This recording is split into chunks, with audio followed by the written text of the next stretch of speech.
Just open my eyes. I immediately heard a woman gasping next to me. The sound was soft and broken, trembling. I turned my head and used the faint light from the window to see her face clearly. Even in the dark, it was stunningly beautiful. Bruises on her collarbone. Shocking to see. What is going on? Belt whipping. Wine bottle shattering. Woman crying. I gave her those bruises. I was reborn.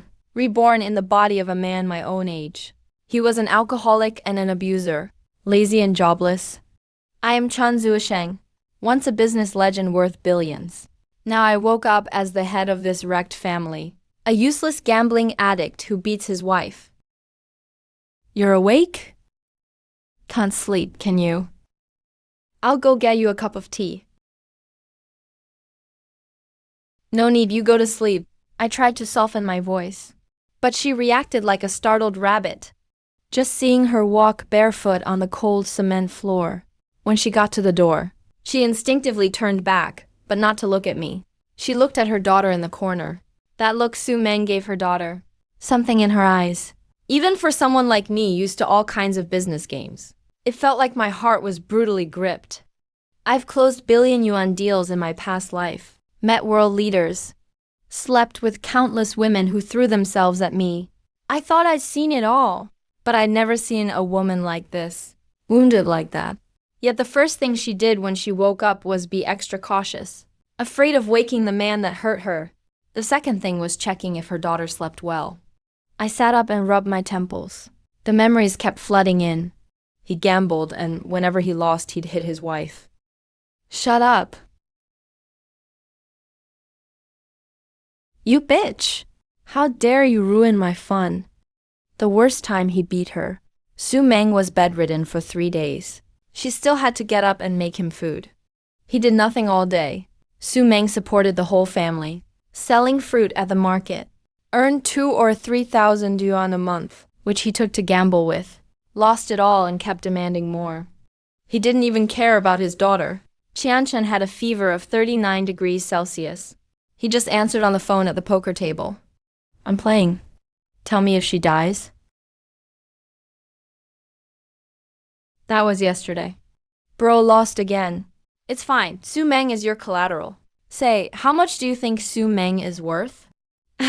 Why wouldn't she be worth something? She looks pretty. Don't believe me? Come tomorrow. I'll show you. There's more today. Someone's coming to check the goods today. I closed my eyes. Took a deep breath. Su Meng brought a cup of tea. These are marks of Qianchen's unease in her sleep. I lifted the mosquito net, took the tea. Come in. If mosquitoes get in and bite the kid, that's not good. Su Meng suddenly looked up at me, completely in disbelief, that the man who used to beat and yell could say something like that. She got in bed to comfort the child. Qianchen lay on her side with her back to me, her little body tense. After a while, she softly said, "Can't sleep, right?" I grunted in acknowledgement. She waited for a signal, fingers trembling, moving to unbutton her pajamas. The bed is a bit noisy, so be gentle. Her voice numb, as if resigned to fate. My head buzzed, and I immediately understood. The original owner actually made his wife use this method to calm any rage she had in front of their daughter. Nausea and anger surged through me, closely followed by a sharper surge of heartache. I quickly grabbed her hand, stopping her unbuttoning. Su Meng, I looked into her eyes, and seriously called her name for the first time. Listen, from now on you don't need to do this. Her whole body shook, eyes wide open, full of shock and confusion, and a faint trace of hope she dared not show. Go to sleep. I'll make sure you and Qianchen live a decent life. As I said this, my plan was crystal clear in my mind. I woke up as soon as the sun rose, not out of habit, but because of my urge to change everything now. I was burning with impatience. Su Meng gently picked Qianchen up. When she saw my eyes open, she was startled. Sorry. I woke up on my own. I sat up. Today I'll take Qianchen to school, then go to the stand with you. Business hasn't been good lately at the stand. I know she thinks I'm after more money, Fear has become her instinct. But this time, I didn't explain. Just went straight to the kitchen. Only a few eggs in the fridge. A bowl of cold rice, so empty it hurts.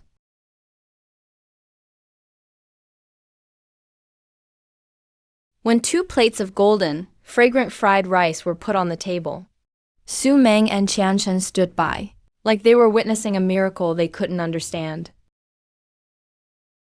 Qianchen looked up. Mom, Dad can cook. Su Meng didn't answer. She just looked at me, with mixed emotions in her eyes. The market was noisy and real. I stood in front of Su Meng's fruit stand, frowned a little. It was way too simple. Only one kind of apple, all piled up messily. On a torn cardboard, crooked handwriting reads 3.8 yuan per kilogram. The vendor aunt next door shouted loudly. Wow, Zuisheng's actually helping out today. The sun must have risen from the west. I didn't even look at her. My brain was working fast. Product range is too limited. No competitiveness at all. Price is rigid. Profit margin is too small. Foot traffic is low. Totally unappealing. Su Meng had to pay the management fee. Leaving, she glanced back nervously and said softly, Apples cost 3 yuan each. Got it, go ahead. She kept turning back as she left. I squatted and picked up one of those thin red plastic bags, weighed it, and then looked at the people hurrying by, everyone ignoring our little stand. A plan to create instant demand suddenly came to me. I grabbed a piece of stiff cardboard from the electric box, picked up a marker from the ground, wrote 2 big lines, then tore down the old 3.8 yuan sign without hesitation. Put the new sign in the most obvious spot. Vendor aunt peeked over and almost died laughing. 20 yuan a bag. Fill as much as you want, Chen Zuisheng. Are you really brain damaged from all that drinking? You're gonna lose your pants at this rate. I stood up slowly, smiling at her. Auntie, you can't just do the math by weight. I don't care how much I make from each bag of apples. I want all the stock gone as fast as possible. Cash flow back in hand. Fully revive this dead stall. The new sign started working right away. An uncle came over. Boss, really 20 yuan per bag? Can I really pack as much as I want? Not sour, right? I picked up an apple, peeled it skillfully, handed it over to try. Taste it, see if it's sweet. You be the judge. He tasted it, didn't say a word. Grabbed the bag and started packing, trying to stuff as much as he could. I just smiled calmly. If you can carry the bag, the apples are yours. That sentence was like opening the floodgates. The crowd suddenly surged over. 20 yuan isn't much, but fill as you like. Instantly ignited people's most primal impulses. The smile on the neighboring auntie's face froze. Her mouth hung open, watching the frenzied crowd and the apples vanishing fast. The weight in her hand dropped. She didn't even think to pick it up. Su Meng finished paying. Heavy-hearted, she walked back. From a distance, she saw our stall swallowed up by the crowd. She turned pale in shock.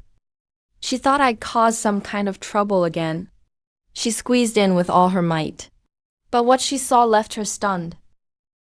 She saw me standing behind the stall. I wasn't being humble, nor was I acting irritable. I just stood there steady, taking money and handing out bags. People around were going crazy for our apples. Those apples that used to barely sell in a whole day were disappearing right before your eyes. When she saw the sign 20 yuan per bag, fill as you like, her face went pale. Are you crazy? 20 yuan for as much as they can fit? We'll lose everything. Relax. Those plastic bags can only hold about 5 jin at most. We're guaranteed to make a profit. Look at them. They think they're scoring a bargain. They're fighting to give us money. She stared blankly at the people lining up. How much have you sold? Almost 500. 500? Her eyes went wide. She looked at me like I was a stranger. The apples were nearly gone, and a long line was still waiting. I asked if she wanted to restock. The people in line yelled right away. Boss, hurry up and get more. Su Meng quickly made a call, following my instructions. She ordered a whole truckload. The supplier Leo Lee drove over. He saw the scene and clicked his tongue in amazement. It was nearly time to pick up Qianchen. Most of a truck of apples had been sold. Not bad, Lao Li calculated on his fingers, stunned. Wow, we sold over 1,000 jin today. Su Meng couldn't believe it. How much in sales? Revenue's about 4,300. I replied, this little bit of money is nothing. But it's the first step for our family to get back on our feet. Su Meng was in a daze. She used to struggle to make that much in a whole month. After cleaning up the stall, I took Su Meng to buy groceries. We spent almost 300 yuan on fish, pork, and ribs. Su Meng's lips moved slightly, but she said nothing. I knew she minded the expense. But today we had to celebrate having cash in hand. The little one saw me carrying bags of food. She cheered excitedly. Dad, are we having a feast? That's right, sweet and sour fish and braised ribs. I bent down and rubbed my cheek against hers. Yay, love you the most, Daddy. She bounced and jumped around me. Su Meng watched us. Her eyes softened. Once upon a time, this family had only silence and fear. Now there's finally a bit of warmth. The three of us walked home, chatting and laughing. Qianchen chirped away. Su Meng had a gentle smile on her face. This was exactly what I wanted after coming back to life. As we passed the alley convenience store, Qianchen suddenly tugged at my sleeve. Her eyes were shining, pointing to a glass tank inside Dad. Look, little goldfish. They're so red. They're so pretty. Just an ordinary goldfish, only a few yuan each. But in Qianchen's eyes, they were precious. Of course, sweetie. Daddy will buy one for you. Su Meng turned around. I'll go back and wash the veggies first. You two come home soon. She carried the groceries, her steps light, walking toward that old apartment building a few dozen meters away. I held Qianchen as we picked out a goldfish in the store. Just as I was paying, I saw out of the corner of my eye a few figures slip toward our door. They blocked Su Meng, who was just opening the door with her key. My heart sank. Sis, we've been waiting for you. Su Meng was clearly startled. She stepped back, watching them warily. What do you want? The guy with bleached hair grinned and came closer. Just wanted to remind you. Your man owes quite a lot. Last night he had bad luck at the card table, so he used you to pay his debt. Let the brothers have a little fun. Su Meng's body swayed. The groceries in her hand fell to the ground. Her face instantly went pale, like all her strength had left her body. I rushed over quickly. Su Meng had already turned around, back to that gang of thugs, facing my direction. All the color had drained from her face. Only tears were silently streaming down. She looked at me. She saw me holding our daughter, carrying the goldfish bowl, walking over just like a good dad. My lips trembled, as if I wanted to say something. And then I heard, Chen Zuisheng, you spent a whole night and day acting out this show, just to push me into this pit myself. She suddenly bent down, picked up the groceries she'd just bought, and with all her strength, threw them at me. I hate you! I want a divorce! The groceries hit me, scattering everywhere. Qianchen was terrified. She burst into tears. Mom, don't hit Dad. Before I could say anything, Su Meng turned around and rushed toward the house. But she didn't make it inside. Triangle eyes grabbed her wrist. Hey, sister-in-law, don't be in such a hurry. His hand slid up. He grinned. Your man's debt is written in black and white. Tonight you have to come with us. I saw Su Meng freeze. She was even more terrified than before. In that moment, something burst open inside me. Let go of her. My voice turned icy cold. That chill came from 10 years of surviving in the business world.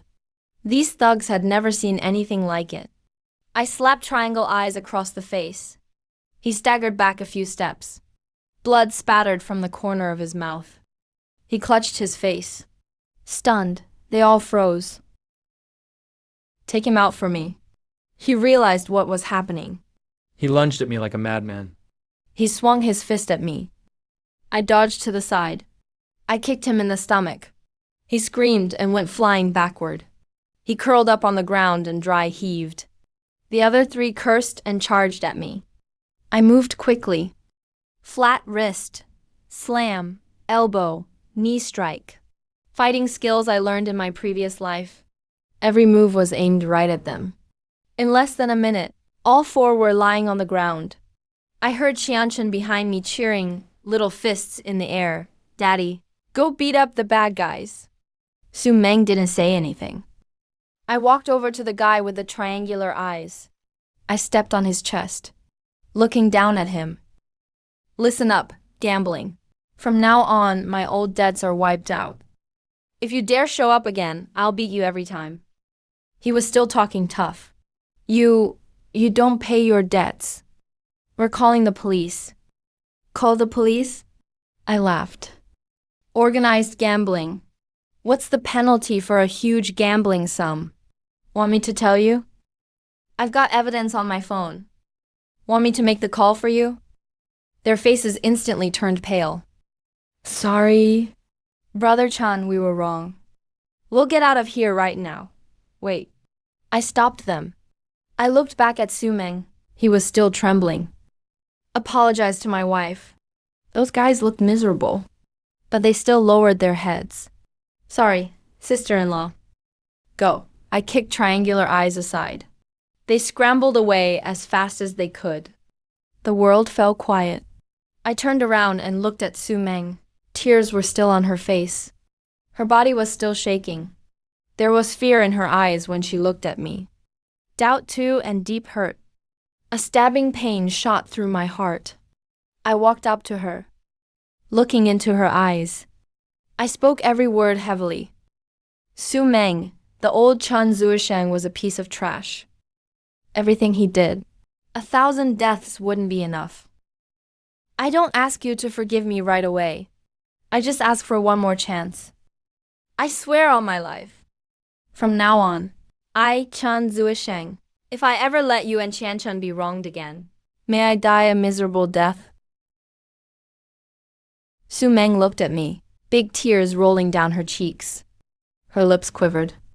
In the end, her eyes raged. She shouted, Chen Zuosheng, you're such a bastard. I'll never trust you again. With that, she pulled Qianchen and ran inside. She slammed the door. She didn't mention divorce again. That's enough. I opened the kitchen door and went in. Soon, the smell of sweet and sour fish and braised ribs filled the apartment. I brought the food to the bedroom door, knocked gently. Dinner's ready, don't be angry. Don't let the kid go hungry. I'll sleep in the living room. Put down the tray. I turned and left. I heard Qianchen's tiny voice from inside. Mom, it smells so good. After a while, I heard the faint sound of bowls and chopsticks. I lay on the hard sofa, staring at the ceiling. The road ahead is long, but I've never been so clear about the direction. Protect them. Make this family truly happy. Creak. The bedroom door opened a crack. I closed my eyes, pretending to be asleep. A few seconds later, the door quietly closed again. But this time it wasn't locked. A slight smile appeared at the corner of my mouth. The next few days, I accompanied Su Meng to the stall every day. 20 yuan a bag, take as much as you want. We became a sight at the market. Every day, over 1,000 jin of apples sold steadily. In less than a week, Su Meng had an extra 10,000 yuan in her bank account. At night, she often couldn't sleep. After a few days, sales started to decline. So I came up with a new idea. Got some cherries and blueberries. She frowned. Tried it before. Could never sell them. This time it's different. I split the stand into 2 sections. Low tier, 15 yuan per jin. Apples and peaches. High tier, 25 yuan per jin. Cherries and blueberries, pick any you want. All fruit is washed, cut up, and boxed. 1 yuan more for unlimited yogurt. Another 1 yuan. Get 1 gin of apples free. The new stand looked clean and fresh. It really stood out in the messy market. That day sales broke 3,000. What impressed me most was more people bought high-end fruit than the low-end ones. When we packed up, she couldn't help but ask me, "Why?" I smiled at her. Because the expensive ones make them feel they're getting a better deal. Just 10 yuan more, and they can pick premium fruit. Who wouldn't be tempted? Business is all about understanding people. She spat. All talk, aren't you? She sounded annoyed, but couldn't help but smile. We made over 10,000 more this week. Her look toward me slowly gained its old brightness. One day I picked up Qianshan from school and saw a man in a suit at the door. Su Meng's eldest brother, Su Hai. Bro. Su Meng ran over happily. Su Hai glanced at her, then looked at me like a knife. Chun, come buy cigarettes with me. I knew he had something to say. We walked to the parking lot. He pointed at a BM. This car is over 200,000. What do you think? Not bad. He took out a bank card and slapped it into my hand. There's 200,000 inside. And the car, it's all yours. Divorce Su Meng tomorrow. The kid stays with her. You get the car and the money. We're done after that. When I heard Su Hai, I shook my head. Bro, I'm not the same person anymore. A dog can't stop eating shit. Su Hai's face turned cold. Meng was the princess in our family. What kind of life did she have with you? Drinking and gambling. You think you deserve her? Not enough. Name your price. That pissed me off. I knew he was talking about the old me, but it still stung. Just give me a few more months. You're not even as good as mud. He cut me off. You country bumpkin. You really think going to college makes you a city boy? If Meng hadn't been blind back then, who do you think you are? Guys like you just want to marry up and grab money, right?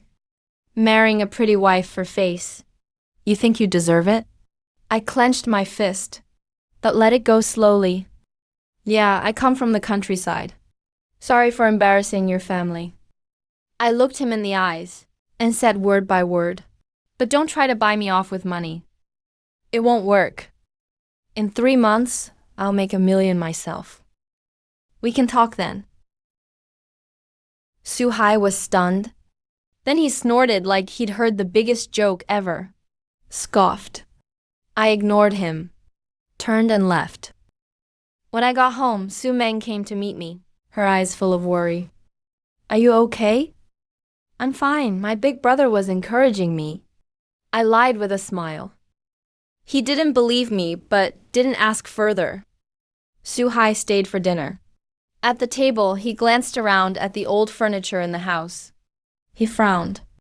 You're still keeping all this junk? I'm not afraid of people laughing at me. Just as I was about to speak, Su Meng quietly tugged at me under the table.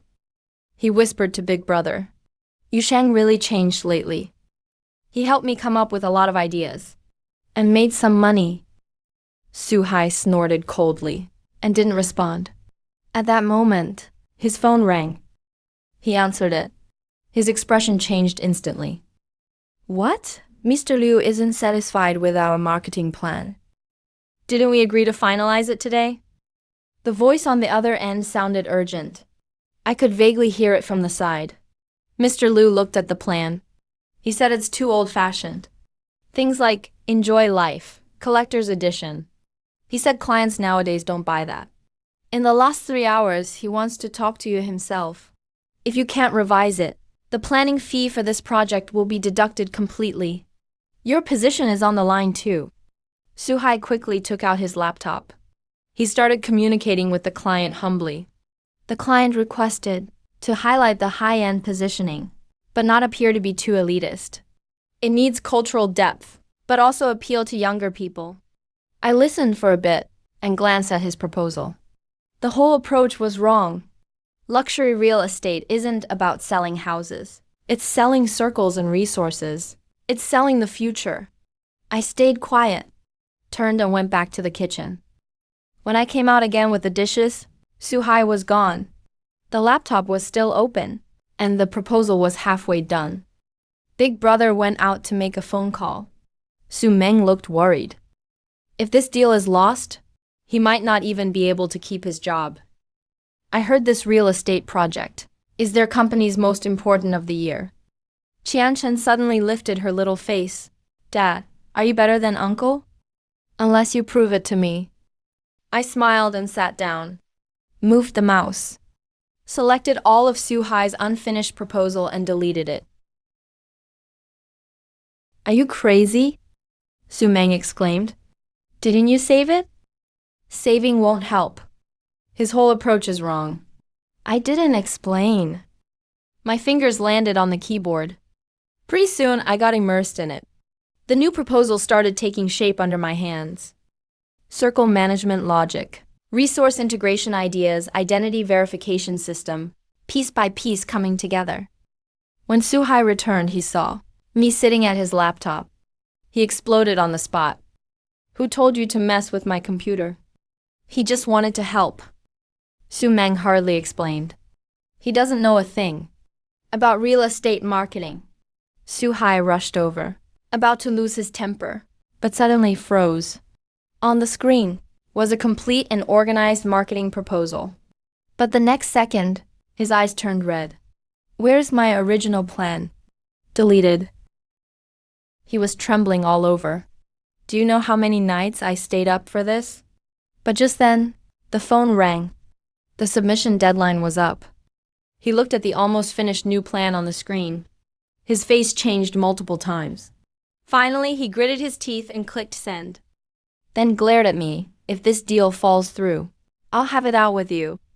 The result wasn't out yet. I picked up my cup and took a sip of water. Less than 10 minutes later, his phone rang again. He answered, listened for a bit. His mouth twitched. After hanging up, he looked at me complicatedly, picked up his laptop and left. I'm going to the company. I'll deal with you when I'm back. I smiled lightly. I knew what he was about to face. That proposal isn't the kind of plan someone at his level can present. Sure enough, not long after, my phone rang. It was Suhai, on the other end. His voice was a bit awkward, Chen Zuisheng. Can you come to my company right now? Mr. Liu insists on meeting the actual planner. Send me the address. I'll drive over to pick you up. On the way to the company, Suhai was speeding. The car was full of silence. He didn't say a word, nor did I. While waiting for the red light, he kept a stern face. Finally squeezed out a sentence. When you see Mr. Liu, don't talk too much. I'll handle it. I glanced at him. Keep making things up, then immediately get exposed. His face went red, and he shut up. Entered the meeting room. A well-dressed middle-aged man stood up, pointed to the projection and asked me, Mr. Shun, the circle aggregation venue concept is interesting. How will you implement it specifically? I walked to the projector and had the assistant turn to the operations page. I designed a complete identity verification system. First, homeowners must be reviewed by the owners committee. Money alone isn't enough. They must have valuable resources for the circle. Connections, skills, or influence. Second, I suggest reserving 30% of the units as a pool for temporary stays, inviting top entrepreneurs, artists, and scholars for short-term stays. Let the community itself have a halo. Third, every month, host circle conversations. Just invite top figures in the industry. Non-homeowners can't even get a ticket. Mr. Liu's eyes lit up, turning the house from a commodity into a membership qualification. He asked me more details. I answered easily. Several seasoned planners next to us nodded repeatedly good. Mr. Liu stood up, looked at me with intense eyes. Marketing director position is open. Annual salary of $80,000. Will you take it? $80,000. I could feel Suhai's breath hitch. I smiled and shook my head. I need to help my wife with her business, so I'm not considering employment for now. Mr. Liu was stunned for a moment. Then I continued, but there's something I might not know if I should say. Please, go ahead. Your pricing for this development is too conservative. The atmosphere suddenly tightened. Su-hai quickly tugged at my sleeve. President Liu squinted his eyes. Mr. Chun, what do you mean by this? Right now, the market situation. Our pricing is already the highest in the area. If I'm not mistaken, the opening price you prepared is 85,000 per square meter. Right? I paused. I suggest raising it to over 120,000. A sound of people inhaling quietly echoed in the meeting room. Some people were already shaking their heads. President Liu spoke in a deep voice. Mr. Chun, you may not understand the market very well. Anything above 90,000 in this area is hard to sell. But here's the thing. I walked to the window. I pointed to the vacant land on the east side of the development. First, last week's NDRC meeting notes mentioned strengthening the rail transit network in East New City. Second, the new mayor gave a speech at last month's Construction System Symposium, emphasizing the need to shorten travel times from the new development zones to the main city. Third, the Urban Planning Bureau's website recently updated the land use map for the Eastern District. That piece of land on the east side of your project has been changed from reserved land to transit facility land. The meeting room fell silent. Everyone stared at me. String all this information together, plus the new mayor's resume, when he worked in South City New District before. The first thing he did was push forward the subway extension project. My judgment is that the subway extension plan will be announced within half a year. The station will most likely be right next to your project's east side. President Liu and I stood up. How confident are you? 70%, I said calmly. But even if it's only 50%, it's worth taking the chance. Because once the announcement is made, property prices will instantly rise by more than 30%. If you raise your price to 120,000 now, it may seem expensive, but compared to what it will actually be worth in 6 months, it's still a low price. I looked at President Liu. More importantly, once the subway news is public, a lot of starter homes will flood into the market nearby. If you stick to the 85,000 price, you'll completely lose the branding advantage of being a luxury development. Wealthy people won't want to be neighbors with office workers crowded in the subway. The reception room fell silent. President Liu stared at me for a full minute. Then he dialed his phone. Secretary Wang, get in touch with Director Li from the Planning Bureau. Find out indirectly about the subway plans in East New City. The 10-minute wait felt as long as 10 years. The phone rang. President Liu answered. He listened, and his face grew darker and darker. Finally, he said only one sentence. It's confirmed, good. I understand. He hung up and looked at me. Come work at my company as VP of Marketing. Annual salary, 1 million. Will you take the job? 1 million a year. I saw Su-hai's face flush bright red. He was frozen in place. I still shook my head. Not interested in a regular job. I want to spend more time with my family. President Liu looked at me for a while and forced a smile. Everyone has their own ambitions. But I still want you to consult on this project. You name your own fee. I looked at Su-hai. Actually, Su's basic skills are solid. He already has the concept figured out. President Liu, you might as well work directly with him. Su-hai was stunned. He looked at me, his eyes full of disbelief. President Liu thought for a moment. Finally nodded. All right, I'll leave this project to you two. Walking out of the company, Su-hai still looked as if he were dreaming. He suddenly asked, You're really turning down 1 million a year? Did you really analyze the subway news yourself? All the news is there. I said my family's fruit stand needs someone. He was silent for a few seconds. His voice trembled a bit. Do you know what 1 million means? I've worked 8 years and only made half that much. Bro, if this deal goes through, you'll be a hero at the company. I patted him. The road will be much broader from now on. I got in the car and left. In the rearview mirror, he stood right there, watching me drive away. He stayed still for a long time.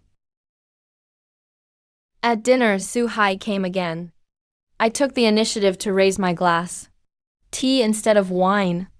Bro, for all the things I've screwed up before, I sincerely apologize. Su Meng was stunned. His chopsticks paused in midair. I know what he's thinking.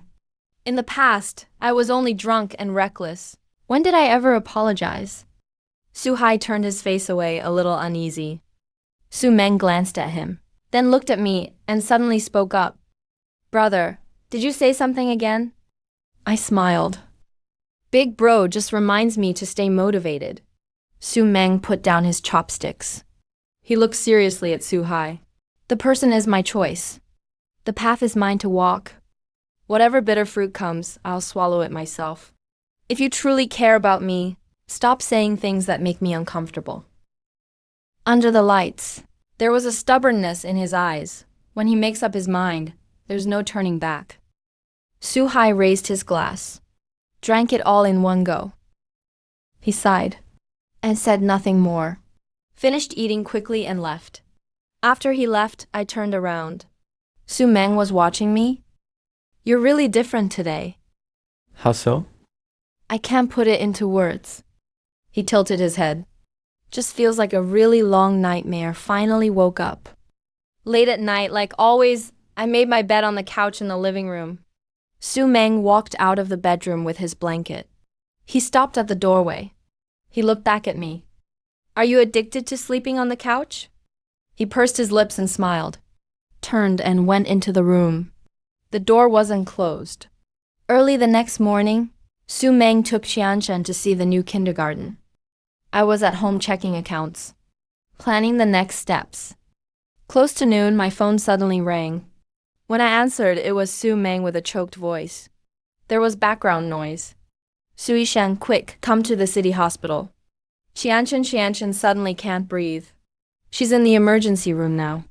My mind went blank. I dropped everything and rushed out. The Su family was already at the hospital. My father-in-law, Su Genki, saw me and walked over angrily. Chan Zui Sheng, look at what you've done to the child. The doctor said this should have been checked long ago. The nurse hurried to stop the family members. Please remain quiet. My mother-in-law, Ji Yu Manru, came over with red eyes, her voice trembling. The doctor said it's idiopathic pulmonary hypertension, a rare disease. The medication in use now is just temporary. A special targeted drug is needed. It's imported over 30,000 a month, and it needs to be taken long-term. My heart felt like it was clamped tightly. Pulmonary hypertension? How could this happen?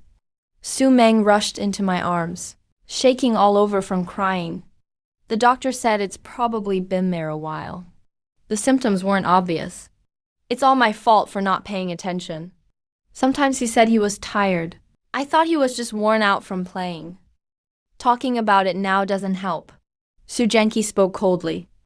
Treatment needs money. The special medicine costs 30,000 a month. Can you even afford that? Jiyu Manru looked at her daughter Su Meng. Take my advice. Get a divorce. We, the Su family, will take care of Qianshan's medical bills. Su Meng suddenly looked up. Mom, what are you saying? Do you still want to suffer with him? Look at the child. Jiyu Manru also started crying. This medicine cannot be stopped. If it stops, her condition will deteriorate rapidly. Su Meng looked at the closed door of the emergency room. Tears wouldn't stop flowing. But she wiped her face hard and stood up straight. Mom, I've said it before. I chose this man. I chose this path. No matter how hard it gets, we will carry the burden ourselves. Can you carry it? Su Genki shouted angrily. Over 30,000 a month. Who knows how long she need this medicine? I pulled Su Meng behind me and looked straight at Su Genki. We will find a way to get the money. You don't need to worry. Find a way? What way can you find? Suhai couldn't help but speak up. That job with President Liu with $1 million salary. You turned it down. Now I have my own way. I interrupted him. Qianchen is our daughter. We will take full responsibility. Su Zhengqi stared at me for a long time. Suddenly he sneered. Fine. You have backbone. Then carry it yourselves. Let's go. The Su family left. Su Meng leaned on my shoulder, sobbing quietly. Her shoulders wouldn't stop trembling. Don't be afraid, I patted her back. I'm here. But the medical bills. She raised her tearful eyes. 30,000 a month. Money is not an issue for us. I looked out the window.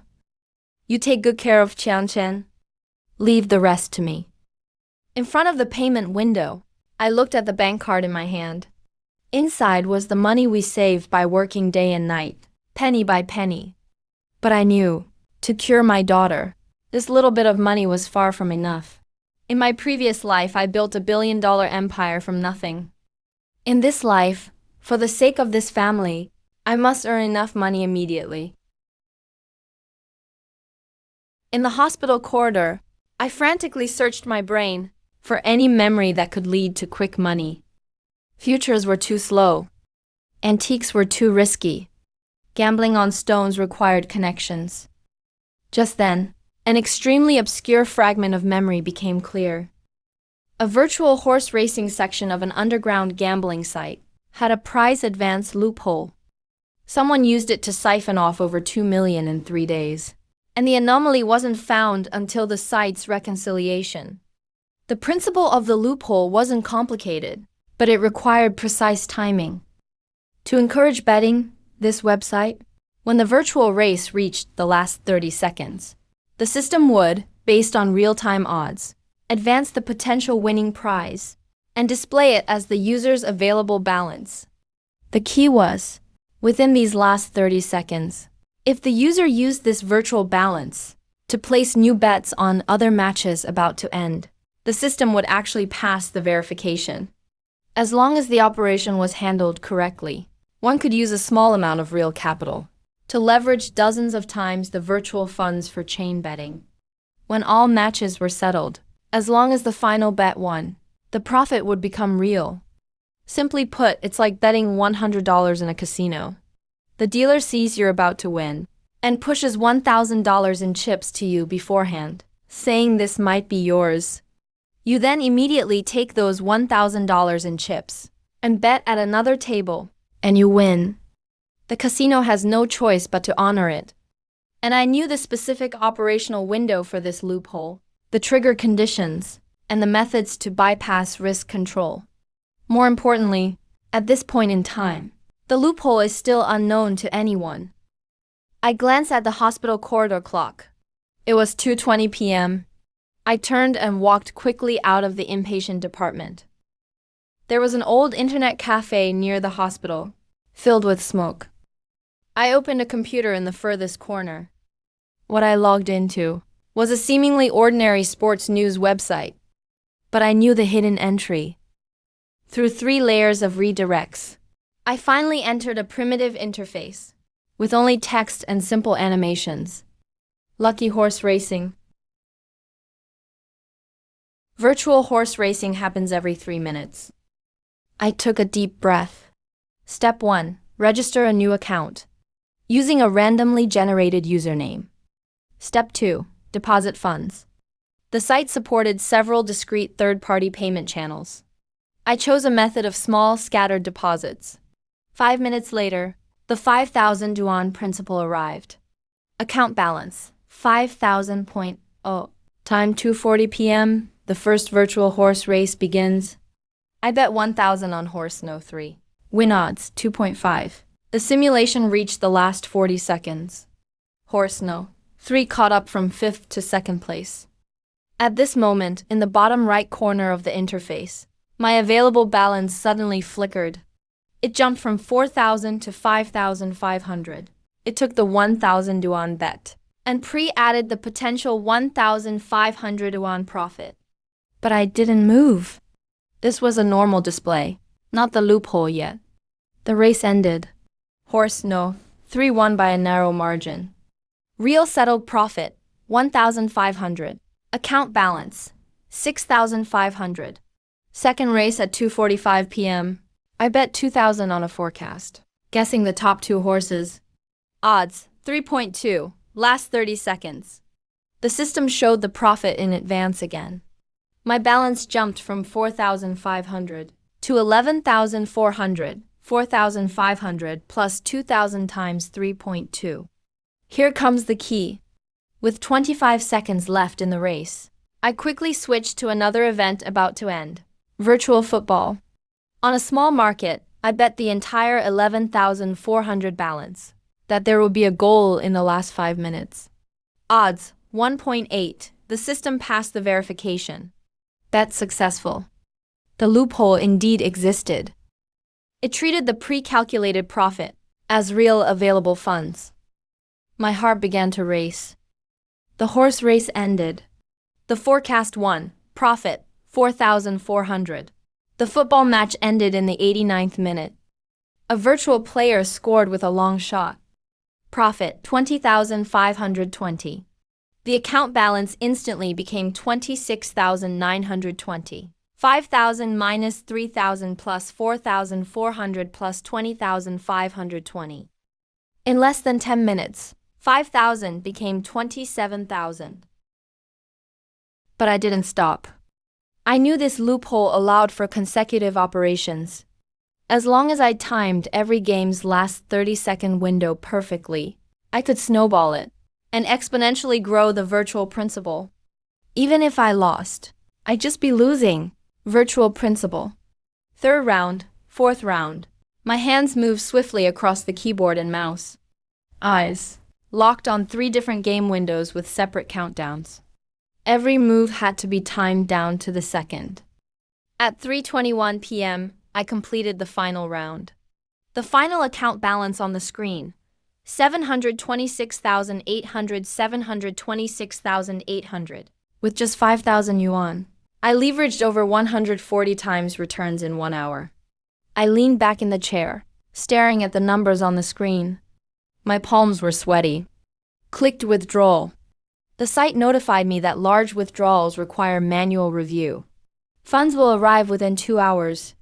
I cleared all browsing history, shut down the computer and left. As I walked out of the internet cafe, the sunlight was a bit harsh. I raised my hand to shield my eyes. Taking a deep breath. 720,000 is still far from enough for Kian's illness. We still need more money for a cure. But I know someone will soon come and bring me money. I pushed open the hospital room door and immediately heard the nurse's cold voice. Miss Su, there's only 5,000 on file as a deposit. You must pay the full amount today. Otherwise, we can't proceed with tests or medication. Su Meng was nearly in tears. Impossible. My husband just paid 10,000 an hour ago. He saw me walk in. His voice suddenly stuck. Where's the money? Where's that 10,000? I only paid 5,000. I looked into his eyes. The other 5,000, I used it to bet on horses. Horse betting? Su Meng's expression shattered instantly. He staggered, as if all his strength was drained. Chan Zuosheng, that was Qianqin's life-saving money. And you used it to gamble. He lunged at me, his fist pounding my chest, crying his heart out. Are you even human? What about the promise you made? The nurse shook her head and sighed beside us, her eyes full of disdain. I grabbed his wrist, lowering my voice. Listen to me for a moment. That 5,000 I won. The money is being withdrawn, will arrive in 2 hours. Qianqin's medical bills are temporarily covered. He stopped and looked up, his eyes dead with despair. You're at it again. Lying again, aren't you? His finger was shaking as he pointed at me. You know better than anyone how much I hate this. What about the promise you made? I kept silent. Anything I said would sound like an excuse. Just wait for me 2 hours. I let her go, looking at my pale-faced daughter on the hospital bed. 2 hours later, I'll come back with the money. I turned and left after that. Behind me, her muffled, desperate sobs. When I came back with hot porridge, Su Meng was lying at the bedside, seemingly asleep. But her shaking shoulders gave her away. Tianchen was awake, her small body hooked up to tubes. When she saw me, she tried her best to squeeze out a weak smile. Daddy. Good girl, Tianchen. I bent down, gently touched her little face. Daddy will beat this illness. And take you to the best amusement park. We'll eat cotton candy as big as clouds. Tianchen's eyes brightened, and she whispered, I want to be with Daddy and Mommy forever. Su Meng looked up, her eyes bloodshot. She glanced at her daughter's pleading eyes, then looked at me again. In the end, all she did was let out an exhausted sigh. She took the bowl of porridge. You go handle your business first. Her voice was hoarse. I'll stay here.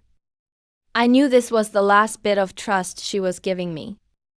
I checked the time.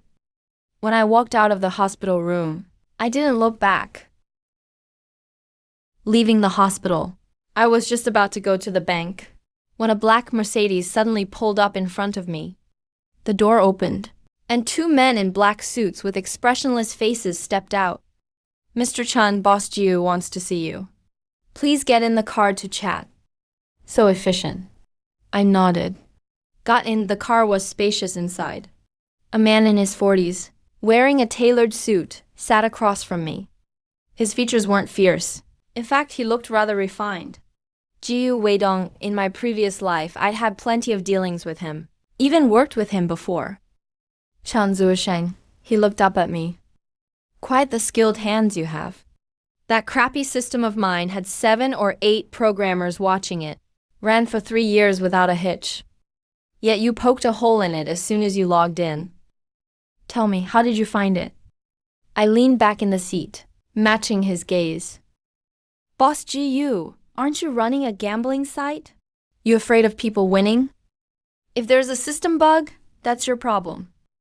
The money I won was fair and square. Why are you trying to weasel out of it? Jiu Weidong narrowed his eyes. I, Jiu Weidong, am not about to balk at 70 grand. He chuckled. You can take the money, but you can't walk away free of cost. I knew he was probing me. In my last life, I knew him very well. But I can't show all my cards now. I smiled. Sure, I won't take your money for nothing. Let me give you a piece of information in return. How's that? Jiu Weidong raised his eyebrow and said, Go on. About your old man. Mr. Jiu Changgang. Jiu Weidong's thumb ring stopped moving. Has he been having chest tightness lately? Numbness in his left shoulder and arm. I spoke calmly. I suggest he gets a coronary CTA as soon as possible, with emphasis on the left anterior descending artery. Routine checkups in the middle segment won't detect calcified plaques. Jiu Weidong's pupils contracted. He looked at me for a few seconds, then immediately made a call. Director Wang, please arrange for my father to have an urgent heart checkup. Coronary CTA, focus on the left anterior descending branch. Yes, right now. The car fell into silence. 40 minutes later, the phone rang. Jiu Weidong picked up. His face changed dramatically. After hanging up, the look he gave me was completely different. Severe left anterior descending branch stenosis. Over 85%. Any later, and it would have been too late. Chen Zuosheng, who exactly are you?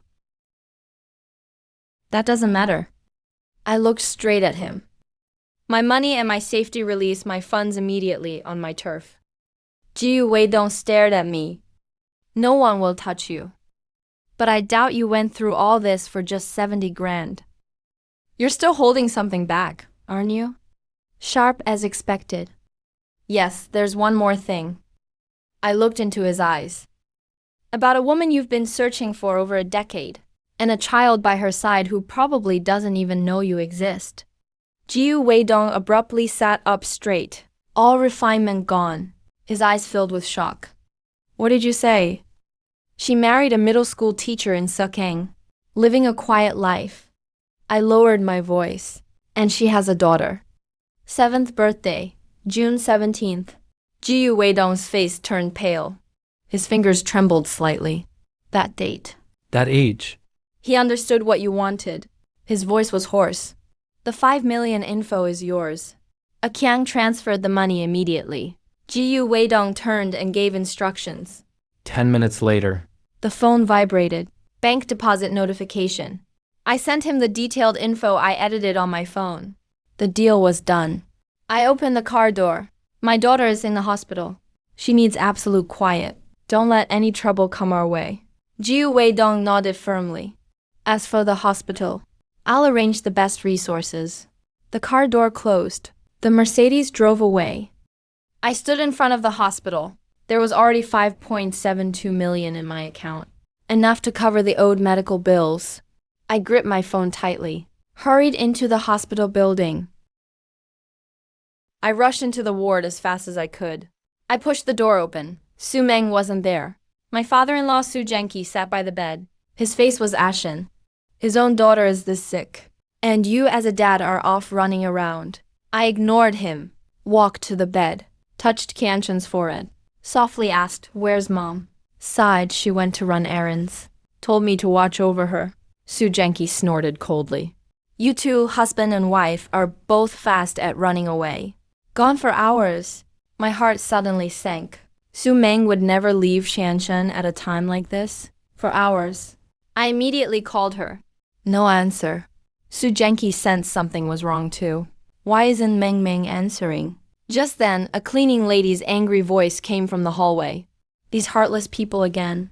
Posting surrogacy broker ads in the restroom again. How can they make money like this?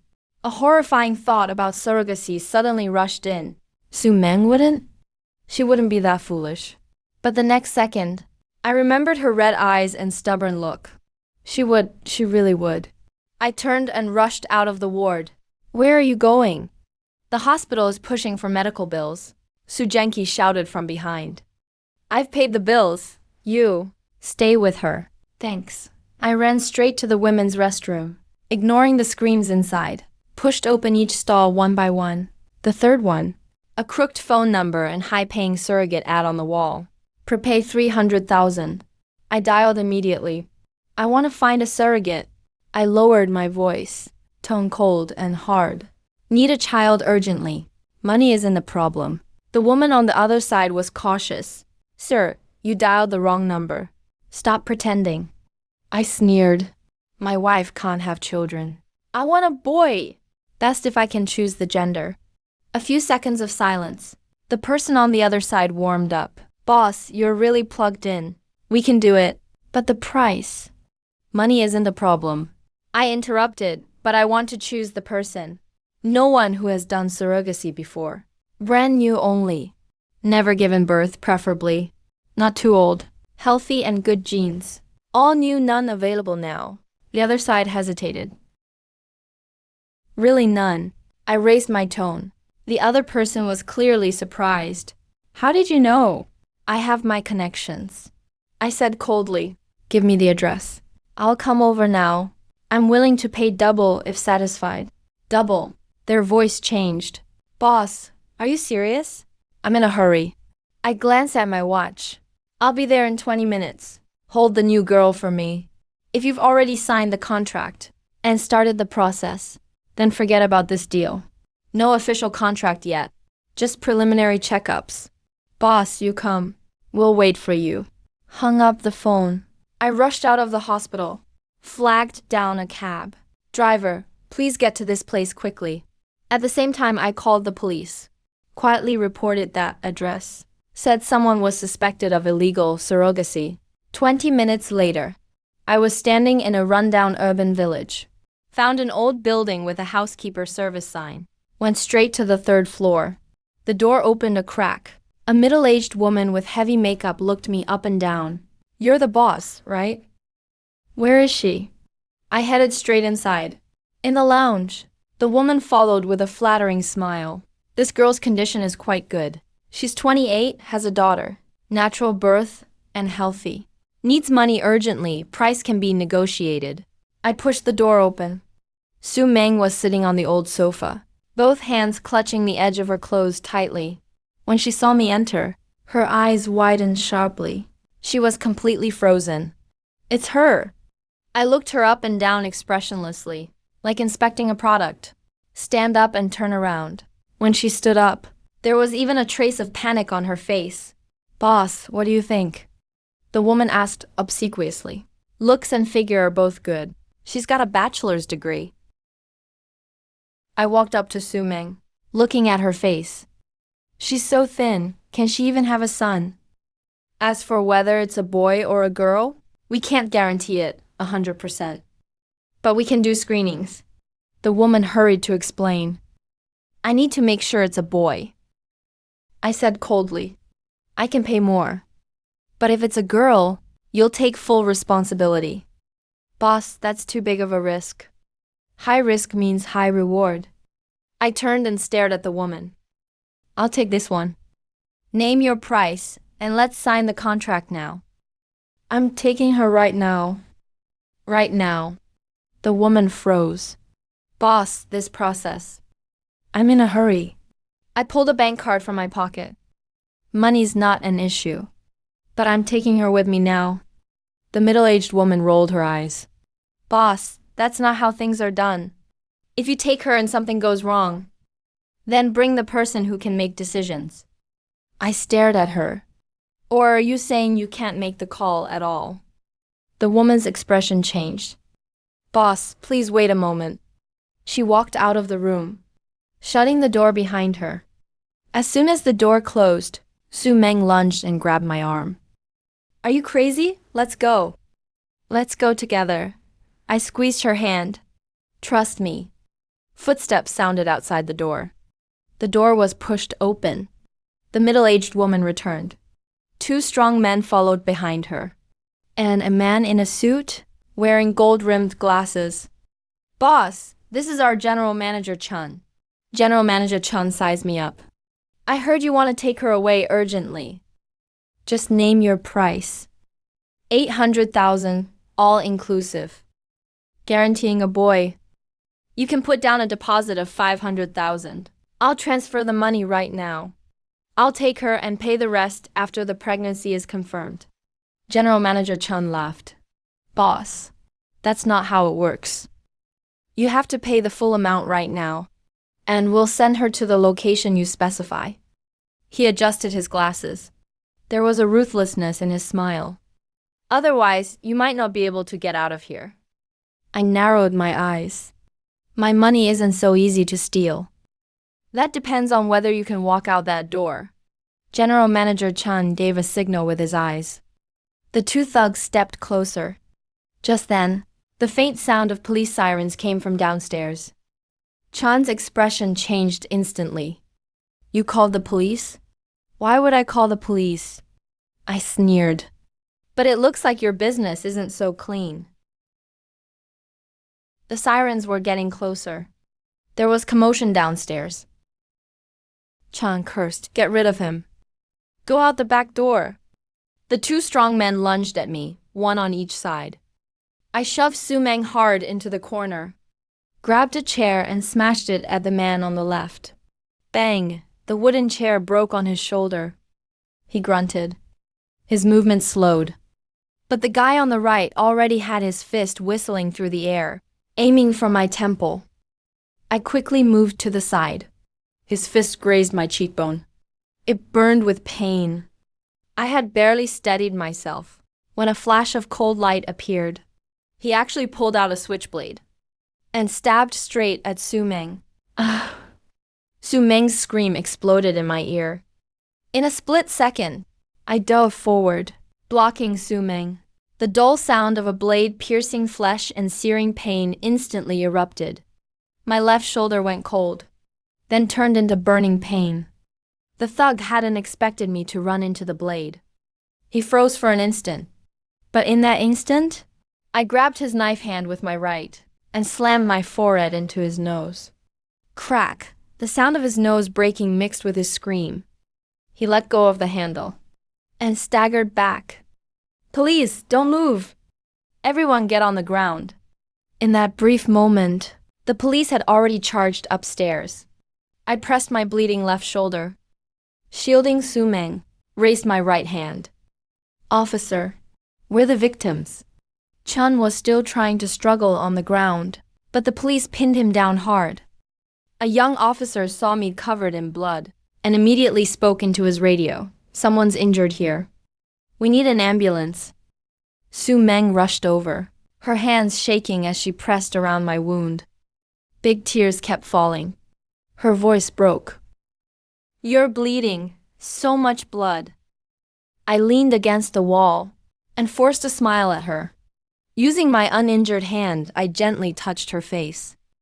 It's okay, just a flesh wound. As long as you're okay. When we left the police station, it was already dark. Su Meng clutched my arm tightly. Her fingertips were icy and trembling a little. When we reached a deserted spot, she stopped walking, looked up at me, her face streaked with tears. How did you know I was there? How could you come alone? I reached out and gently wiped away her tears. Because you're my wife. Qianchen is our daughter. Whatever happens, I'm here for you. Don't worry, I've already paid for Qianchen's hospital bills. Su Meng threw herself into my arms and sobbed, as if she were crying out all her fear and grievance. I held her shaking body tightly, letting her tears soak my clothes. The night sky was starless, but the darkest moment had passed. Back at the hospital, a nurse treated my wound. My left shoulder needed a dozen stitches. The doctor said any deeper and it would have hit a nerve. After being bandaged up, I told Su Meng to go back to the ward and see our daughter. She hesitated for a moment, but she felt uneasy leaving her daughter for too long. In the end, she nodded.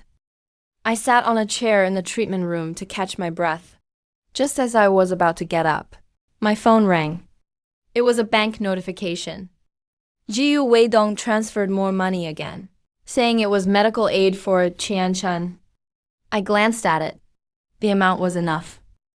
When I pushed open the ward door, Su Hai was making a call at the end of the hallway. Seeing me, his face darkened. He hung up and walked over. Chan Zuosheng, he lowered his voice. The recent 500,000 you paid as a medicine deposit. Where did it come from? Gambling winnings. I said. He stared at me for a few seconds and sneered. Chan Zuosheng, you've been gambling for years. Never brought a cent home. Now the kid's this sick, and you suddenly win so much. I stayed silent. I bet you borrowed it from Liu Qingrong. Playing the high and mighty, refusing a high salary before, then turning around and begging for money. Let me tell you, this 1 million debt, don't even think about dragging the Su family into it. With that, he turned and walked off. I stood where I was, watching him leave. For the next month, Qianchen stayed in the hospital. Idiopathic pulmonary arterial hypertension is extremely rare. We had to rely on imported targeted medications. Her condition was still deteriorating bit by bit. Su Meng and I took turns watching her. She did the daytime shift, and I took the nights.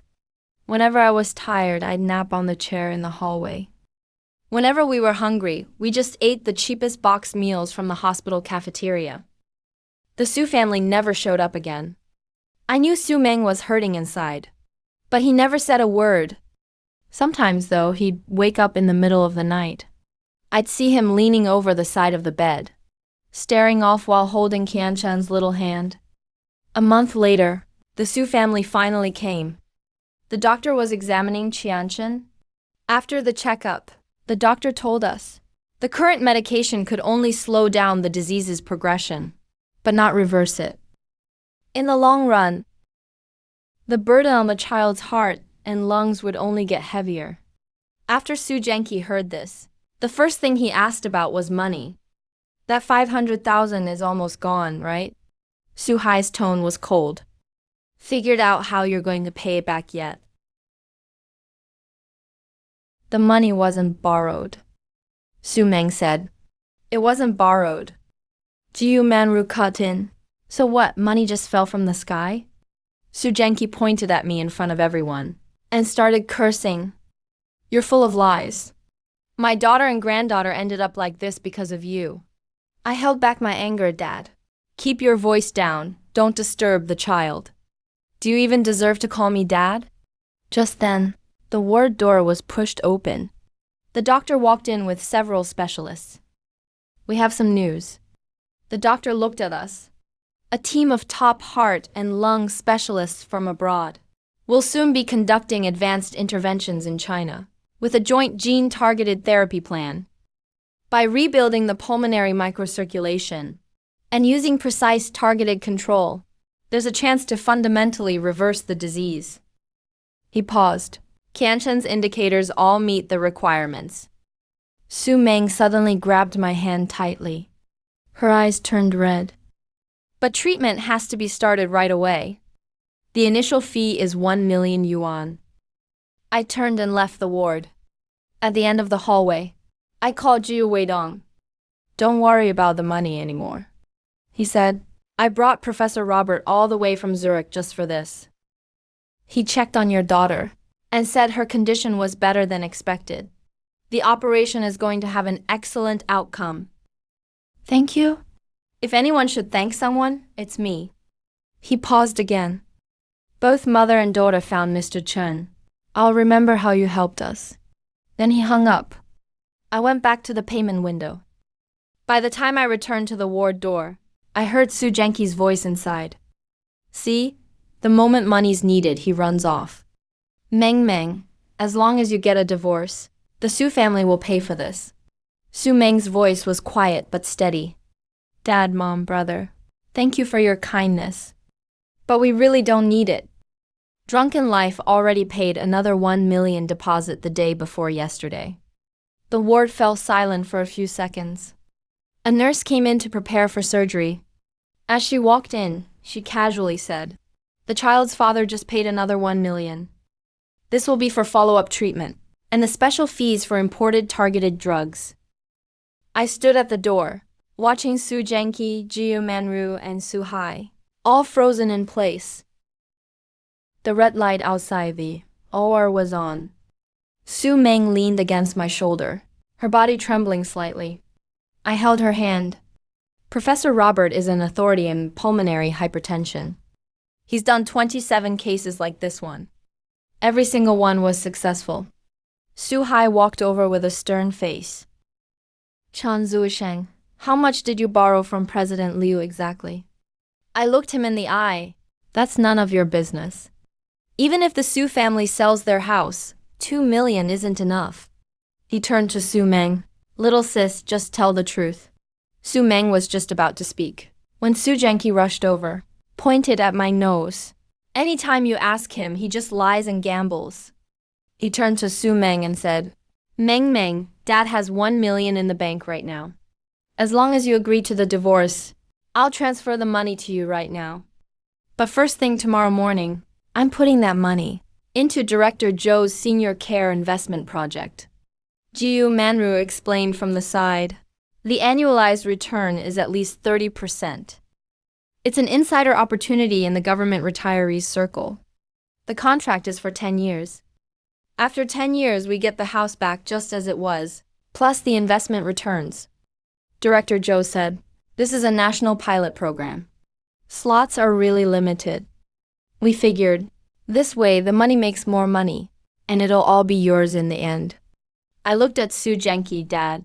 The kind of arrangement you're talking about is where you mortgage your property to a third-party company to get a pension, right?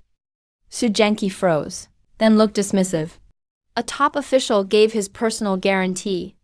The company is legit. We've had lawyers check all the contracts. What do you know?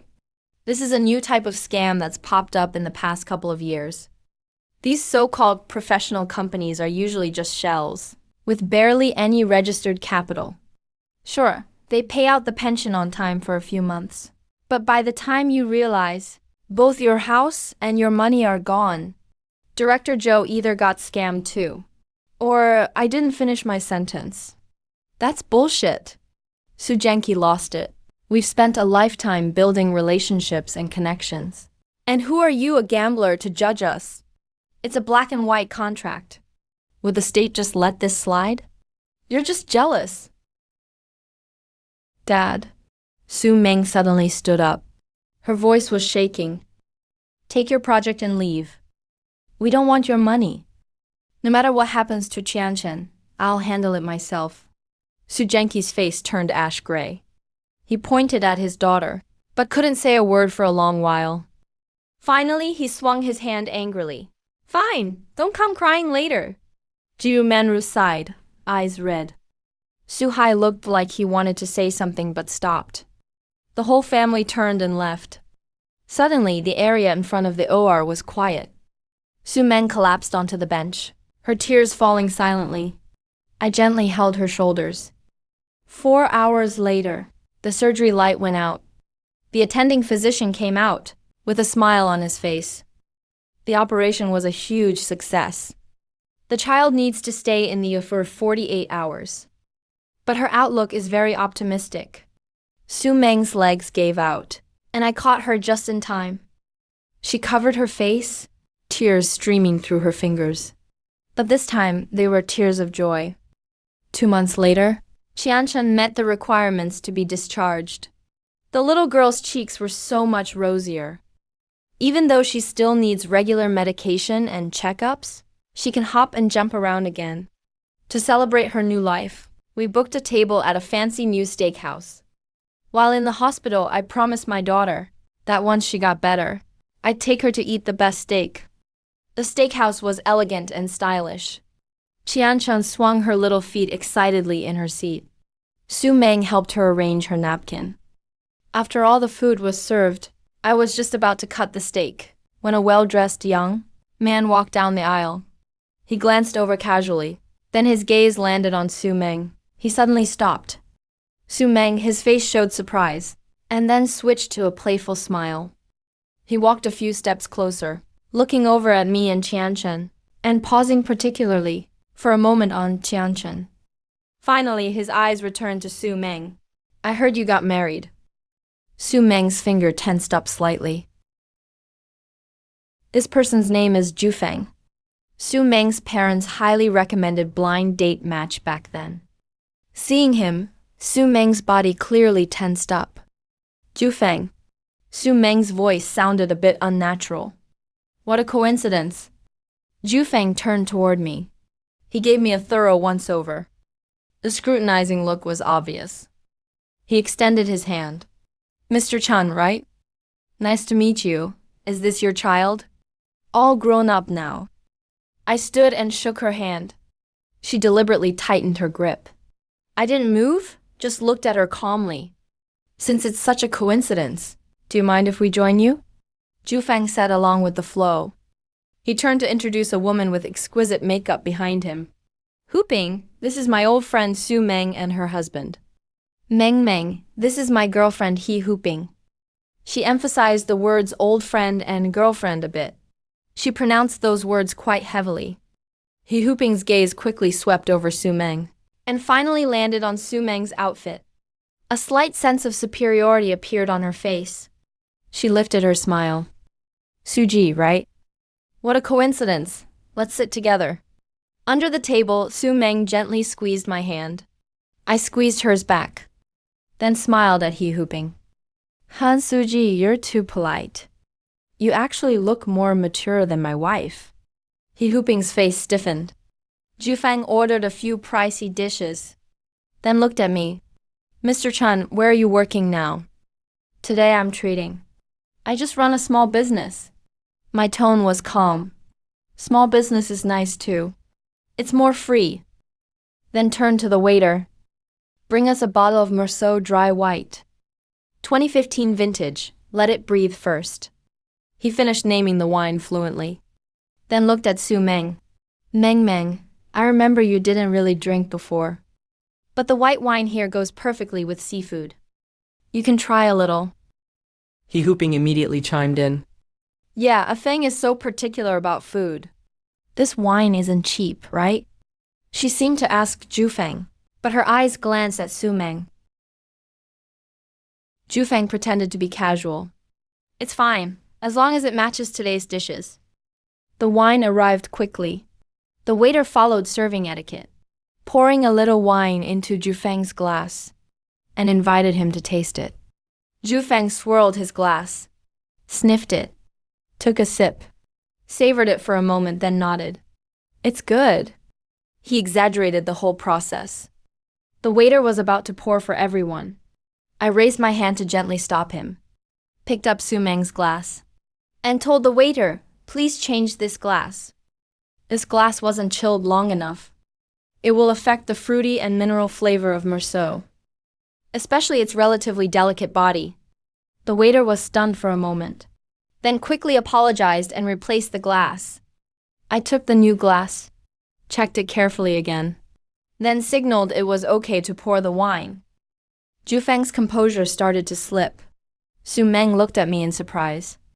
She picked up the glass and cautiously tasted a small sip. Jufeng cleared his throat. Mr. Chun, you're particular about wine glasses. But actually, Mersault's regional characteristics stand out more. The elegance from the Poligny village and the fullness of Chassagne village are balanced. I smiled lightly. This vintage is decent. But if you really want to pair it with today's seafood, the Corton Charlemagne dry white from the neighboring estate, the 2014 vintage, might complement the structure better. Jufeng's face stiffened a bit. He changed the subject with a dark expression. Meng, I started a landscaping company these past 2 years, specializing in supporting major real estate projects. It's tough, sure, but the income's not bad. He waved 2 fingers. He Hooping immediately picked up the topic. A feng is too modest. It's worth over 2 million. You know Xingrong Group, right? Several of their high-end projects landscaping were all done by us. She looked at Su Meng, pretending to be concerned. If you're thinking of buying a house, talk to a feng. He knows a lot of developers. He can definitely get the lowest insider price. I saw Su Meng's lips pressed tight. Jufeng was watching her. Pretending to be generous, he waved his hand. Hooping, don't say that. Meng, your old place really should be replaced. Just let me know anytime if you need anything. I'll get the insider price. It's absolutely at least 10,000 cheaper than the market. Su Meng's fingers twisted together under the table. I gently covered her hand. No need. I have my own channel for discounted houses. Jufeng clearly didn't believe me. This isn't the time to be stubborn. Heard you guys are a bit strapped. Saving 10,000 is the real deal. Why bother with pride? He Hooping immediately jumped in. Exactly. A feng is really close with developer CEOs. It's just a matter of saying hi. You could use the savings to buy nutrition supplements for your kid. Where you're living now. We really are looking out for you. He glanced at Su Meng's clothes. Su Meng's face flushed red. She wanted to say something, but my hand gently pressed hers. I took a sip of water from my glass. A spark of anger rose inside me. Today is about celebrating my daughter's recovery, not listening to you two perform a duet. I was about to ask them to leave. Mr. Chun, a slightly surprised voice called from behind us. We looked over, saw Liu Xingrong quickly walking from the private dining area. Genuine smiles on his face. I was a bit surprised. I saw his photo with the owner on the celebrity wall when we walked in. Didn't expect to actually run into him. Chairman Liu. Jufeng shot up like a spring, knocking over his chair. With a bang. His face was full of ingratiation. Bent over, reaching out both hands to greet him. Chairman Liu, what a coincidence. I'm Jufeng from Scenic Landscaping. At your company's appreciation banquet at the end of last year, I toasted you. Do you remember me? He glanced at us proudly as he spoke. Liu Xingrong's brows furrowed slightly. Clearly couldn't recall this person. But his gaze quickly passed over Jufeng and landed on me. Out of courtesy, Liu Xingrong still shook Jufeng's hand. His tone was flat. Hello.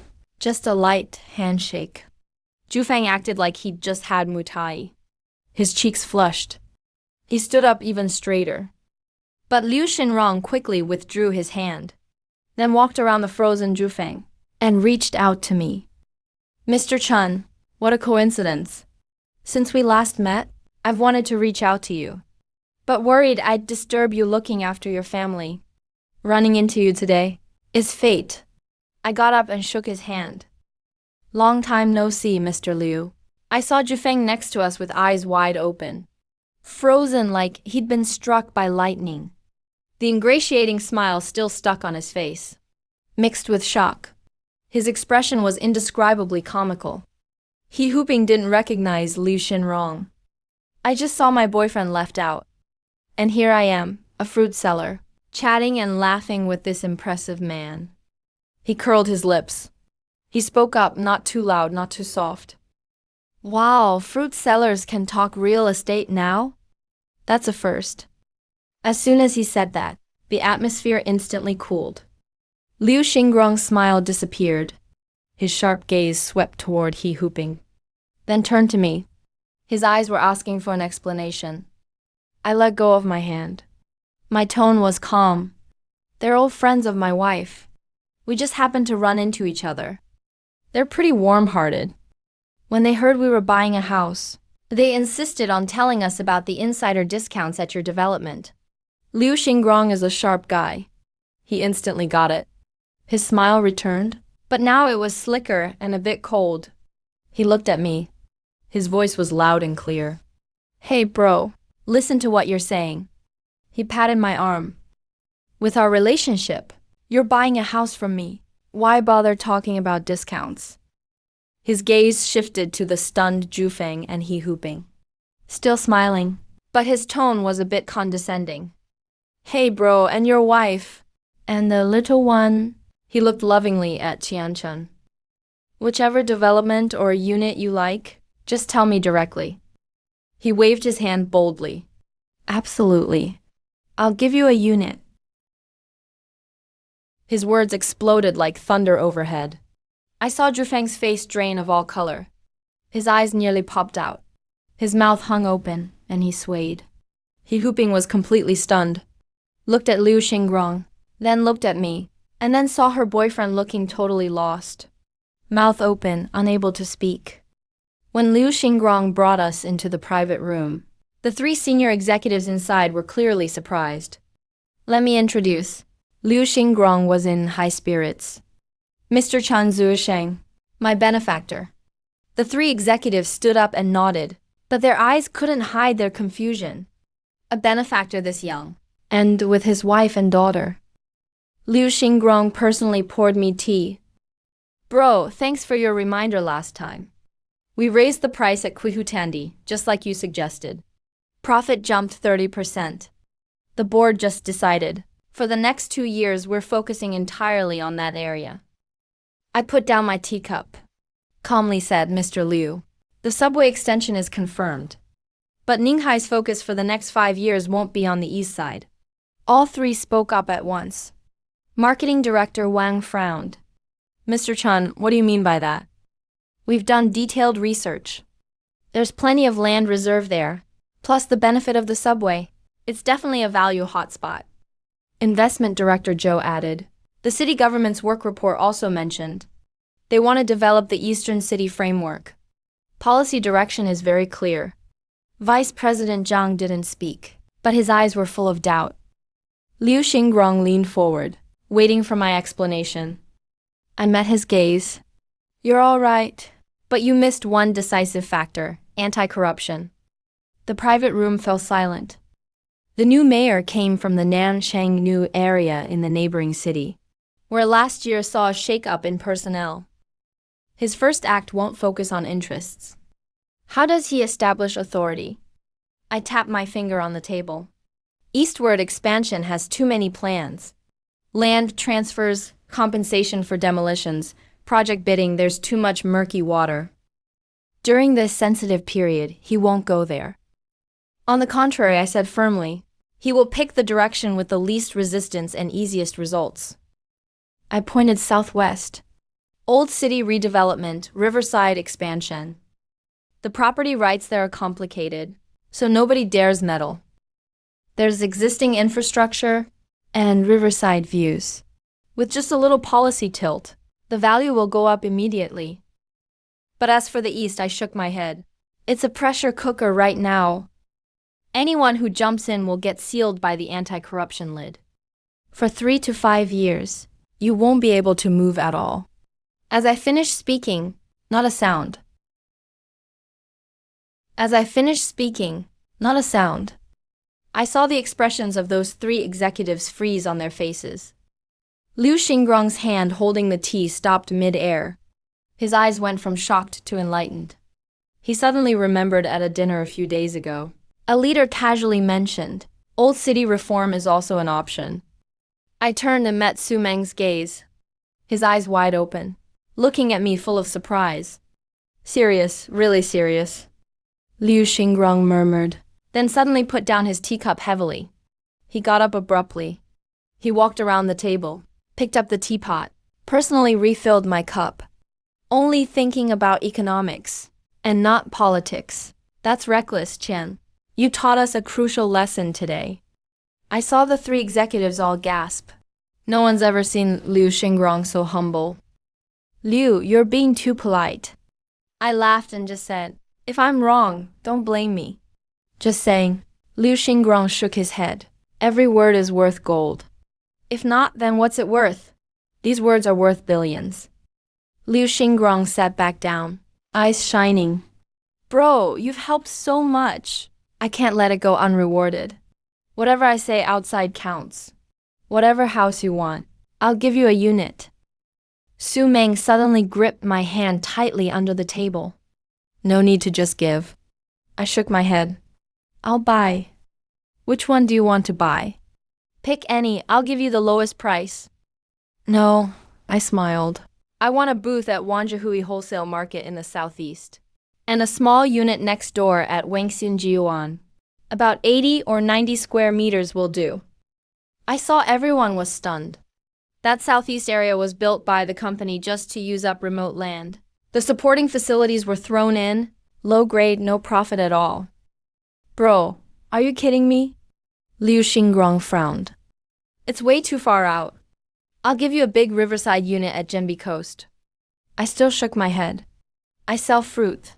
The wholesale market over there works for me, and living next door is more convenient." Liu Xingrong stared at me for a few seconds, suddenly smiled. His smile was helpless, but also full of appreciation. "All right, if you insist on buying, I won't stop you. Here's the deal." He slapped the table. "You pick your own booth. At cost price, 100,000. If you give me a cent more, I'll flip out." 100,000, that's basically giving it away. I raised my cup to thank him. "All right, Liu. Thanks," and gently clinked our cups. I could feel Su Meng's gaze always on my face. He looked at me, then at the 3 still shocked executives. His lips moved, but in the end he said nothing. We agreed with Liu Xingrong to see the shop the next day, so we headed home. Su Meng went to the fruit stand first. She actually wanted to upgrade our little stand into a big market, a wholesale supermarket. She started tidying up all the little things at the stand early. I picked up Qianchen and headed home first. Just as we entered the apartment building, Aunt Huang, holding her grandson's hand, stopped us. "Hey, Qianchen. Last time you were messing around with Xiaobao. What did Grandma say?" "Kids need to listen. If you don't listen to Grandma, you'll get sick. Remember that." Hearing that, I immediately felt a surge of anger. Wouldn't I know if my daughter behaves or not? She got sick because she was naughty and disobedient. Bullshit. I looked down at Qianchen. The little one instinctively shrank back. I said clearly, "Qianchen, from now on, if anyone out there makes you uncomfortable, come home and tell Daddy. Daddy will protect you." After I finished, I started to leave. "Hey, hold on." She caught up to us. "I heard you spent a lot of money on Qianchen's illness. Are you selling your apartment?" I stopped in my tracks. "Who told you that?" "It's all over the neighborhood. If you really want to sell, I'll buy it, old neighbor." Don't set the price too high. She said that, while shockingly reaching into her grandson's dirty pocket and pulling out a piece of candy, trying to shove it into Qianshen's mouth. Here, have some candy. I grabbed her wrist suddenly, snatched the candy and threw it away. We're not selling the apartment. Stop listening to nonsense. Then I turned and went upstairs. Her insults echoed behind me. Bah! Wasting your family's fortune. Acting all high and mighty, you deserve to be poor.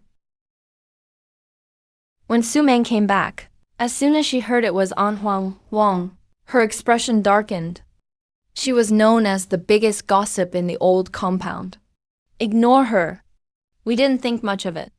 But we didn't know how rumors could stir up trouble. The next evening, I was playing with Qianshen when Su Meng's phone rang. She answered it, listened for a bit, and her expression changed. Mom, what are you saying? We're not selling the apartment. Her mom hung up. Su Meng looked at me, her brow deeply furrowed. She said An Huang ran into them at the supermarket and told them we were thinking about selling our place. Now my dad is furious. I was just about to say something when my phone rang. It was Liu Xinrong's assistant calling to confirm tomorrow's time to view the shop. After I hung up, I saw Su Meng staring at me, as if she wanted to say something but didn't. What's up? Nothing.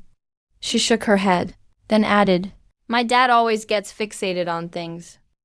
If he believes what Aunt Wang said, he'll definitely do something about it. I held her hand. Once the house paperwork is done tomorrow, everything will be clear. She nodded, but the worry on her face didn't go away.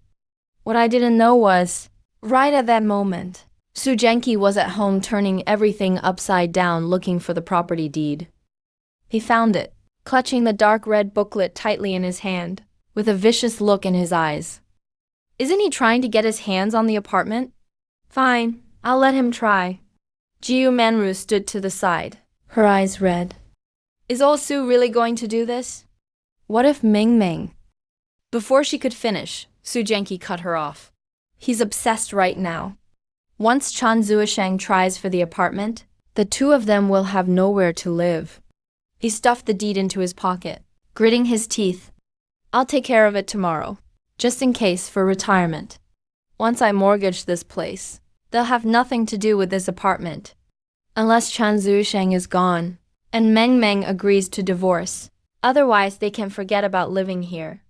Jiu Manru opened her mouth, but in the end said nothing. It was pitch dark outside the window. The lights in the apartment building went out one by one. At breakfast, Su Meng seemed pretty happy. I could tell she was looking forward to seeing the shop today. Qianshen swung her legs and asked, Mommy, we're going to have a big fruit store, right? Su Meng replied cheerfully, Qianshen, you'll have whatever you want to eat. Yay. The smell of porridge and fried eggs mingled together. Simple and peaceful. But before long, there was a loud and urgent pounding at the door. Su Meng went to answer it. Su Zhenqi and his wife stood outside, faces ashen. Mom, Dad, why are you... Sorry to interrupt your plans to sell the apartment. Su Zhenqi strode right in, his eyes glaring straight at me. Selling the apartment? Su Meng was stunned. Jiu Manru, red-eyed, pointed at me. Chan Zuisheng, are you behind on your debts? Is that why you're trying to sell the house? Shameless. I put down my chopsticks. Mom, Dad, you're mistaken. I'm not in debt, and I'm not selling the apartment. Shut up. Su Zhenqi cut me off abruptly. Have you ever said a word of truth? He turned to Su Meng, raising his voice. Meng Meng, you must get a divorce. Do it right away. He owes 2 million. Even the apartment is about to be sold. If you don't divorce him, do you want to end up sleeping on the street with Qianshen? Su Meng got anxious. Mom, Dad, you're wrong. None of this is true. Who told you such nonsense? We don't need anyone to tell us. Jiu Manru started crying. The whole neighborhood is talking about it. Meng Meng, Mom just wants what's best for you. Get a divorce and come back home. We'll keep the apartment for you. We'll cover the medical bills. Just get a divorce. Su Meng's voice was fiery. We know how our life is. We don't need you to interfere. What do you understand? Su Genki shouted in anger. You're out of your mind. Today you give me a straight answer. He stared, fixing his eyes on Su Meng, word by word. Are you getting a divorce or not? Su Meng bit her lip and stayed silent. Fine, not divorcing. He was breathing hard. I'm taking back the apartment. Whether you're rich or poor, it has nothing to do with the Su family. From now on, you're not our daughter. Those last words stabbed into Su Meng's heart like needles. I saw her body sway, her face turning pale. Tears welled up, but she stubbornly refused to let them fall. She looked at my father's twisted face, my mother weeping, unable to meet her eyes. Then she wiped her face, her voice trembling, but clear. I don't care. If you want to cut us off, do it. We won't live here anymore. We'll move out today. Su Genki's eyes widened, as if he was seeing his daughter for the first time. Fine, you have some nerve. He was shaking with anger. I'll be here to collect the apartment tomorrow. With that, he grabbed Jiu Manru and left. Jiu Manru stumbled and turned back. Meng Meng, how did you become like this? Dad is doing all this for you. Su Meng shouted at his back. He's the one who wanted to cut ties. He's the one who wanted to take back the house. I agreed. Isn't that being obedient?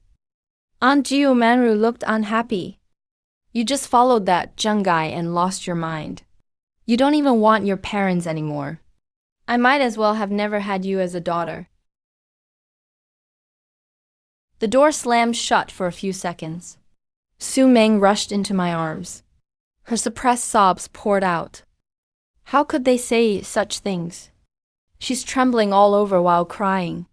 I held her close, gently patted her back. Qianchen hugged her mom's leg, crying softly. Mom, don't cry.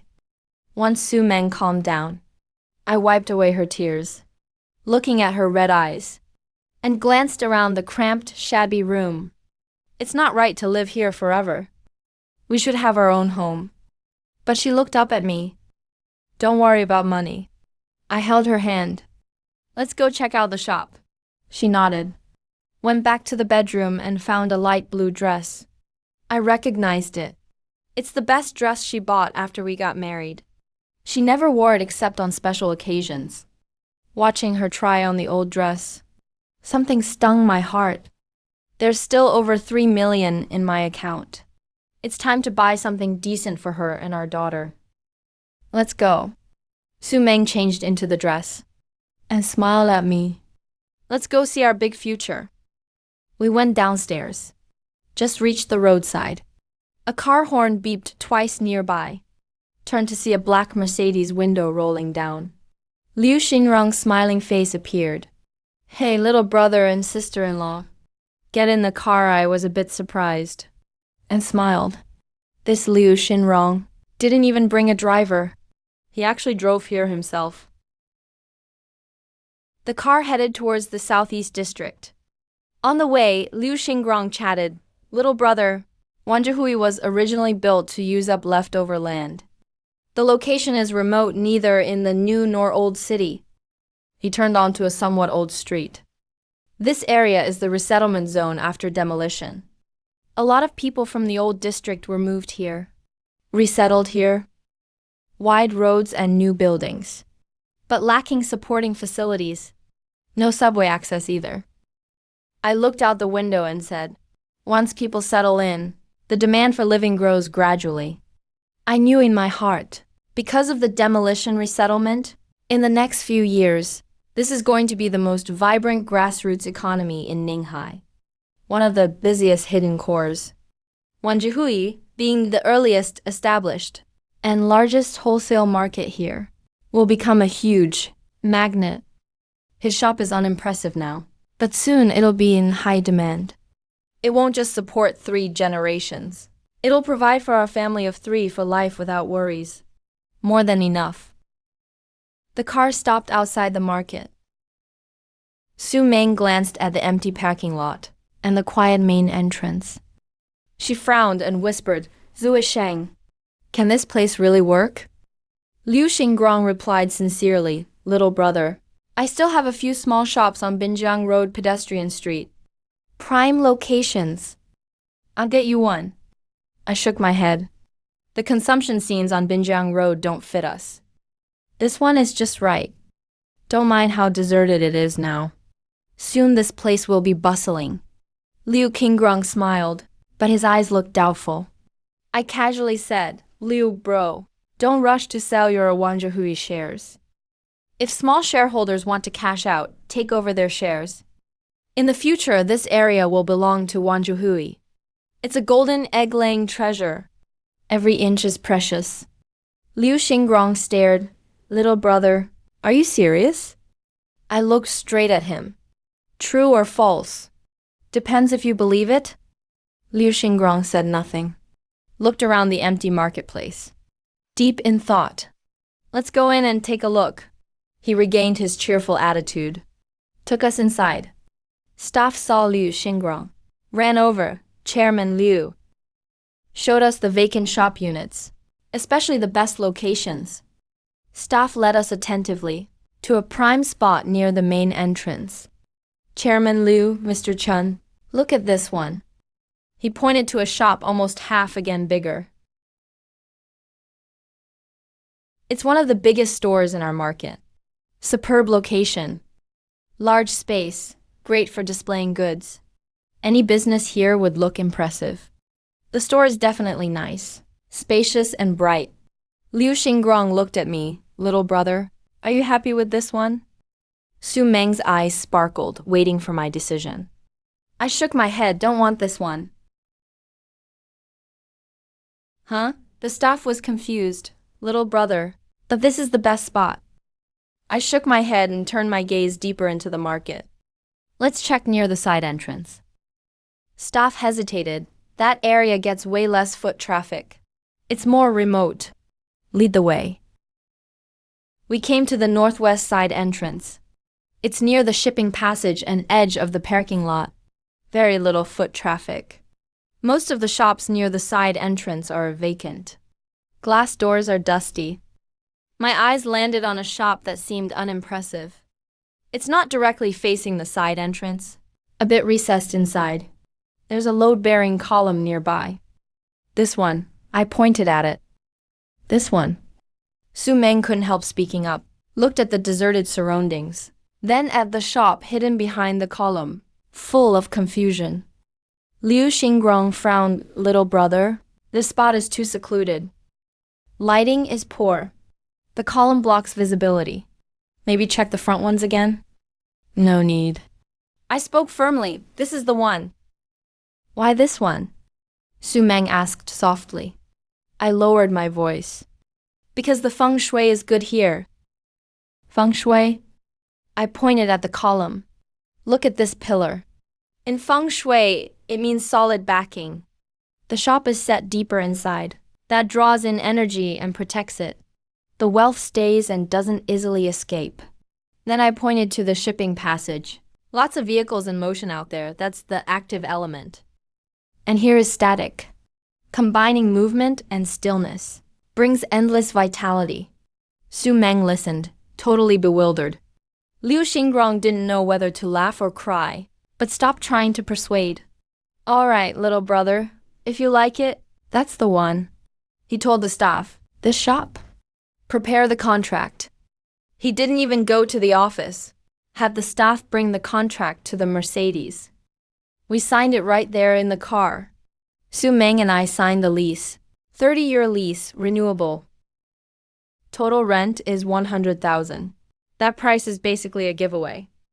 Su Meng held the contract, with her most relaxed smile of the day. Zuishen, where to now? Since the shop is settled, let's look at houses nearby. If there's a good one, we'll buy it. Buying a house? Su Meng's eyes sparkled again. Yes, buying a house. Liu Jinyong spoke up. Little brother wants to buy a house around here? Alright, the neighboring Yujingtai and Southeast Mingju. All developed by our company or partners. Which one do you like? I'll get you the lowest price. I shook my head, not those. Let's go check out Warm Home. Warm Home? Liu Xinrong was surprised. That's several years ago, a demolition resettlement. The buyback houses are all delivered and settled. Now only second-hand houses are circulating. I knew what he meant. He can handle new houses, but not directly control second-hand prices. I smiled. I know the difference between new and old houses isn't important. Location is all that matters. Liu Xinrong made a phone call. It took less than 15 minutes for him to arrive. A white business van showed up. The van door popped open. A man in his 40s got out, his belly slightly protruding. Chairman Liu, why did you come here yourself? He jogged over, both hands stretched out long, then turned toward us. My surname is Zhou Fulai. Fulai Real Estate. Whatever Chairman Liu wants, just leave it to me. Liu Xinrong nodded calmly. Old Zhou, Mr. Chen's my younger brother. He wants to check out property at Wangxin Jiuan. Do you have anything suitable? Of course we do. Zhou Fulai patted his chest. Chairman Liu said the agency fee is waived. Just making friends. There are 4 units on sale at Wangxin Jiuan. We checked out each one. 3 of them were pretty ordinary. The last one was a top-floor unit. The moment we pushed the door open, sunlight poured in everywhere. A bare cement floor. The white walls were bright and clean. Su Meng walked to the end of the living room. Suddenly let out there was a terrace outside. Over 60 square meters. Zhou Fulai came over to explain, Mrs. Chen.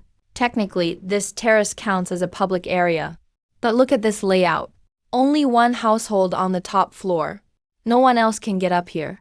If you block the terrace door, it really becomes your private garden. Su Meng didn't say anything. She just stood in the sunlight gazing at the empty space. I walked over. If we enclose this area, that side could have a trellis with climbing roses. This side could have flower beds with roses and hydrangeas. A rattan table in the southeast corner, and 2 chairs. In the summer evenings, you could drink tea, eat watermelon, and watch the stars. Zun Meng turned to look at me. She didn't speak, but her eyes quietly turned red. The apartment is 120 square meters, plus the terrace. Total usable space is 180 square meters. I looked at him, Meng. Do you like it? He didn't answer right away. He just turned back and looked at it for a long while, then nodded gently. Liu Xinrong immediately chimed in, bro.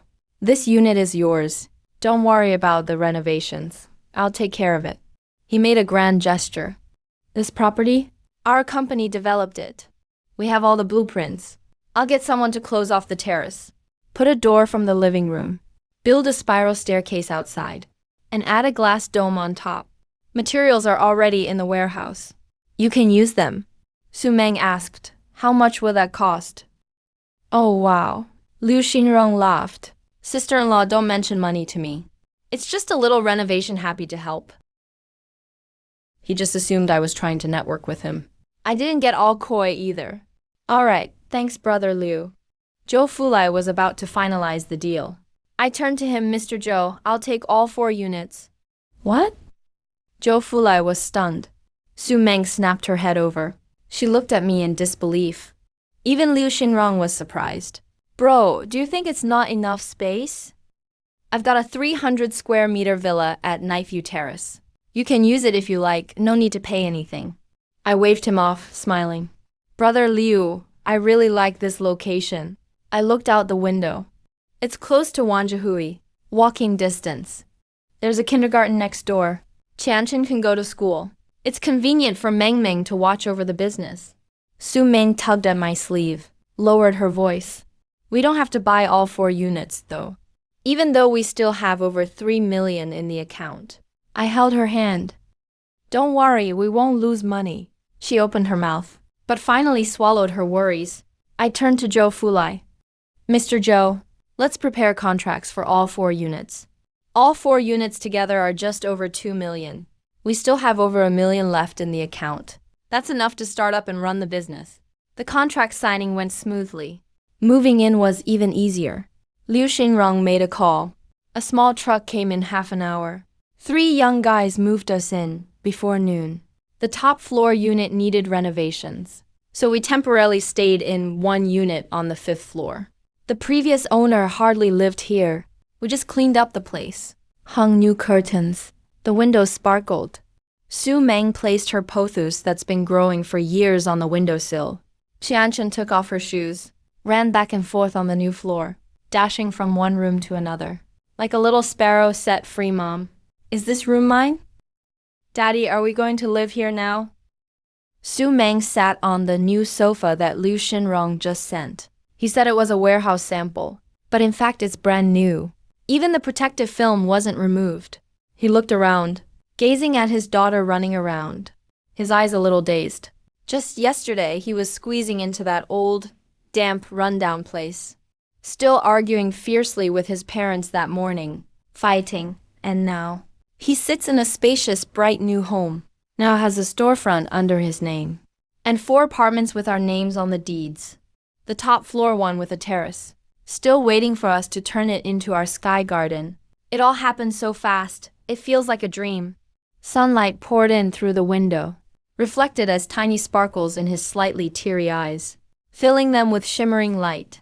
Seeing the emotion on his wife's face, at that moment, I felt the 2 million was truly worth it. 2 million? 4 apartments. I know in my heart just how worthwhile this investment was. In another year, Ninghai's education scene will go through a seismic shift. A retired senior leader from Beijing who was born in Ninghai is about to step down from an important post. He's always been reserved all his life, except this time. He proactively proposed, wanting to leave a school on the land where he was born. A real legacy, not just lending his name, not just a donation, but something solid and real. Bringing the best educational resources from Huabai Primary School in Beijing right to Ninghai. And the branch school's site is on the vacant lot next to Wangxin Jiuan. When Huabai Primary School Ninghai branch first opened enrollment, the whole city scrambled to get in. The official zoning line just happened to include all of Wangxin Jiuan. Overnight, this once despised relocation complex transformed into the hottest, most sought-after school district real estate in Ninghai. Housing prices skyrocketed like a rocket. All those old neighbors who got these homes through relocation became rich again almost by accident. Some sold one apartment, and that was enough for a down payment for their son's place in Shanghai. Some turned their lifelong old home into real cash, and the elderly traveled the world. Those years, all of Ninghai talked about Wangxin Jiuan. Some were envious, some jealous, some regretted not buying, some stomped and cursed. There were all kinds of reactions, and now I'm holding 4 units. Once the price peaks, I'll sell at the right time. Keep one for ourselves, sell the other 3.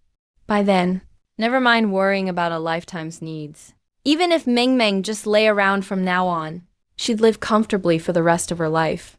Of course, if I wanted to make more money, with the information and funds I have, I could easily sweep through several nearby communities as well. But there's no need to live again. I've gradually come to understand something. You can never finish making money. In my previous life, I spent my whole existence, starting from nothing to a net worth of billions. But at the end of the day, this life, as long as we have enough money, that's enough. My daughter's smiling face, my wife's gaze, the peaceful family meals together, those are what I truly treasure. Su Hai sat in his own car for nearly 20 minutes. His phone was heating up in his palm. Eventually, he started the car. His father yelled so fiercely over the phone. If he really doesn't come, He might never come home again. the car twisted and turned, and stopped under that familiar apartment building. He took a deep breath, went upstairs and knocked on the door. No one answered. He knocked again. Still no movement. He went downstairs and jogged to the fruit stand at the intersection. The empty stall had been tidied up spotless. Even the old digital scale was gone. The vegetable seller next door stuck her head out and recognized him. "Oh, Xiao Su, looking for your sister?" "Yeah, your sister and her family moved out. They moved out at noon. The aunt spoke loudly. A big truck came. A few guys moved everything out noisily, and pretty soon it was all empty. I was still wondering. They lived here for more than 10 years. How could they just move so suddenly? Suhai's mind buzzed. Where did they move to? That I don't know. The aunt shook her head. Your sister didn't tell you? Suhai didn't reply. He stood in front of the empty fruit stand, gripping his phone, frozen for a long time. All this was pieced together later when Su Meng answered the phone. From bits and pieces he told me. That night, his phone rang. He picked up, listened for a few seconds, and his expression changed. Without saying a word, he handed me the phone. I took the call. I heard the voice of Su Zhenqi on the other side, full of energy, righteous and confident. Chan Kuisheng, listen up. That apartment. It was allocated to me by my unit and the title belongs to me. I've already invested it in a reverse mortgage project. I'll handle the paperwork tomorrow. Unless you divorce Ming Ming. Otherwise, you two can't live there. I held the phone, silent for 2 seconds. Then said, Dad, we've already moved out. There was silence on the other end for 2 seconds. Moved out? Yes, we moved at noon today. The apartment is empty. You can collect it at any time. Another stretch of silence. Then the call was hung up. I handed the phone back to Su Meng. She looked at me. Her eyes were red, but she didn't cry. Her voice trembled a bit. They really invested the apartment. He lowered his head, gripped his phone, and didn't speak for a long time. Then he looked up, forced a little smile at me. It's fine. Anyway, we're not going back. I nodded and pulled him into my arms. The Wanzhou Fruit Wholesale Supermarket finished renovations and opened. The first month, business was slow. Su Meng sometimes looked at the empty shop. A hint of anxiety flashed in her eyes. I'm not worried. We still have savings in the account. The store is ours. No need to pay rent. The top floor unit is still under renovation. Life is lived one day at a time. There's no need to rush through it. A month later, Liu Xingrong called, said the renovation was finished. We should go check it out. The instant the door opened, Su Meng just stood there frozen. The wall between the living room and the balcony had been completely opened up. Liu Xingrong really installed a glass folding door stretching from the ceiling to the floor. Now the door is fully open. Sunlight pours in from the balcony. The whole room is golden. The balcony looks different now. The cement floor has been covered with anti-corrosion wood. A flower bed built in the corner, with vines planted, roses and plumbago. The flower trellis is already up. The vines haven't climbed all the way yet, but green shoots are already starting to appear. A round rattan table in the southeast corner. 2 chairs. Even a rustic vase sits on the table, holding several hydrangeas. A glass dome covers half the balcony, bright with plenty of sunshine. And no worry about rainy days. Su Meng slowly walked in. He looked around for a long time, then covered his mouth with teary eyes. Qianshen, the little girl, stormed in screaming. She had been downstairs. Liu Xingrong's assistant showed her a newly planted apple tree. She turned around and realized Mom and Dad were gone. She rushed upstairs with her little legs. As soon as the door opened, she was stunned. Then wow. She spun around the living room, ran onto the balcony and spun around again. Apple tree, trellis, round table, glass roof. Every single thing made her go wow. Mom, it's so beautiful here. I watched the mother and daughter. Suddenly, those billion-dollar contracts and mega mergers from my past life, standing under the spotlight in all those glory moments. None of them compared to even 1/10,000th of this moment. And when good things happen, they come one after another. 2 months later, the fruit wholesale supermarket that had always had mediocre business suddenly exploded in popularity. The cause was Su Meng as a live stream host. That was my idea. I said Meng Meng. You always have new customers coming in and out of the shop. Why not try live streaming? No need to forcefully promote. Just set up your phone. Record how you usually sell fruit, how you organize the goods, how you chat with customers. Su Meng was a bit confused then. Live stream me? I don't know how to do that. No need for that. I told her to just be herself. I got her a couple new outfits. Not flashy live stream costumes. Just linen shirts and simple aprons. Hair casually tied up. Neat and fresh. No weird filters for the lighting. Just a warm fill light shining on the fruit stand, with Wang Jiahui's stall as the background. Wood racks, stacked neatly with seasonal fresh fruit and handwritten price tags. All messy. Those are Qianshen's notes. In the first week, there were about 3 to 5 viewers on average in the livestream room. Su Meng wasn't worried. Nobody talked. She just organized goods, occasionally looking up, smiling at the camera and saying a couple words. Today's strawberries are very sweet. Fresh blueberries just arrived.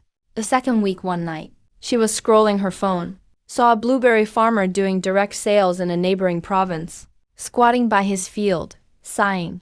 Su Meng watched it several times. Called the supplier early the next morning, directly ordered 500 jin. He didn't make a fuss about it. He just put that batch of blueberries on display during the live stream. Casually said, "The blueberries from this farm taste really good. It's hard for fruit farmers. If I can help, I will." That night, hundreds of people suddenly poured into the livestream channel. The chat was flying by. "Sis, you're so beautiful. Did you really buy to support farmers?" "Already placed my order.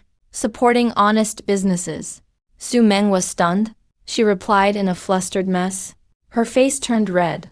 The platform started pushing the stream the next day, once they tagged it as helping farmers. The traffic flowed in like a floodgate was opened. Orders started coming in on the third day. They weren't just coming in one by one, but page after page. The order printer ran from morning till night. The chugging never stopped. It wasn't just online. Offline exploded too. The main entrance of Wanzhou was closed for roadwork. City infrastructure was being renovated. The posted construction time was about 8 months.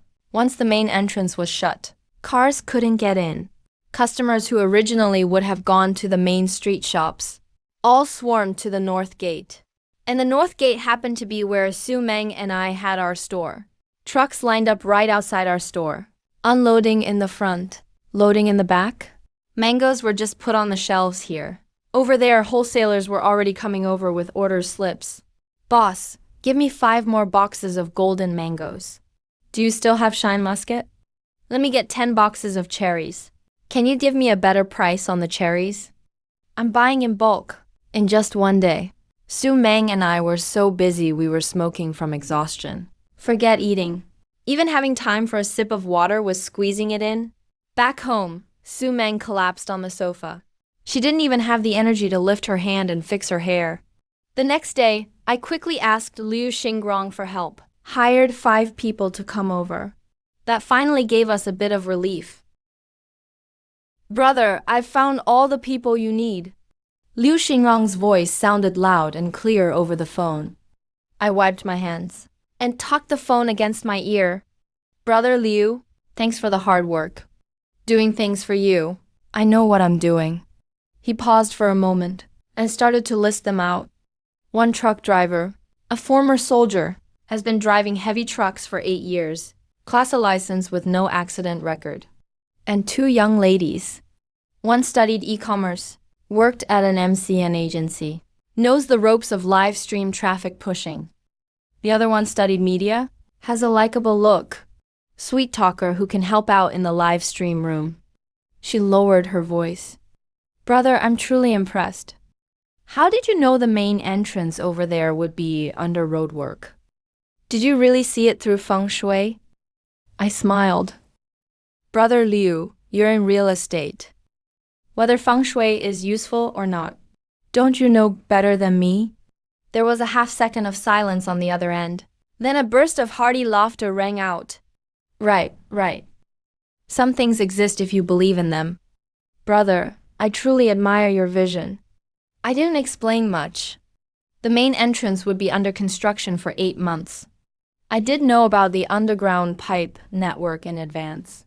In my previous life, because of this very reason at Wangzhou, the North Gate became the main entrance and exit. That corner, which was originally the quietest, was forcibly turned into a prime location by the flow of cars and people. Back then, a feng shui master even specifically ran over, pointed at the pillar at the North Gate and said, "This is called the dragon pillar taming the water. The adjacent storefront is a hidden blade in the side sleep. The rumors made it sound miraculous. This wave of geographical advantage is now being reaped by me. But what even I didn't fully expect was that Su Meng's live stream would become such a hit. Beauty-enhancing agriculture, internal circulation boosting consumption, rural revitalization. Su Meng hit all the tags the platforms wanted to promote. Traffic surged toward her like water through an open sluice gate. Sometimes, taking a break from the busy work, she would sit by the shelves in a daze. Zhuoshang, I calculated the accounts again today. Last month, online and offline combined for 1.37 million. Profit is 210,000. Her expression was a bit vacant. Sometimes when I wake up in the morning, I stare at the ceiling and think, is this a dream? When I wake up, I'll still be in that old tenement building. Qianchen sleeping by the wall. And you haven't come home yet. She didn't go on. I held her hand. It's not a dream. Even if it were a dream, it's a dream we earned ourselves. She looked up, her eyes a little red. I had to distract my wife. Meng. Yeah? Our most important task right now isn't making money. She turned her face to look at me. I said, Qianchen has to go to the hospital for a follow-up next month. And her kindergarten has started giving homework. Su Meng was silent for a few seconds. Are you saying I spend too little time with her? I'm saying we're not short on money now. I looked into her eyes. What we're short on is time to watch her grow up. She took a deep breath. I know, but I can't stop. Sometimes I feel like if I stop, all this will run away. It won't run away, I said with a smile. But she suddenly frowned and said seriously, Qianchen is starting elementary school next year. The nearest public elementary school around here has very average teaching quality. The good ones in the city are either zoned or require school choice fees. School district houses in the city center are 40,000 to 50,000 per square meter even for old units. A 50 or 60 square meter flat starts at over 3 million. She spoke faster and faster, as if being pushed forward by something. No, I need to earn a bit more. Looking at her like this, I was somewhat amused and touched. Meng, don't worry. Our daughter is blessed. A blessed person doesn't need to rush. She froze for a moment, clearly not quite understanding. I wasn't in a hurry to explain. The matter of the North China-affiliated primary school can't be mentioned yet. The time hasn't come. When that news is officially announced, half of Ninghai will go crazy. The fruit wholesale supermarket business was like a snowball, getting bigger and bigger. The company was officially registered. I came up with the name, Mongshang Fruit Industry. When Su Meng saw on the business license, those two words next to each other, the corners of her mouth curled up. It's formal now. I suggested my wife set the salaries higher. She nodded and raised the pay scale by 1 level. The shop ran much smoother. The two of us finally didn't have to be stuck in the shop every day. Especially the live stream room, the young girls learned quickly. Su Meng only appeared at specific times, but every time she went online, the live comments would explode. The label Fruit Goddess was attached to her at some unknown point, and just spread like that. That afternoon, Su Meng's phone rang. After hanging up, she said to me, the management committee of the old market notified me to go pick up the return deposit. How much? 2,000? I laughed. That's not even worth half a day's work now. We can't just not take it and let the committee have it for free, right? She rolled her eyes at me, already starting to change her shoes. 20 minutes later, Su Meng stood at that familiar alley entrance. The small, dilapidated fruit stand had a new owner. The newly installed storefront was bright. She looked for a few seconds, shook her head, and turned toward the management committee. She told me all this after she came back. In the management committee office, as soon as Director Zhou saw her, he was enthusiastically like a different person. After finishing the paperwork, Director Zhou pulled her aside to chat. Asking where we live now, Su Meng said casually. Next to Wanjihui, Wengxin Garden. Director Zhou's eyes suddenly widened. Wengxin Garden? You live in Wengxin Garden? Su Meng was stunned. What's wrong? Director Zhou didn't answer, turned around and pulled out a document, slapping it down in front of her. It was a copy of an official document with a red header. The title was very long. Su Meng caught a few keywords at a glance. North China Affiliated Primary School Ninghai Branch Site Selection and School District Zoning. Her eyes scanned down a bit. To that line, Wengxin Garden is included in the school's recruitment area. Below that in small print, the release date was 3 days ago. What does this mean? Su Meng didn't react for a moment. Director Zhou babbled on the side. That area of yours is now a school district property. North China Affiliated is a top-tier school, the best school district in all of Ninghai. Those old houses in Wengxin Garden, who would have looked at them before? Now, guess how much per square meter? Su Meng opened her mouth, but no sound came out. 130,000. Director Zhou held up 2 fingers. At 130,000, you still can't even get one. Thinking Su Meng was renting, he was full of regret. Oh my. If only you had bought a unit there earlier. Renting is just helping the landlord pay the mortgage. They're making a fortune now. Just think about it, 130,000 per square meter. Any random unit around 100 square meters is over 10 million. Su Meng stood there, dazed. Over 10 million. Wengxin Jiuan is 130,000 per square meter.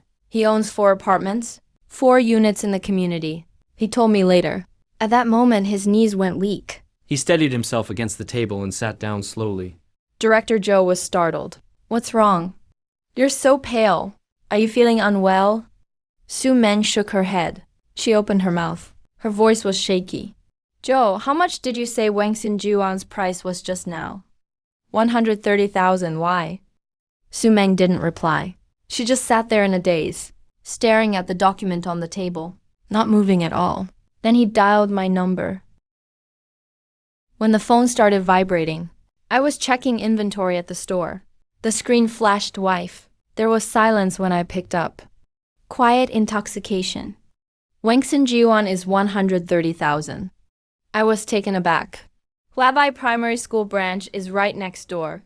The school district is included now. 130,000 per square meter.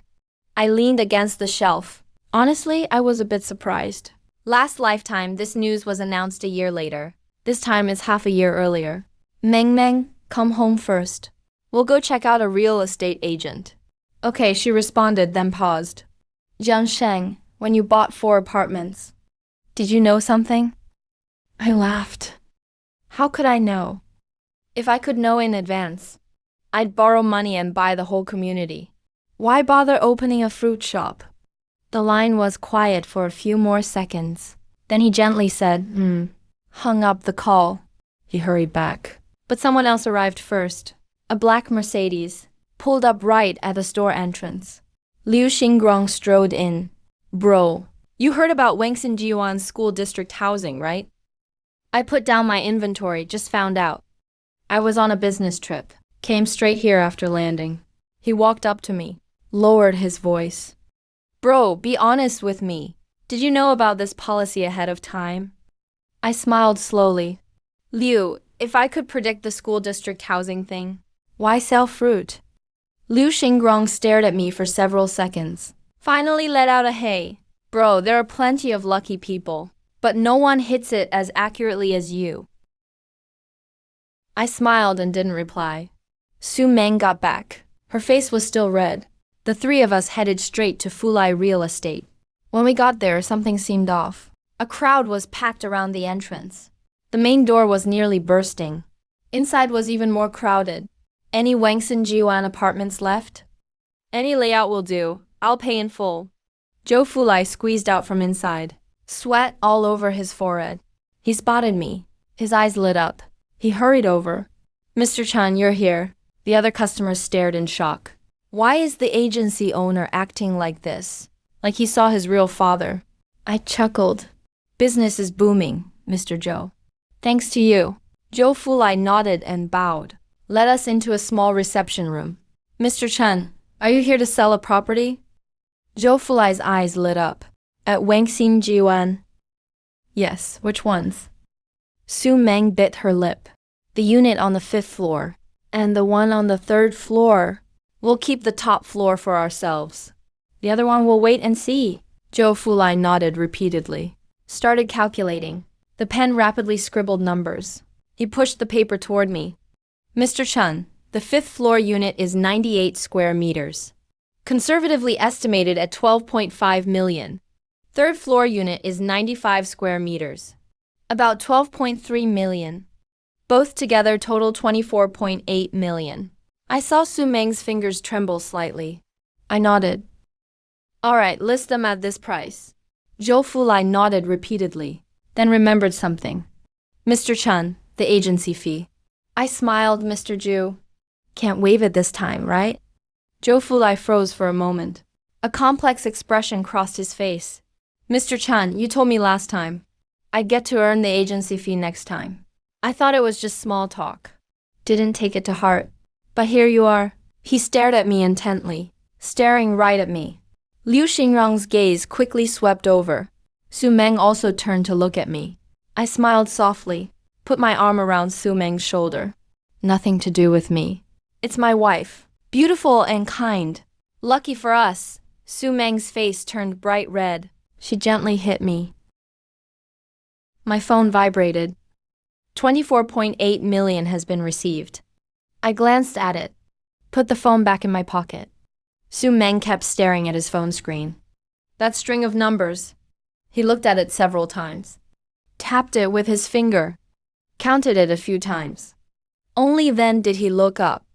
Sui Sheng. Yeah, I'm a millionaire now. I nodded in agreement. But honestly, I didn't feel a thing.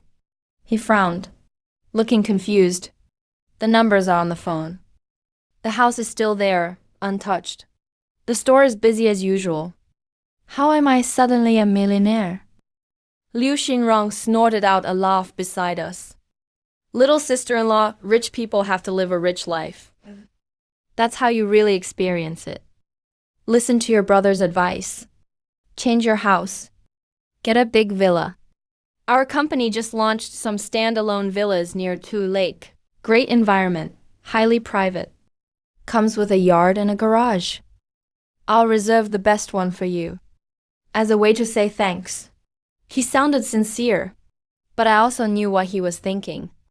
After the news about Wangxin Jiwan's school district houses came out, the homes and shares he's been holding in Wanzhouhui shot up more than mine. His gains were even crazier than mine. After this wave, he earned as much as developing 2 whole real estate projects. Now he's even more eager to teach me well. But I shook my head. Thanks for your kindness, Liu, but I'm not changing houses. Su Meng nodded hard beside me. I still haven't had enough of the sunshine room upstairs. The roses on the terrace just bloomed. Every morning I have to go check them out. It'd be a shame to move away.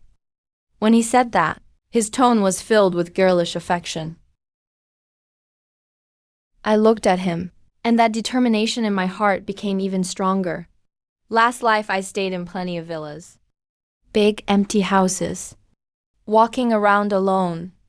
Even the echoes were louder than people. Now, the 3 of us squeeze under the cozy glass dome at the top floor, drinking tea and watching the stars. It's better than any fancy mansion. Liu Xingrang saw both of us shaking our heads, so he didn't insist. He immediately had a new idea. Fine, no changing the house. What about the car? Car. With your business now, you should at least have a car, right? When you have clients visiting, you can't just drive the cargo truck for pickups. He paused, then added, little sister-in-law, you're the fruit queen now. Taking the bus. Your fans won't approve. That last comment made Su Meng laugh. He glanced at me, his expression a bit shaken. I thought about it and nodded. All right. There's a car show next week. We'll go check it out. Half an hour later, we were back at Wanjihui. Even before the car stopped, something felt off. There was a crowd at the store entrance. What's going on? They weren't here to shop, just watching the commotion. Several men blocked the doorway. Hands on hips, cigarettes between their lips.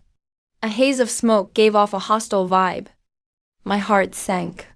I opened the car door, walked quickly over, squeezed into the crowd, got a clear look inside the store. The live stream stand was toppled on the floor. Phone screen shattered. Neatly arranged fruit baskets overturned. A couple of Wogan tangerines rolled all over. Several young girls huddled in a corner, faces pale. The live stream spot, where Su Meng usually sits, now held a middle-aged man. Buzz cut, thick gold necklace around his neck. Leg crossed, holding two handcrafted walnuts. He squinted at me, didn't get up. You're the owner? I scanned the store, then spoke. Asked, what can I help you with? What's up? This cut guy clicked his tongue. Put the walnuts on the table. Let me introduce myself. I'm Yongjae. East City Yongjae. I run a business company. Looking to expand recently. Got my eye on your shop. He stood up, walked over to me, checked me out. This location's pretty good. North Gate and live streaming too. Business must be booming, huh? I didn't reply. He kept going. I'll give you a price. 50,000. Take the money and open up somewhere else. This shop belongs to me now. He patted me on the shoulder. Come on, make it easy for me. Move out today. I glanced down where he patted me, then looked back up at him, Yongjae. Nah, not selling this shop. Yongjae stared at me. Come on, man. Maybe you didn't hear clearly. I said, do me a favor. Are you going to accept it or not? I let out a cold laugh. Just then, the car door behind me opened. Liu Xingrong strode over. Who's causing trouble here? Yongjae turned, eyes narrowing. A smile quickly appeared on his face. Well, Director Liu, what brings you here? Is this shop under your protection? Liu Xingrong walked to my side, gave a cold laugh. I cover all of Wanjihu, every inch was developed by me. I give my stores to whoever I want. He stepped forward. Who the hell are you? Coming to my turf, acting like a gangster. Yongjae's face changed several times. Jaw clenched. He finally swallowed his anger. Director Liu, no offense. I'm just here for business. Harmony brings wealth, right? Business? Liu Xingrong pointed at the toppled livestream stand and the smashed fruit everywhere. Is this your way of doing business? Yongjae let out a forced laugh. Didn't reply, he turned to me instead. His eyes were full of menace. All right, man. With Director Liu here today, I'll do a favor. He walked to the door and glanced back. But you'd better think hard. Can you really count on someone else's protection forever? He waved, and the men with him melted into the crowd. The store quieted down. A few girls couldn't hold back their tears. Su Meng rushed in from outside and hugged me tight.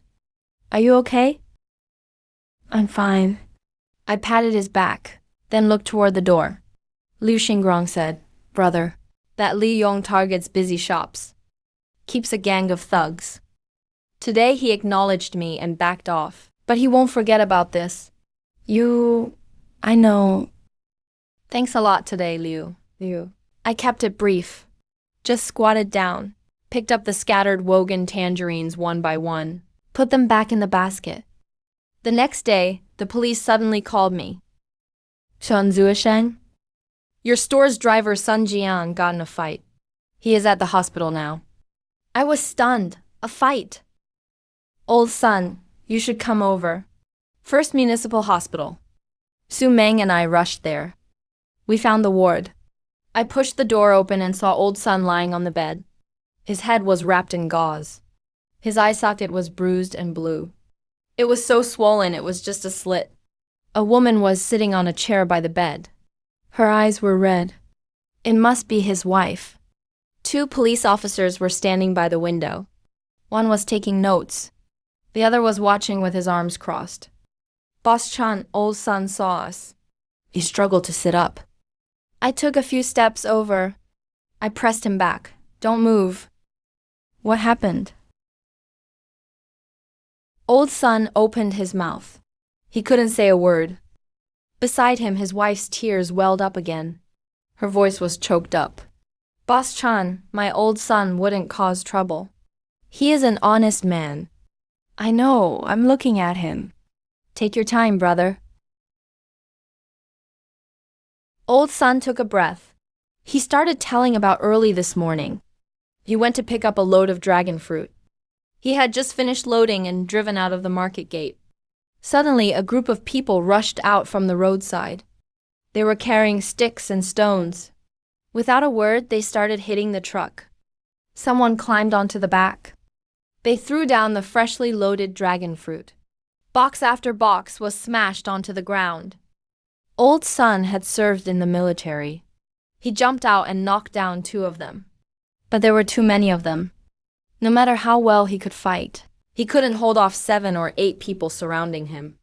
He took a blow to the back of the head. Before passing out, he saw someone smashing the windows and slashing the tires with knives. The next thing he knew, he was in the hospital. Old son finished speaking. He was clenching his back teeth. His jaw muscles were bulging high. I walked out of the ward with the 2 officers. Officer, about this, I handed over a cigarette. The older one took it. He put it in his mouth. Without lighting it, the man in your shop is a veteran? He never causes trouble. He nodded. That group ran fast. When we arrived, there was only a ground full of rotten fruit. The license plate was covered in mud. Surveillance caught a few backs.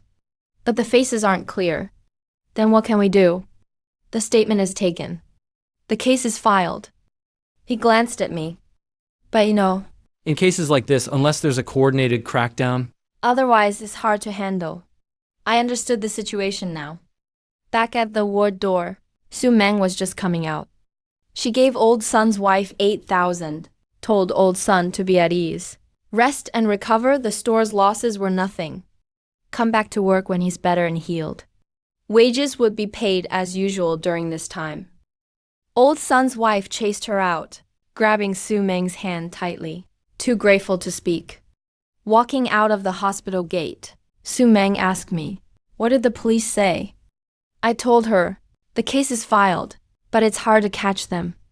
She frowned. "Then what do we do? Should we ask Liu Xinrong for help?" I shook my head. No need for him. The legal world has its ways, and the underworld has its tricks.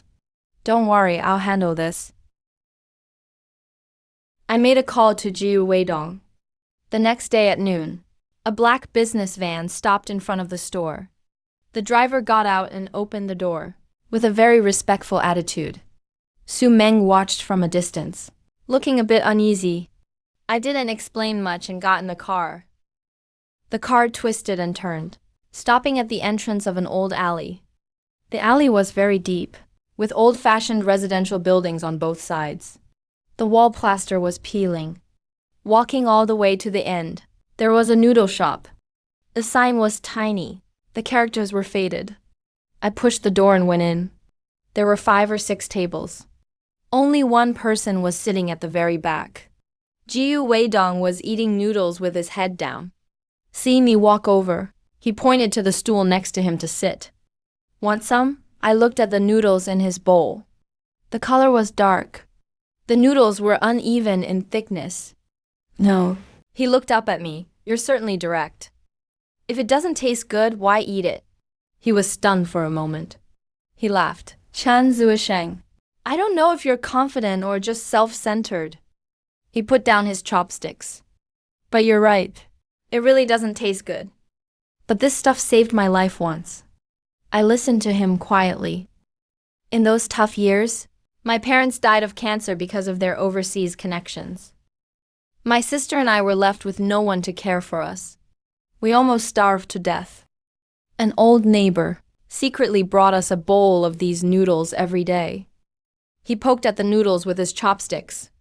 Buckwheat noodles mixed with elm bark powder. Tastes terrible, but it keeps you full. Later, I became successful. I looked for that old neighbor, but they were long gone. He paused for a bit. But I come for a bowl of these every now and then, to remind myself where I crawled out from. I looked at that bowl of noodles, and was silent for a few seconds. Brother Jiu, at the risk of sounding unpleasant, eating good food is the best way to cherish the past. He looked up. Eating coarse food every day isn't called staying true to your roots. I shook my head. That's called self-sentimentalism. To truly stay true, you should eat the best, wear the best, and live the best life.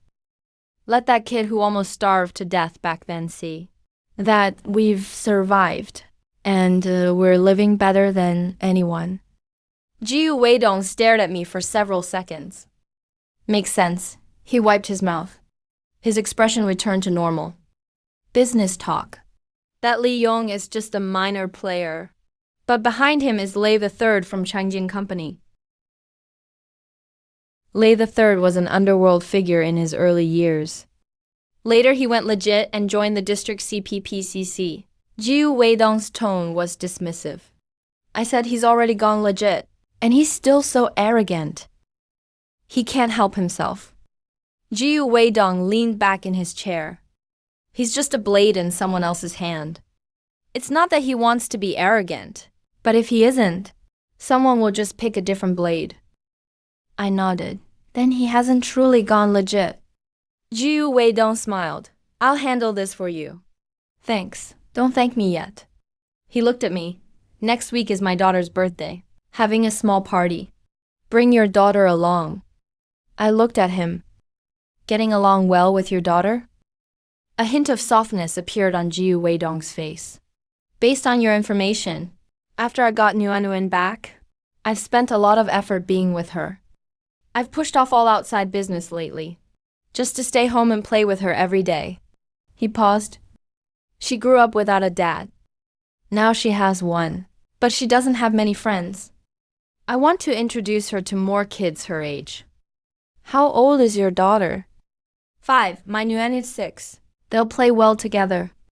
He looked at me. Bring your wife and kid over next weekend. I nodded, sure. Back home, Su Meng was watering the roses on the terrace. I told her about the matter. After hearing it, the watering can in her hand stopped mid-air. Jiu Weidong is that friend you mentioned last time. Su Meng clearly became nervous. Then, what's his family like? What should I wear? What should Jianchen wear? Do we need to prepare a gift? I couldn't help but laugh. Momo, don't be nervous. She took a deep breath. I've just never seen this kind of scene. The Jiu Weidong you mentioned. I've heard you talk about him a few times. I feel like he's from one of those prestigious families. I thought for a moment. Counting from his old man, they are indeed a prestigious family. Su Meng's face turned pale. But I changed the subject. Jiu Weidong himself is the least successful one in his family. He's a kindred spirit of mine. Basically just a hoodlum. Su Meng glared at me. I put my arm around her shoulder. Don't think too much. Tomorrow we'll go buy some clothes for you and Qianshen. Then we'll check out some cars at the show. We'll drive a new car there next week. Proper and decent. It's really just a normal family. Hardly better than ours now. She was amused and gave me a gentle slap. The next day, in the most upscale women's clothing boutique in Ninghai, I picked out an off-white dress for Su Meng. She took the dress and went into the fitting room. A few minutes later, the door opened and Su Meng walked out. I was stunned. The dress fit her perfectly. The off-white color made her skin look even fairer. Her hair was down. She lowered her head slightly to look at me. In that instant, I suddenly remembered all the celebrities and models I've seen in my last life, but none of them ever moved me like this. Does it look good? She asked softly. I didn't answer. I just looked at her. A sales lady said softly beside me, "Ma'am, this dress really suits you." Su Meng pressed her lips together and smiled. She looked at herself in the mirror. Then she picked up the tag. The smile on her face froze. She turned her head, with a panicked look in her eyes. "Honey, 6,800. We'll take this one." I handed my card to the sales associate, then pointed at the rack. That one. And the dress next to it. Let her try them all." Su Meng grabbed my arm suddenly, lowering her voice. "That's too expensive." I ignored her, nodded at the sales associate to get them. The sales lady's eyes lit up. She quickly walked toward the rack. A few minutes later, the fitting room door opened again. She walked out in a navy velvet gown. The neckline was just right. The waistline was perfectly fitted. I had her try on a light gray knitted suit, and then a simple black dress. Every single one looked amazing. It wasn't about the clothes looking great. It's that she looked great in anything. Wrap them all up. After charging my card, he handed it back to me with both hands. "Sir, ma'am, I'll wrap up your clothes for you." At this moment, Kian tugged at my hand. "Daddy, I need to go to the bathroom." I looked down at her. "I'll take you." I turned to Su Meng and said, "Wait here. Put everything away." I took Kian to the restroom. "We'll be right back." She nodded. I held Kian's hand and headed towards the restrooms inside the mall. Later I found out, not long after I left, 2 young girls passed by the store entrance. One of them glanced inside casually. Her steps suddenly stopped. "Sis." Su Meng turned her head and saw who it was. She was stunned as well. "Xiaoyu." This girl was Su Meng's cousin, Lu Xiaoyu. Lu Xiaoyu rushed in, looking her up and down. "Sis, it's really you. I thought I was seeing things." Su Meng smiled. "What are you doing here?" "I'm meeting a classmate for lunch." Lu Xiaoyu's gaze fell on her. She was still in the dress she hadn't changed out of. "Sis, are you here shopping for clothes?" Su Meng tugged at her dress uncomfortably. "No, just browsing." The other girl also walked in, curiously checking out Su Meng. Lu Xiaoyu snapped back. "Oh, this is my cousin." "Sis, this is my classmate. We're going to eat together." "Hi." Su Meng nodded at the girl. "Sis, we're heading upstairs. I'll call you later." Lu Xiaoyu pulled her friend out. They walked out of the store. After turning the corner, her friend grabbed Lu Xiaoyu. "Xiaoyu, your cousin is rich." Lu Xiaoyu was surprised. "Rich? I don't think so. Anything in that store easily costs several thousand." Her friend glanced back. "I just saw a pile of clothes on the checkout counter. They're all for her, right?" "For real?" Lu Xiaoyu slowed down. Hearing my wife ran into her cousin, I didn't think much of it. 2 days later, we went to the auto show. The goal was clear: a business vehicle. I had already warned Su Meng on the way. "Honey, let's not buy anything too expensive. Around 100 to 200,000 is fine." I nodded with indifference. I've driven all kinds of luxury cars in my previous life. A car is just a tool to me. After entering the venue, we followed the crowd, passed by the VW booth. Kian suddenly stopped. "Daddy, look." She pointed at a car. Excitedly, "It's a Beetle. Retro design." That light pink color stood out among all the cold metal machines, like a fairy tale that just walked in. "So cute." Kian tugged on my hand. "This car is perfect for mommy, and for me too." I looked down at her. "Do you like it?" The little girl nodded hard. I looked at Su Meng. She didn't say anything, just stared at the car, her gaze unbelievably soft, then quietly asked me, "How much is this car?" I knew that look all too well. She clearly liked it, but was afraid it was too expensive, secretly doing the math in her head. I waved over a salesperson. "Hello, sir. The high-end Beetle model is just over 300,000. There's a discount during the auto show." Su Meng gently tugged my sleeve. "Honey, that's too expensive." I ignored her. I asked the salesperson, "Is it available for immediate purchase?" "Yes, sir. This display car can be picked up right away." Su Meng tightened her grip on my sleeve. "Honey."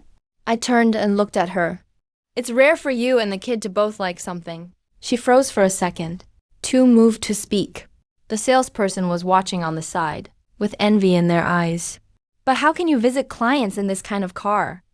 She finally found an excuse. I can't pick up clients in a Beetle. Then we can just get another business car. I replied naturally. I'll drive the business car. Use it for work. This one's for you and Kian. She looked at me, her eyes a little red.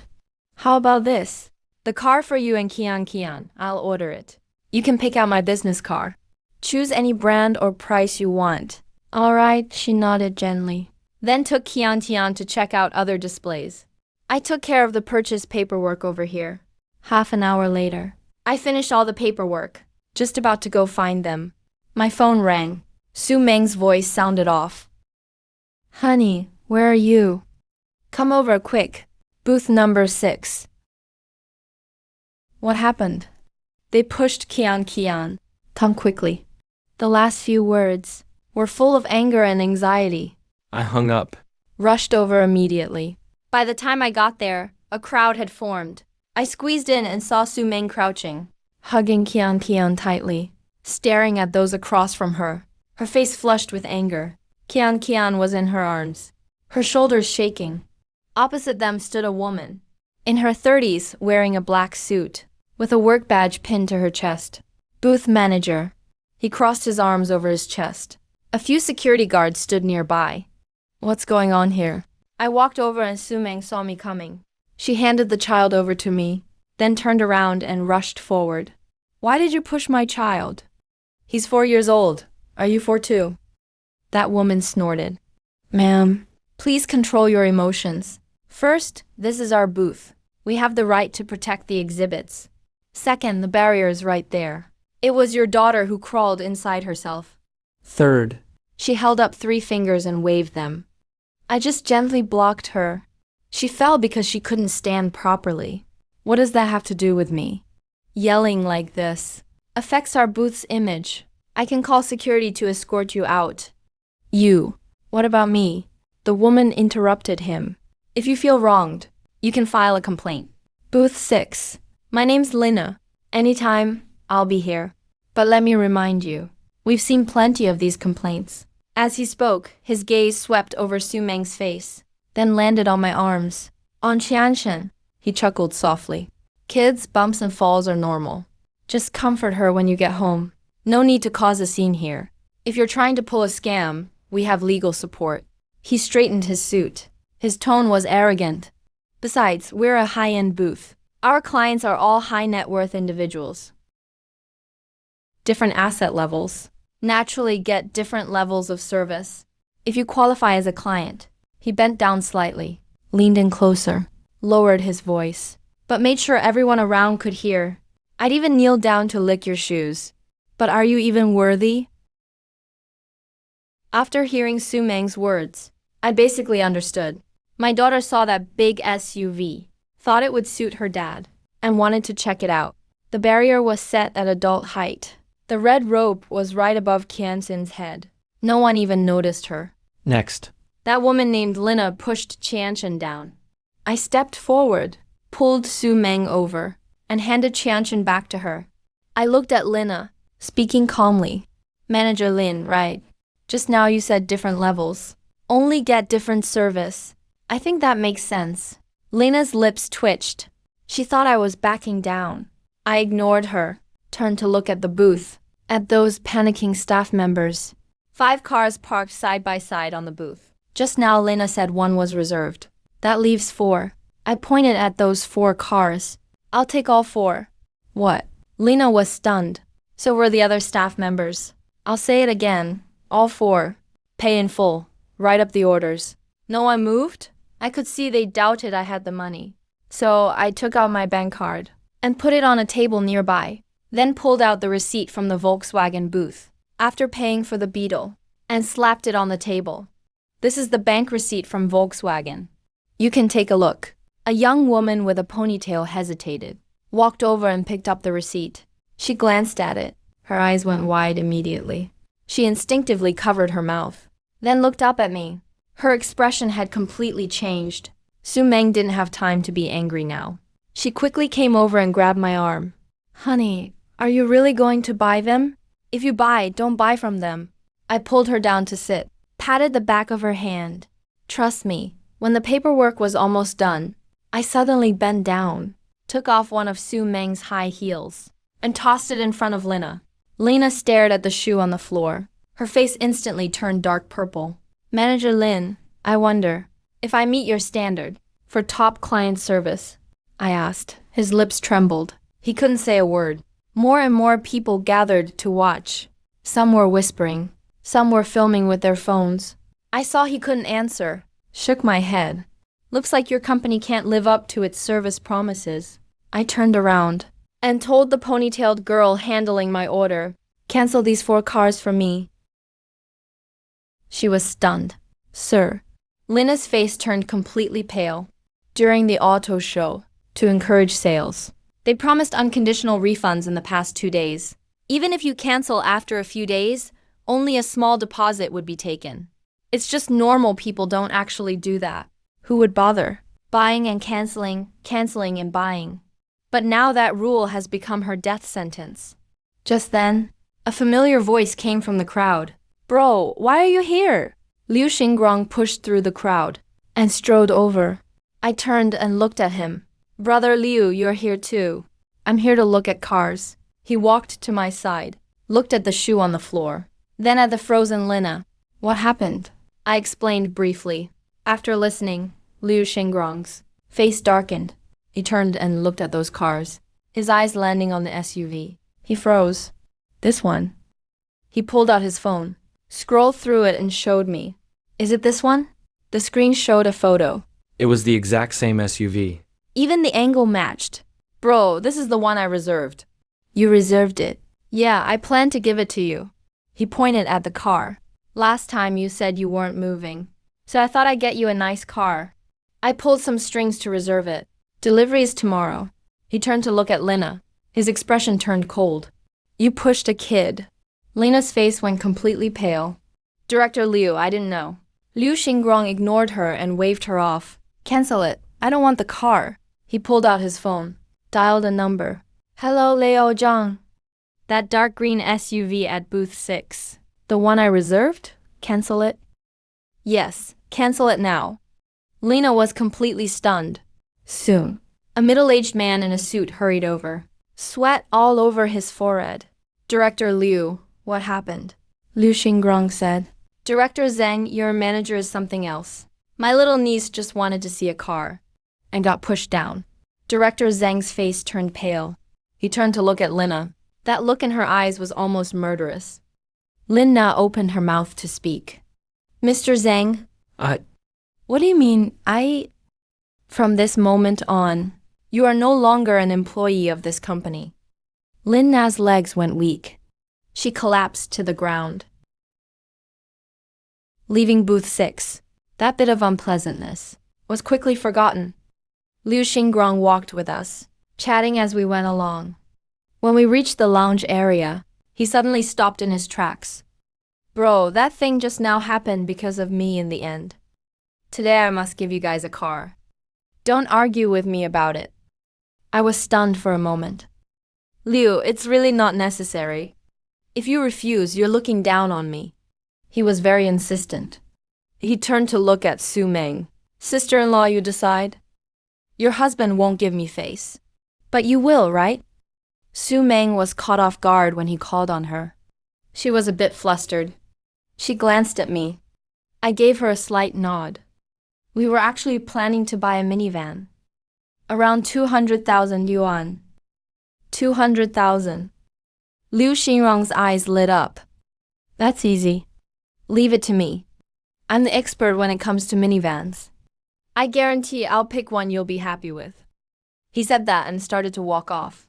After taking a few steps, he turned back. What are you standing around for? Let's go. Su Meng and I exchanged a glance, not sure whether to laugh or cry. We could only hold Qianchen and follow.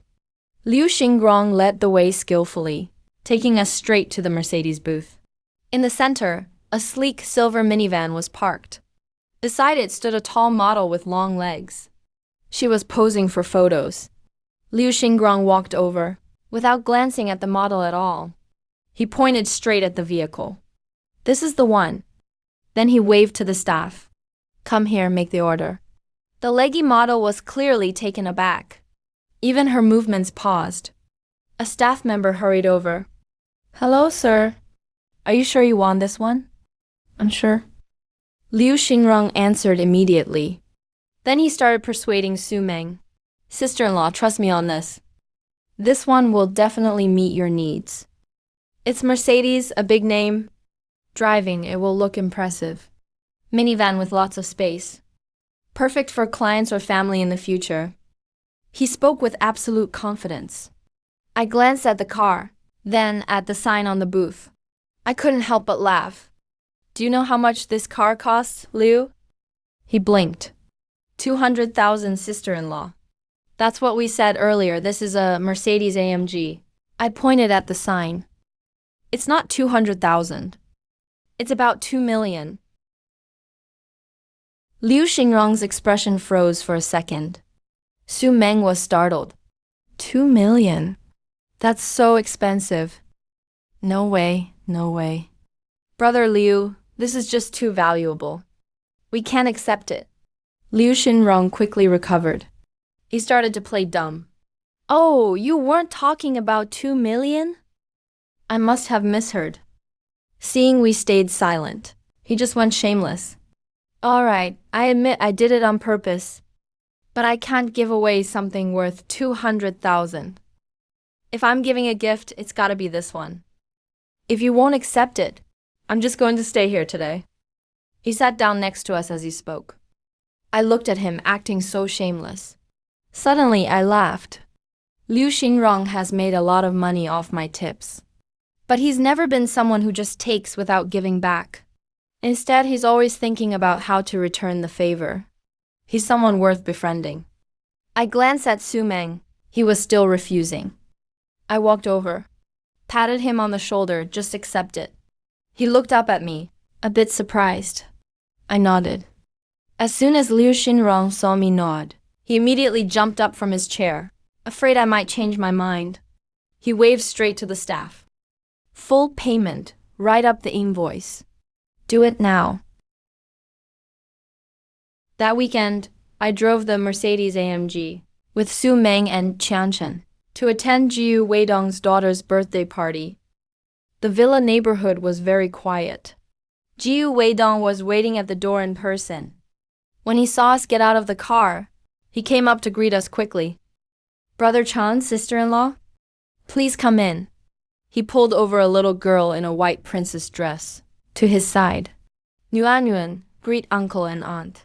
The little girl looked delicate, but her eyes were a bit shy. She timidly said, Hello, uncle. Hello, auntie. Before I had time to introduce anyone, Qianchen's eyes suddenly lit up. She went over on her own, took Nuanuan's hand. Your name is Nuanuan? I'm Qianchen. Let's go play. The two little girls held hands, whispering to each other, and ran into the yard. Nuanuan was stunned for a moment, looked at Jiu Weidong. Jiu Weidong smiled and nodded.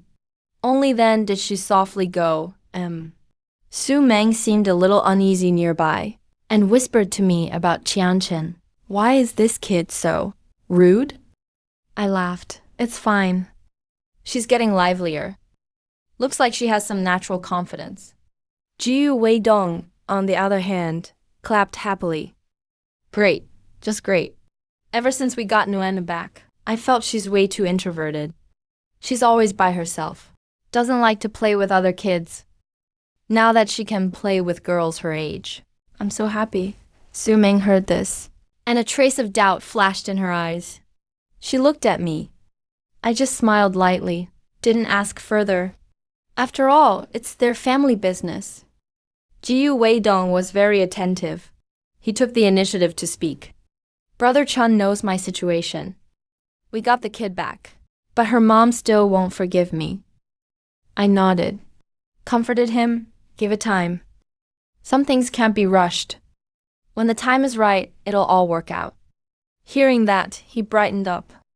With you saying that, I feel a lot more at ease. Su Meng watched all this on the side, a flash of surprise in her eyes. He didn't expect someone so successful to listen to me like that. I went to check on the kids. He said that then walked to the yard. Jiu Weidong took the chance to pull me aside. Brother, let's go to the study and sit for a while. The study was upstairs on the second floor. We opened the door and went in. I was stunned for a second. An elder with gray hair was sitting inside, slowly sipping tea. Old Master Jiu Weidong looked a bit embarrassed. Mainly, my dad wanted to see you. Afraid you wouldn't want to come, so I didn't tell you ahead of time. I stepped forward and greeted him. Good day, sir. Old Master Jiu put down his teacup, stood up and nodded to me. Young friend Chen, have a seat. He personally poured me a cup of tea and handed it to me with both hands.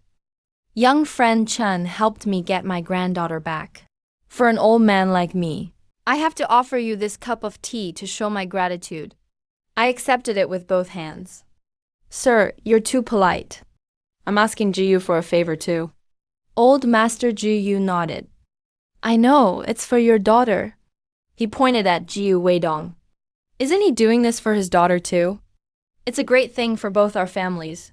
He paused, looked right at me. Of course, an old man, wanted to meet you, and that's for a reason too. I understood right away. Put down my teacup. Please, sir, go ahead. He spoke slowly. I heard from my staff, young friend Chen, you're quite skilled in fortune telling. So I'd like to ask you to read my fortune as well. With an elder's request, I couldn't refuse. I do know a bit about the Jiu family and their situation. The Jiu family isn't like the other clans in China. Their main influence is overseas. Back when China first opened up economically, there was a need for foreign capital and technology. Old Master Jiu seized the opportunity and brought in a lot. Plus, during his time studying abroad, he built ties with some founding fathers, which gradually brought the Jiu family back into China. Their network even extended into politics. That kind of background has its pros and cons. On one hand, it's hard to fully fit in, and they tend to get seen as outsiders. On the other hand, they're seen as clean and noble, with little conflict with any side. When other families expand overseas, they rely on the Jiu family for help too. So everyone shows respect to the old man. But one thing got the Jiu family in trouble with a top-tier clan in China. Back in the day, the Jiu family donated some relics to a museum. A few years later, one piece suddenly showed up at an auction. The old man thought the museum staff was corrupt and got really mad, insisting on getting to the bottom of it. But he didn't expect that an old official had borrowed that relic. By investigating, he ended up offending people. So, Jiu Weidong's older brother, Jiu Weihong, ran into a roadblock. That story replayed in my mind. I looked at old Master Jiu, nodded. Sir, what would you like to know? Just want a fortune reading. He paused. The Jiu family's future. I thought for a moment, then please write a character for me. He picked up a brush and wrote the character Ding on paper. I looked at the character, then at the old man. I had a sense of things. Some things can't be said outright, but I could give a hint. I picked up the brush and wrote a short poem next to it. A golden cauldron sleeps in sand for 20 autumns. Why insist on taking it back with light? Clouds may block the sun, but will pass in the end. Just watch the river as it flows east. Old Master Jiu stared at the poem. He frowned slightly.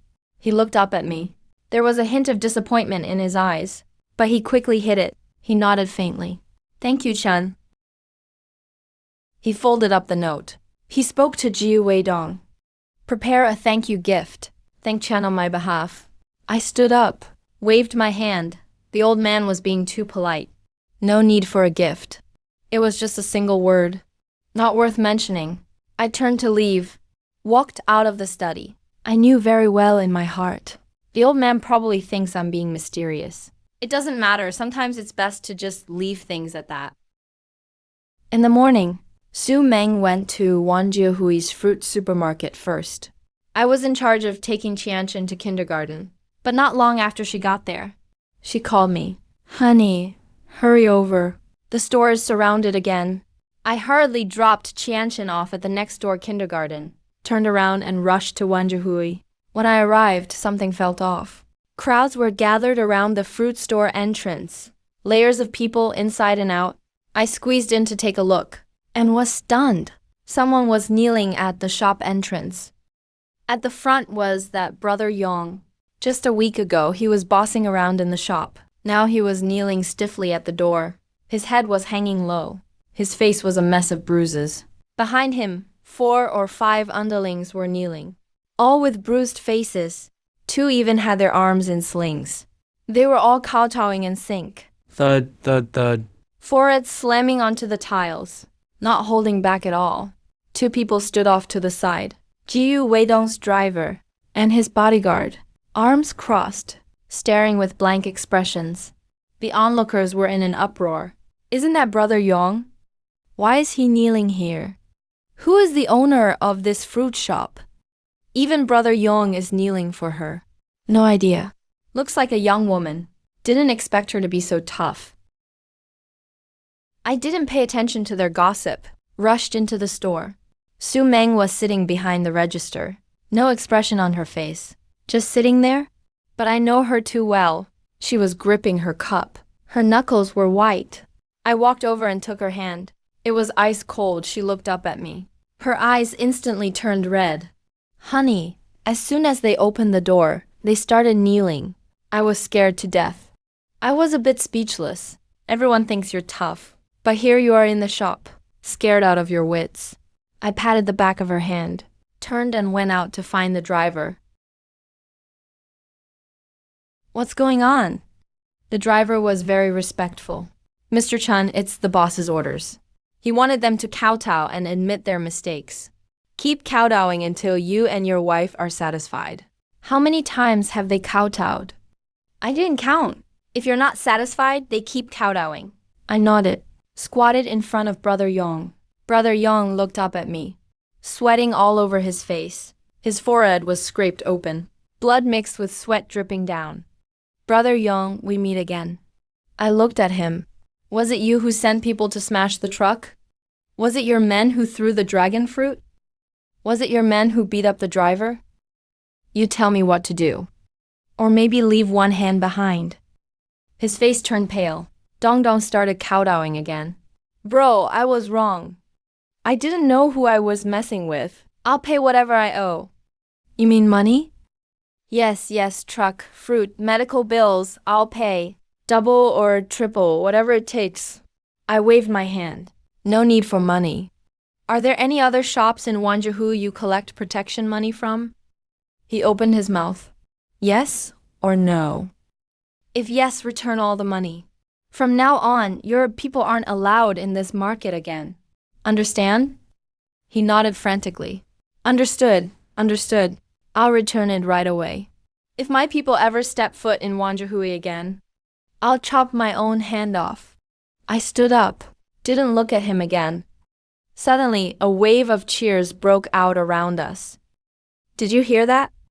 No more protection fees from now on. The lady boss is so righteous. She got rid of those bastards for us. Not just righteous. She's seriously badass. Brother Yong has ruled for years. Who could challenge him? From now on, buying fruit means coming to this lady boss's store. I was baffled by what I heard. I was obviously the one negotiating here. It was me who made Brother Yong refund the money and kick them out. How come everyone is thanking the lady boss? I glanced back at Su Meng. She was still behind the register. The shock hadn't faded from her face yet. Fine, lady boss it is. Anyway, the lady boss still has to keep the boss company tonight. About Yongjae's issue. Jiu Weidong settled it so quickly. I've decided to push him a bit more. The call goes through. I'll thank him first. Jiu, about Liu Yong's situation. You're welcome, it's nothing. Jiu Weidong replied. I already gave Lei Laozhen a heads up. He doesn't dare make any moves anymore. Okay, I paused for a moment. By the way, I never really explained what I found about your dad's handwriting last time. It involves relics, so I can't say too much. Don't want to spill any secrets. But peace of mind is a blessing.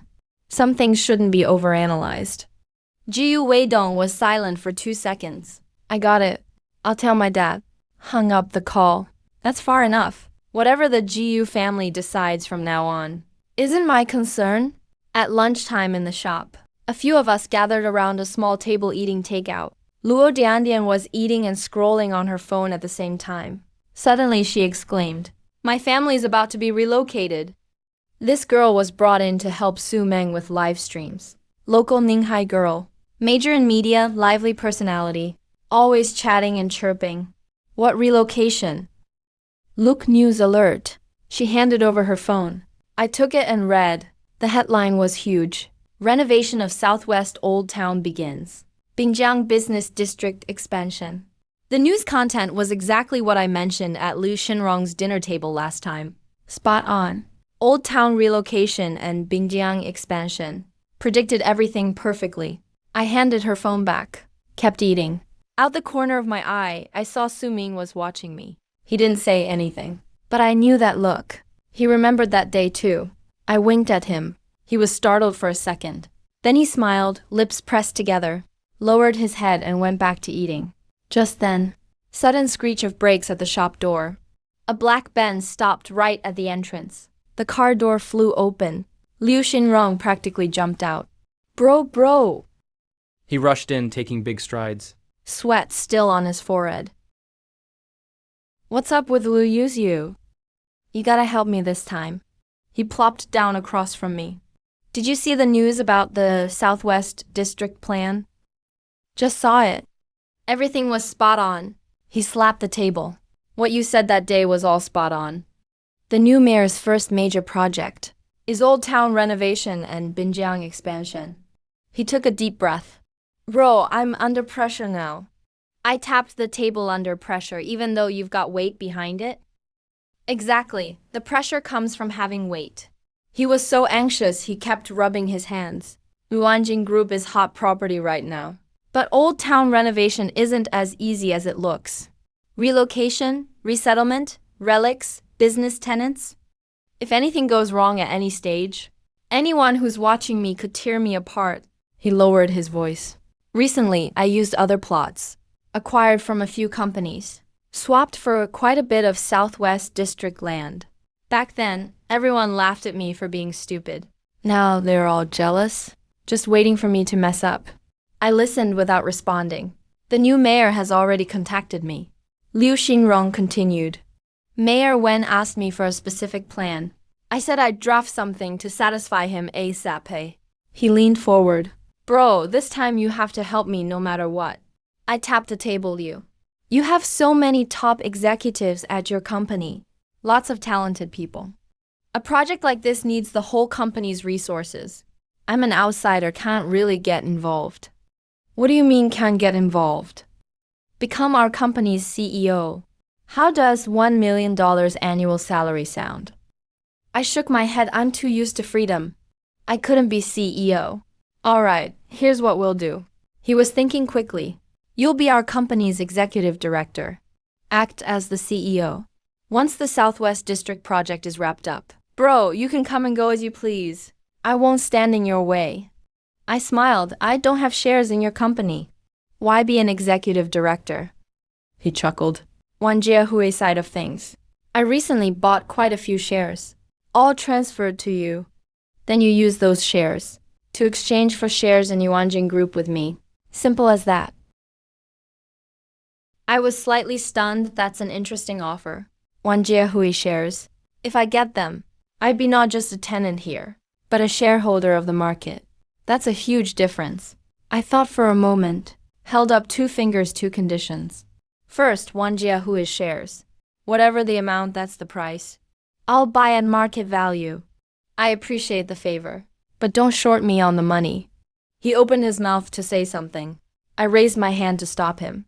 Second, I looked into his eyes. I want full authority over the Southwest District plan. I decide the plan. I pick the team. I handle the process. Everyone in Yuanjing Group, including you, Liu, has to apologize to me. Liu Xinrong froze for a second. Then he laughed. A hearty laugh. Deal. He extended his hand. Bro, it's settled. Stock swap completed in 3 days. Day 4, at the temporary shareholders meeting, Su Meng and I officially become new shareholders of Yuanjing Group. Although she doesn't hold many shares, a shareholder is a shareholder. Before leaving home in the morning, she stood in front of the mirror for nearly 20 minutes. Navy blue business suit, hair pulled up, her white neck exposed. I was briefly stunned. First time seeing her dressed like this.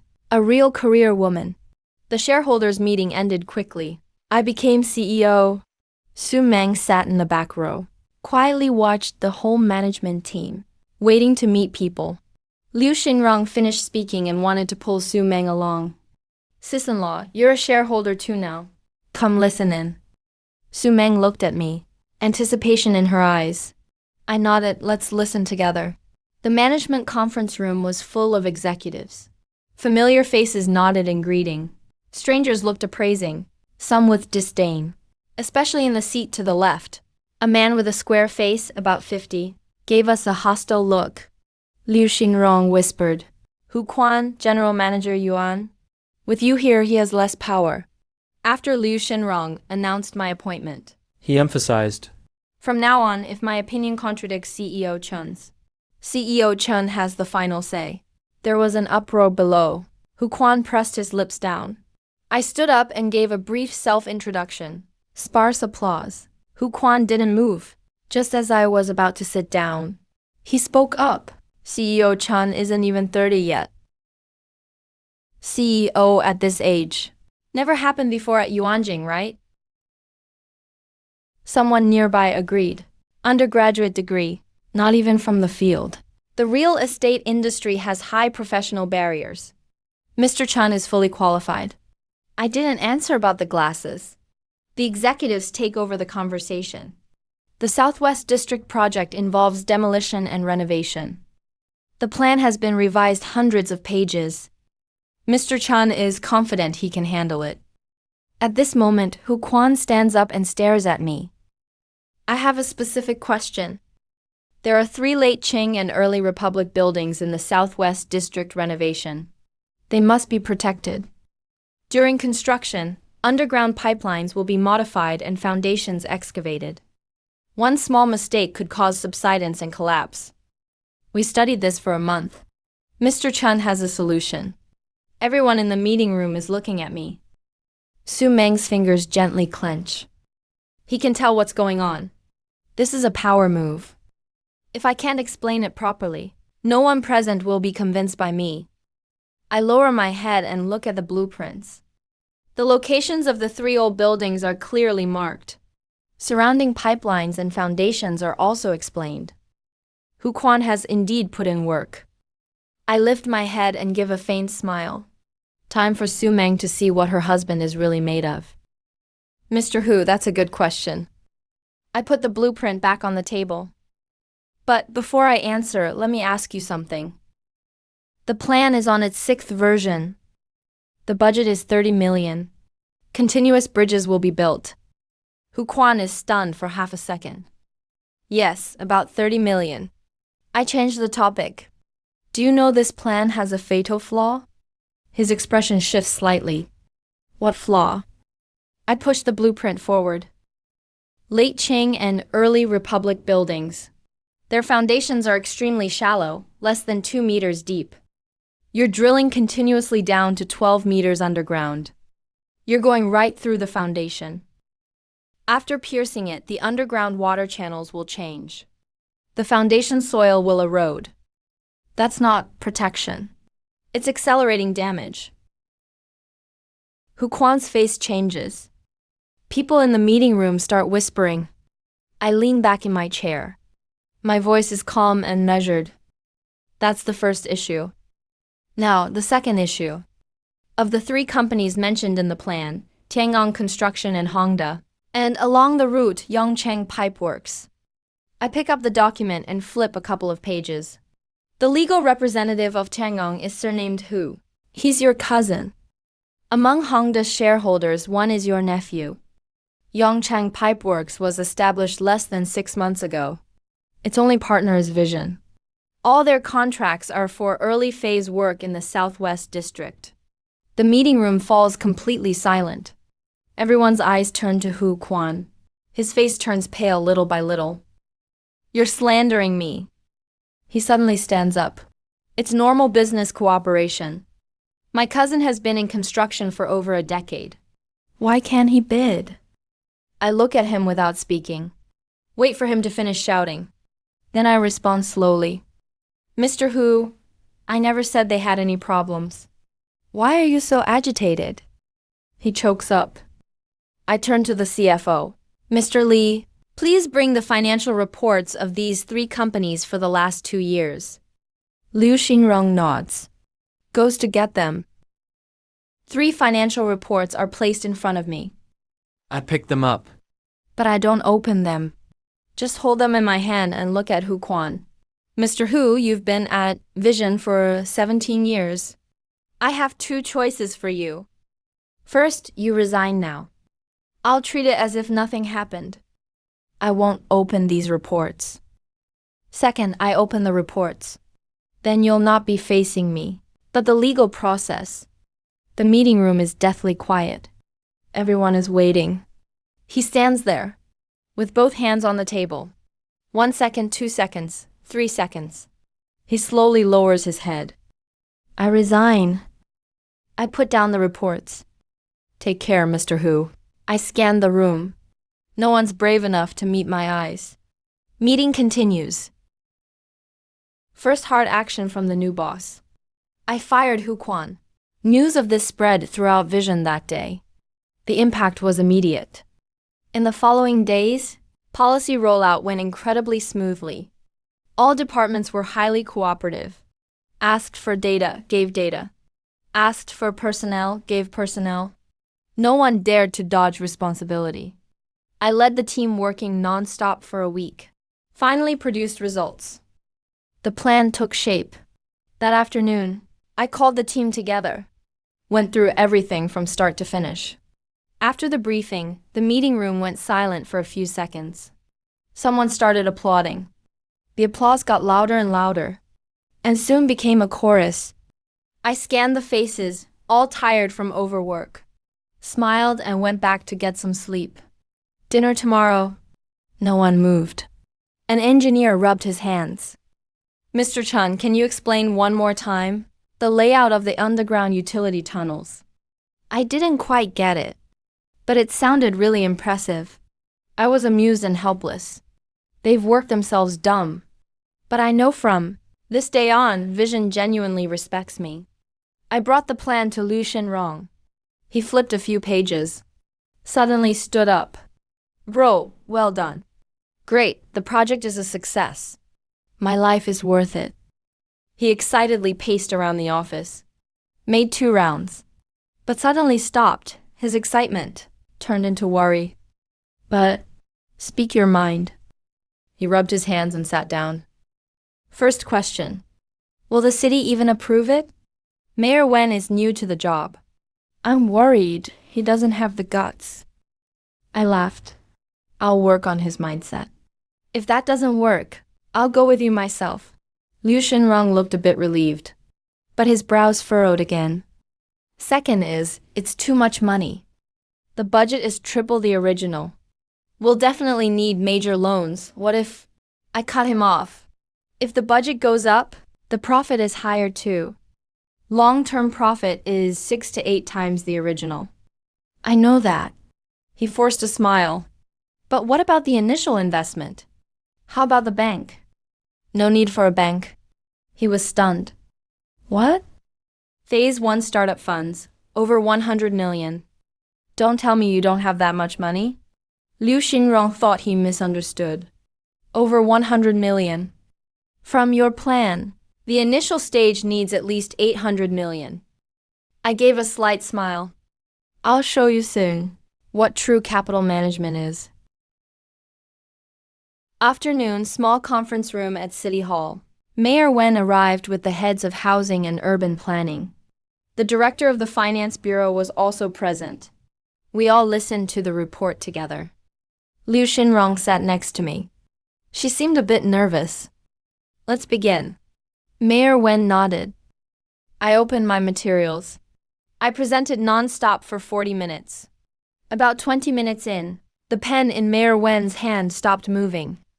He leaned back in his chair, staring straight at the projection, then at me, without blinking. Several bureau chiefs started exchanging looks, shocked and incredulous, with a hint of confusion like, "Who is this guy?" When I finished, I pressed the page down button. You could hear a pin drop in the conference room. It stayed silent for 5 full seconds. Mayor Wen picked up his teacup. "Everyone, if you have any questions, feel free to ask." Director Joe spoke up first. "If we dig 3 underground levels in the old city, how will you protect the surrounding historic buildings? What if construction causes subsidence?" I pulled up the relevant page. It's not a full excavation, but rather a point-based layout.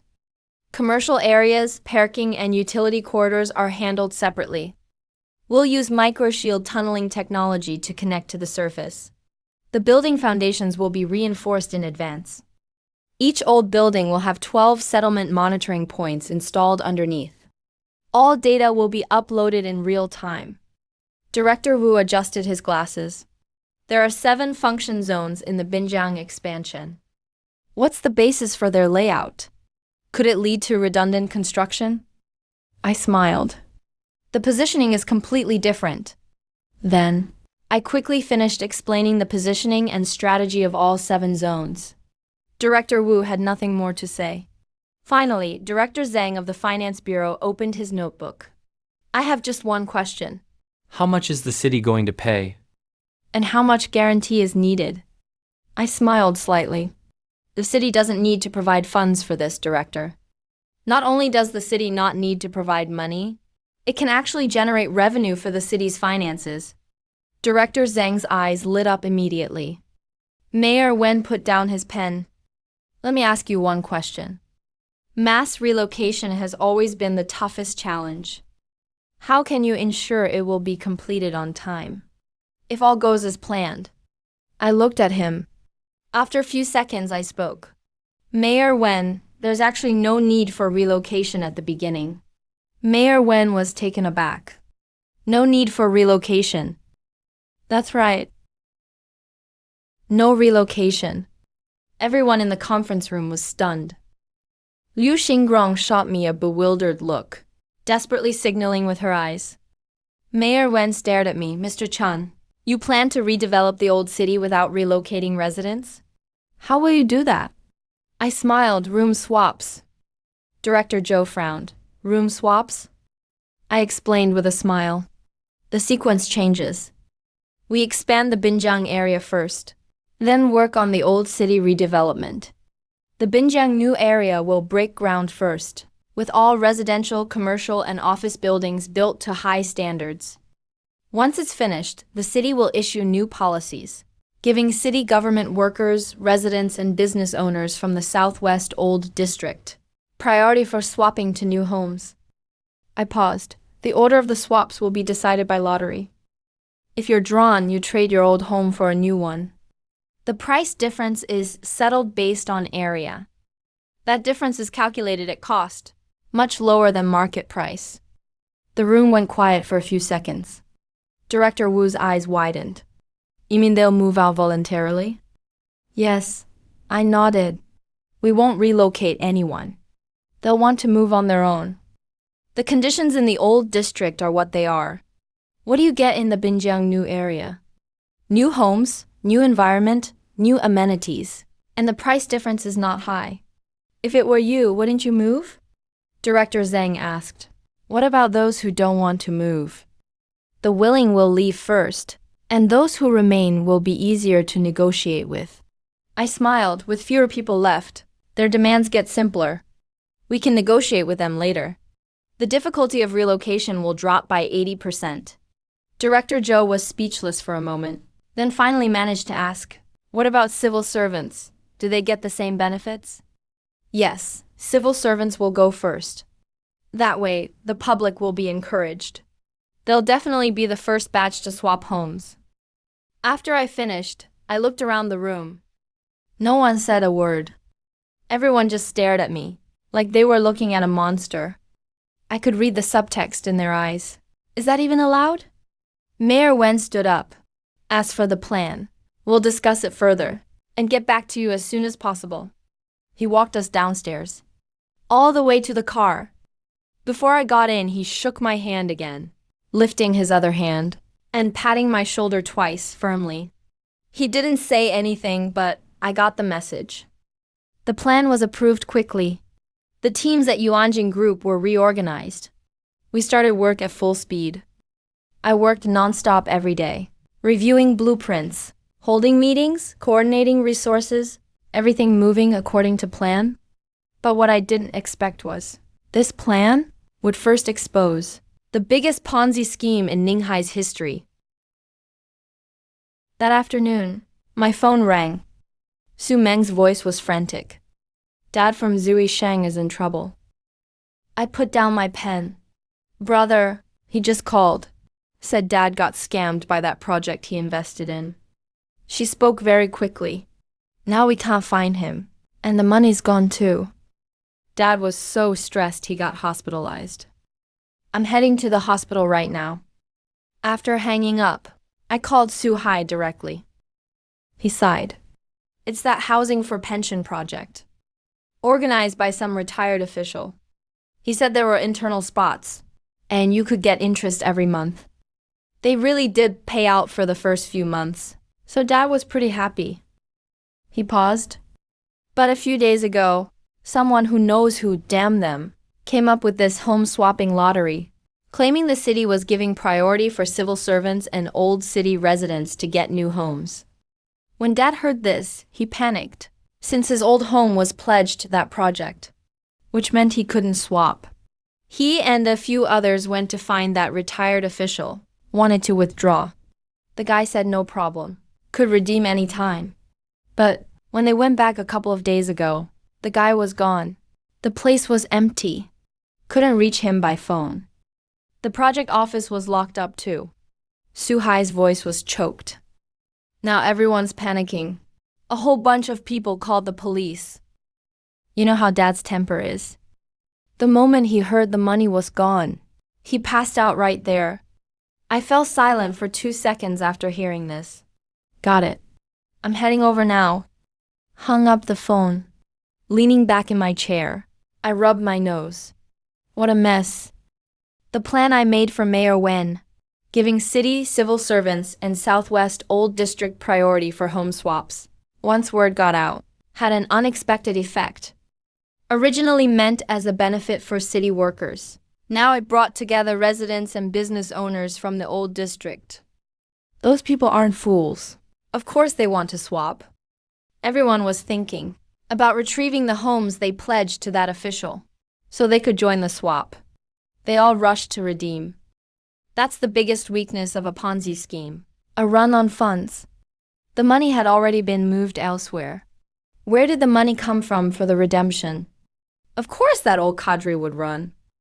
I rubbed my temples. My intention was to move the project forward. Didn't expect to accidentally expose a huge scam. Buried my father-in-law deep in it. I tidied up the documents on the table. I gave a few quick instructions to the team. Told them to get started. Then got up and headed out to the hospital. Arrived at the hospital entrance. Crowds were gathered everywhere. Someone was about to jump off the building, from the inpatient building above. I looked up. There was a vague silhouette on the top floor. Their arms were waving. My phone rang. Su Meng's voice was frantic and trembling. Drunken Dad can't figure things out and wants to jump. My heart tightened. That's my father-in-law up there. Where are you? Behind the building on the east side, hurry up. I weaved through the crowd, quickly ran to the back of the building. A police line had been set up at the scene. Fire trucks and police cars were everywhere. The air cushion was being set up. Su Meng was standing to the side. Her face was pale as a sheet. She rushed over as soon as she saw me. His eyes were red. We let our guard down for a second. And he ran out of the ward. Lost $1 million in the house. Everything's gone. The shock was too much for him. He can't move on. I looked up. That figure upstairs had already climbed over the rail, standing at the very edge. Su-hai was sitting on the ground next to him. Mother-in-law was being helped by two female cops, crying so hard she could barely stand. I looked at a young female police officer. What's the situation now? Are you family? Her son-in-law, his brows furrowed. The person is extremely agitated. He's holding a knife. That railing is badly rusted. It could collapse at any moment. Our people are going over. He can see them. Negotiator went up alone. Didn't work out so well. Just as she finished speaking, a shout came from upstairs. I suddenly looked up. Sujenki had already climbed over the rail, standing on the narrow outer edge. Dad, Su-hai yelled. Mother-in-law's eyes rolled back. She collapsed. Su Meng's legs buckled. I grabbed him quickly. Drunken honor. He grabbed me, tears streaming. I helped him to sit down nearby. I turned and walked away. What are you doing? The female officer stopped me. I'm going up to talk to him. No, it's way too dangerous.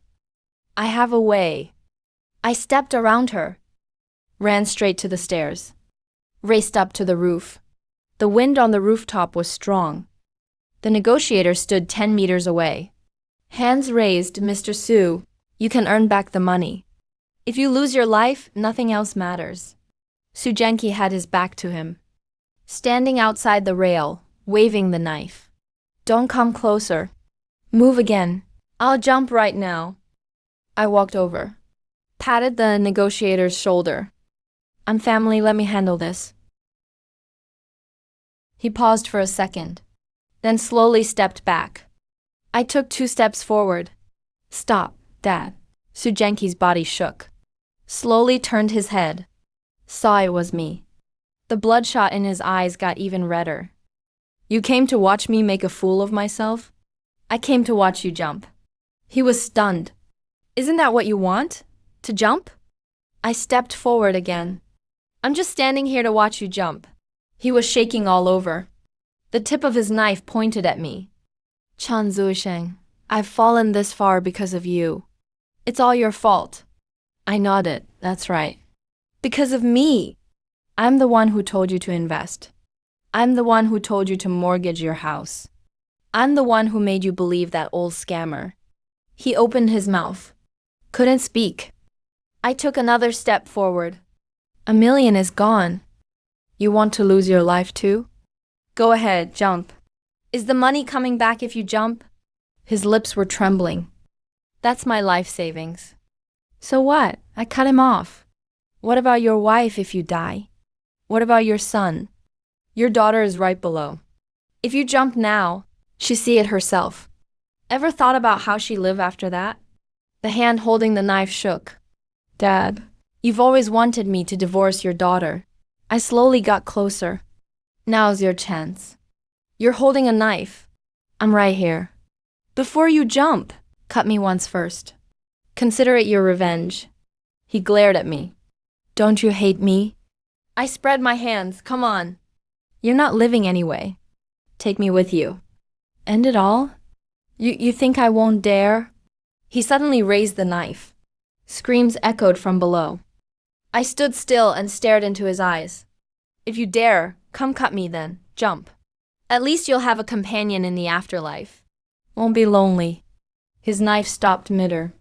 His arm was shaking violently. I took another step forward, now only 3 meters away from him. The safety cushion was ready. Bright orange. It looked like a tiny band-aid from below. Dad, I softened my voice. Your daughter's just down there. Listen to her calling out for you. Su Meng's cries faintly carried by the wind. Sujenki's arm was shaking even more. Tears spilled from his eyes. Did you ever think about it? I stared at him. If you die, Qianshan will ask where Grandpa went someday. How am I supposed to explain? Tell her Grandpa got swindled out of money, then couldn't handle it and jumped. She's just 5. It'll traumatize her. His knife slowly lowered. Just then, the rail creaked. A rusty section snapped. His body swayed. I didn't hesitate. Rushed up in a single step. Grabbed his knife hand with my left. Wrapped his waist tightly with my right. I put everything I had into it. Leaned back hard. Both of us toppled over the rail. The wind roared around us. Countless screams rushed up from below. Then a heavy thud. Everything went black. No idea how much time passed. I opened my eyes. The bright orange safety cushion was beneath me. Sujenki was lying beside me, face upward, staring at the sky, eyes wide, not moving at all. Someone helped me up. Sir, are you okay? Anywhere injured? I didn't reply. Looked down at my left arm. Blood was flowing down my arm. The instant the knife slashed. He hadn't fully lowered his knife. Drunken Su Meng broke through the police line. Stumbled over. He knelt on the safety cushion. Saw the blood on my arm. His whole body trembled. How could you be so foolish? How could you be so foolish? He wanted to touch but didn't dare. His hand hovered midair. Huge tears fell. Do you even know? When you fell from above just now, He couldn't finish. Grabbed me in a tight hug. Broke down in loud sobs. Without you, what would I and the child do? I lifted my uninjured right hand. Gently patted his back. It's okay, just a flesh wound. He kept crying. Cried even harder. Medical staff rushed over and put me on a stretcher. Before being carried away, I glanced back once. Sujenki was helped to sit up by others. Weak and limp like a puddle. Staring blankly over here. Not looking at me, but at his daughter kneeling on the safety cushion. Holding me, crying herself into tears. In the surgical emergency room, the doctor used forceps to open up my wound and take a look. Luckily, the tendons weren't hurt. He stitched it up with 7 or 8 stitches. Just need to rest for about half a month. Su Meng was standing nearby. Her eyes were red. When she saw the needle passing through my skin, her hand shook slightly. Does it hurt? No, not really. After the stitching and bandaging, I moved my arm a bit. Still okay. Su Meng stayed in place, refusing to leave. Until Su Haijin walked in and said, Meng, Mom wants you to go over. Su Meng glanced at me. Go ahead. I'll wait here for you. She left the room. Su Hai sat across from me. That Chan Zuoshan guy. Thanks for today. I waved my hand. She was silent for a few seconds, then asked, Where are you staying now? Garden Villa. She was surprised and pouted. Garden Villa? You're exaggerating. If you said you live in the park, I'd believe it. Halfway through her words, her gaze landed on the bandage on my arm. She swallowed the rest of her sentence. I looked at her. Follow your husband wherever he goes. Follow your wife wherever she goes. If your sister wants to live in the park with me, what does that have to do with you? She was left speechless. She walked to the door and then turned back. Mom asked me to tell you. Now the house is gone. And the money is gone too. You guys can't go back even if you want to. Take care of yourselves. I nodded. Since we moved out, we won't go back. Tell Mom and Dad. The Ponzi scheme collapsed. The money probably can't be recovered. But the house doesn't have legs. It can't run away. When the case is over, we should get it back. After half a day of recovery at home. The next day I went as usual. The company had a project progress meeting in the afternoon.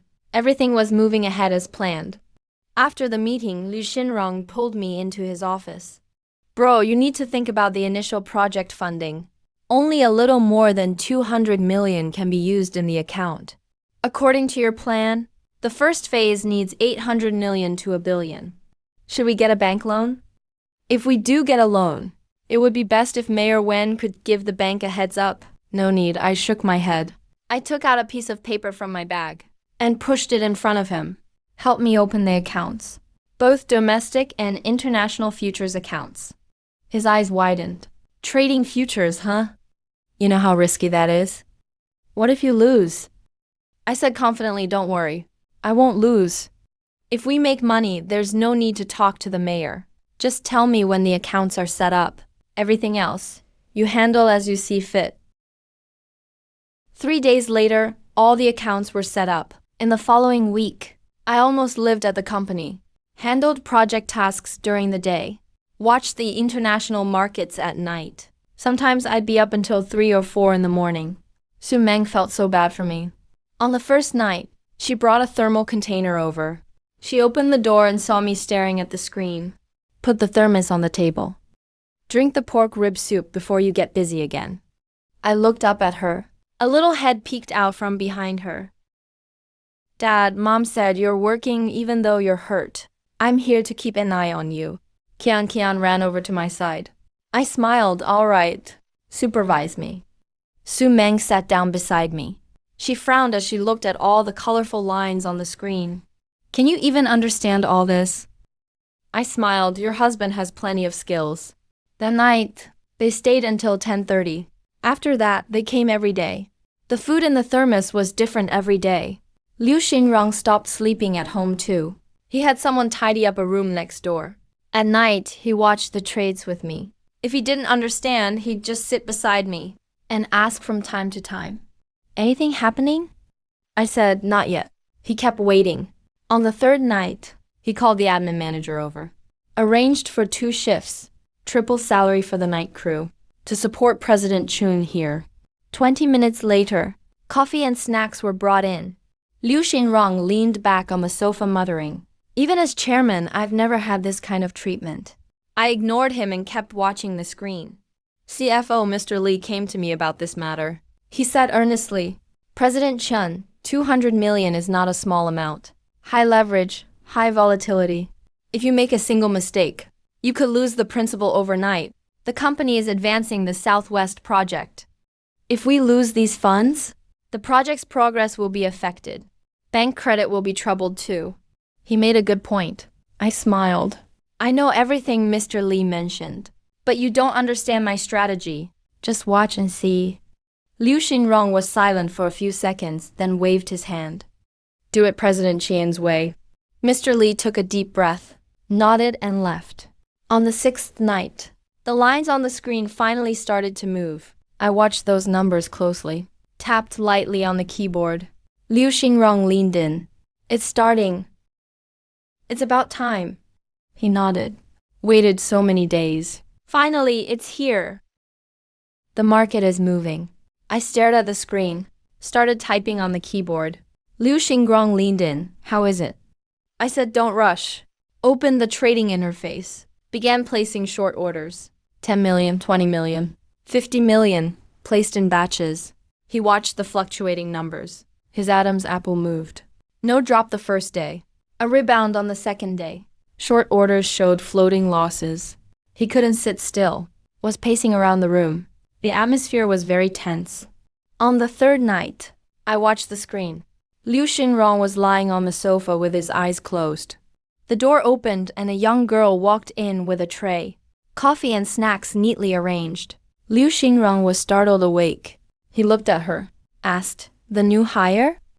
She said she's newly recruited from the admin department. Her name is Su Yingying. Liu Xinrong was surprised. Su Yingying repeated twice. That's a good name. I couldn't help laughing. When people are nervous, anything can become emotional support. I said, "Su Yingying, from now on, you're my secretary." She was stunned, but quickly responded, "Okay, President Chun, I'll do my best." Another day passed. The market finally moved. The K-line turned downward. A single bearish bar wiped out the previous 3 days' gains. The trading range began to narrow. Liu Xinrong stared at the screen. He didn't even dare blink.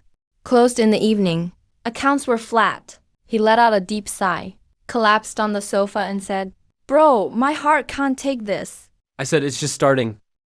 He sat up and said, "This isn't even the start?" I nodded. The next day, company meeting. Each department reports their progress. The last topic mentioned is material procurement. The engineering manager stands up. He says phase 2 is about to begin. Steel and cement need to be ordered in advance. Prices are decent right now.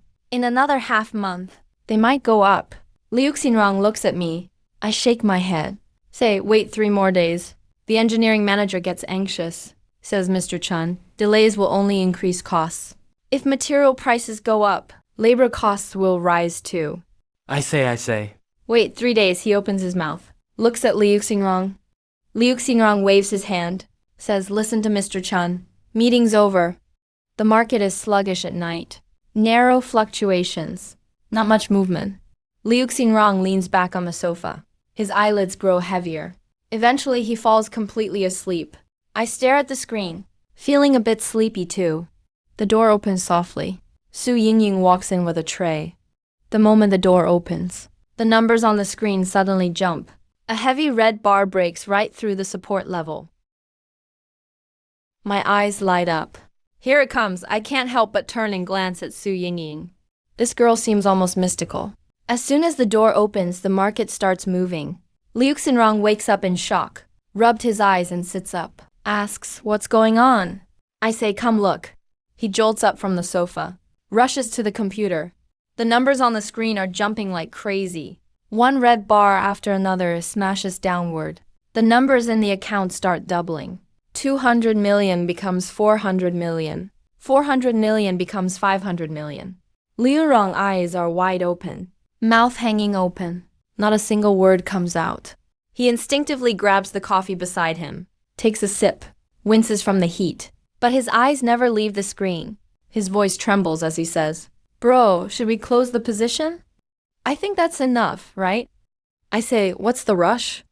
I open the trading interface. Say, not only should we hold, we should add even more. His face twitches as he says, add more. 200 million becomes 500 million. I'm already satisfied. I click the mouse a few times. Increase the position by another 20%. He watches me operate, his hands shaking.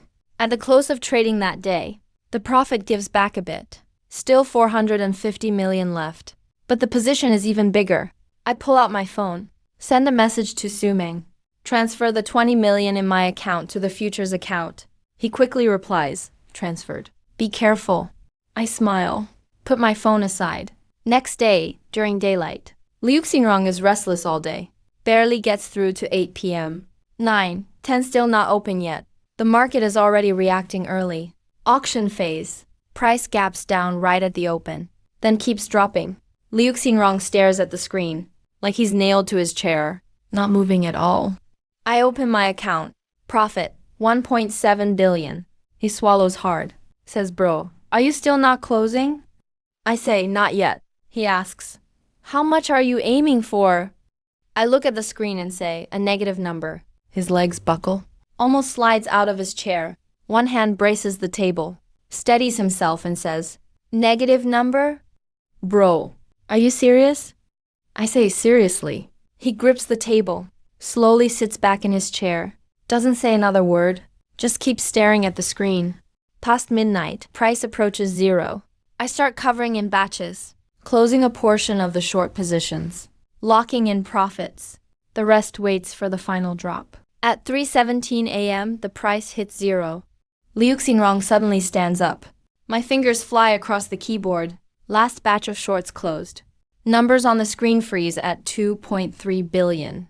Liu Xinrong drops back into his chair. Breathing heavily, I open another account. Su Mengna, 20 million. Now it's over 300 million. Not done yet, at 3:20 a.m. The price keeps dropping. Finally freezes at minus 37. 63 cents. Liu Xinrong just looks at that number. Slowly turns his head toward me. Looks at me like I'm a monster and says, bro, can I bow down to you right now? I smile. He looks totally stunned. 2.3 billion. Oh my god. Suddenly sits up, grabs my arm and says, bro, what am I doing real estate for? Let's just do futures together. Stayed up all night. 9 a.m. domestic futures market opens. Overseas markets crashed last night. Early trading today will definitely follow down. That's exactly the opportunity I want. I open the trading interface, start placing orders. Rebar, hot roll coil, glass, cement, everything needed for the project. I place bids on. The prices are ridiculously low. In the other account, I've already closed my shorts. Near $0 I bought oil longs. Now oil is still under $10, cheaper than bottled water. But I know, It won't be long. That northern war will push oil up to $130. Buying now is basically free money. I'm not letting Liunrong account sit idle either. Pulled 10 billion from the 2.3 billion. Building a long position bit by bit. Oil, copper, rubber. Buy everything I can. 1 o'clock, 9:30 a.m. First batch of orders filled. 10 o'clock, second batch. 11 o'clock. Third batch. Watching the trading logs flashing on the screen. I smirk. That's enough. 2 p.m. Management meeting. I walk into the conference room. Everyone is already here.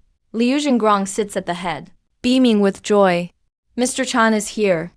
Please sit. I take a seat and scan the room. Finance Director Mr. Li. Engineering Manager, Marketing Director, all the VPs are here. Liu Zhengrong clears his throat. Gets straight to the point. The Phase 1 funds are ready. Everyone glances at each other. Liu Xinrong points at me. Take a guess. How much did Mr. Chan earn for the company last night? He puts up 2 fingers. Twice over. Makes a gesture for 23. 2.3 billion 200 million capital. Earned 2.3 billion last night. The conference room erupts. Finance Director Mr. Li pops up from his chair. Slides far away. Stares at me with wide eyes. Mouth opening and closing. But can't say a word. I wave my hand. Mr. Li calmly sits back down. Everyone, this is what we call a market opportunity. We just happened to catch it. Liu Xinrong burst out laughing, totally lacking in composure. You all saw the news, right? Yesterday, crude oil dropped into negative numbers. Who could just happen to catch an opportunity like that? Well, I don't have that kind of skill. It was a fluke, but that's okay. President Zheng just happened to be able to seize it. He stood up with both hands on the table. Now that's taken care of. We have the funds for Phase 1. Phase 2 won't be a problem either. We can go all in on that project in the southwest region. Thunderous applause. Liu Xingrong waited for the applause to die down and dropped another bombshell. Everyone in the company, from top to bottom, including the cleaning aunties, gets an 8,000 yuan bonus. Colleagues who worked overtime during this period will get double pay. A little after 4 p.m., Su Meng came in carrying a thermos to bring me soup. I noticed her expression was a little strange. I asked her what was wrong. I think I just saw my brother. Suhai? Right in the lobby on the first floor. As the elevator doors were closing, I saw someone who looked just like him. He seemed to see me too. But he didn't come in. I said maybe he was here for business. A lot of companies have been coming by recently. I called the marketing director and asked him to check. A few minutes later, President Chun found out and called back. Manager Su did stop by earlier, but their company hasn't gotten a contract yet. Should we set something up, President Chun? I smiled and said, if there's a suitable arrangement, go ahead. That company does have some connection with our shareholders, but no need to give them special treatment. Just follow normal procedures. Okay, understood. Then the call ended. Su Meng looked at me. You arranged something for them? Just did it on the side. But what I didn't expect was that this casual arrangement ended up causing trouble for myself. Coming home in the evening, as soon as I walked in, I saw Su Meng sitting on the couch. Her eyes were red. It was obvious she had been crying. My heart tightened. What's wrong? She just shook her head and stayed silent. Qianchen ran over and hugged her. Mommy is crying. I squatted down and asked Qianchen what happened. Qianchen puffed up her little cheeks. She was fuming. We went out for dinner today. Grandpa hit Mommy. He even called her shameless. Anger instantly surged in me. That old man made a scene at the hospital threatening to jump. I was the one who went up and saved him. Now he turns around and hits my wife. I took a deep breath, calmed my anger and put my hands on Su Meng's shoulders. Let her face me. I stayed silent. You can tell me anything. I absolutely won't let anyone bully you. Her tears welled up again. She threw herself into my arms, holding me tight. Don't ask anymore, Kui Sheng. Please, just stop asking. I can't bring myself to say it. I held her close, gently patted her back, waited for her emotions to calm down, then turned to ask Qianchen, "Did uncle come over?" "He did." I took out my phone, called Su-hai directly. "Su-hai, what happened today?" He was stunned for a moment. Then his tone changed. "You really have the nerve to ask me?" "Chan Zu-sheng, you're something else. Pushing your own wife into the fire pit, and still acting like nothing happened." I gripped the phone. "Explain yourself clearly." "Fine, I'll make it clear. You pushed my sister to become Liu Qingrong's mistress, just to climb up and get rich, right? Xiaoyu's classmates took some photos. At the auto show, Liu Qingrong bought your wife a car, spent over $1 million on a Mercedes without blinking. And I saw with my own eyes my sister going to Yuanjing Group, carrying an insulated food jar, taking the CEO's private elevator, selling your wife for wealth. Chan Zusheng, don't you have any shame?" I held the phone, without saying a word. "So that's how it is. So that's the kind of humiliation he suffered at the table.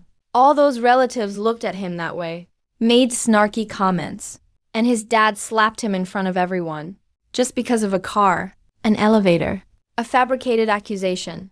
My heart ached, and I was furious again. Su Meng sat on the sofa, head down, shoulders trembling slightly. I took a deep breath, sighed word by word. "Su-hai, your company recently got several contracts from Yuanjing Group. Those go toward your performance, right?" He paused for a second. "What do you mean?" "Those contracts are gone, and that apartment your Su family got scammed out of." I was going to say something. Let Liu Cheng hurry up and return it to you sooner. But now you can wait slowly. At least 3 years. Chan Zuosheng, I hung up the phone and tossed my phone on the coffee table. Su Meng looked up at me, her eyes still red, with tears still on her cheeks. I walked over, held her in my arms, and comforted her, telling her it's all right. With me here. Qianchen also ran over, hugging both our legs. First thing in the morning, the marketing director called. "Mr. Chun, that Mr. Su from that company is here again." I stopped all business with them. "What's going on?"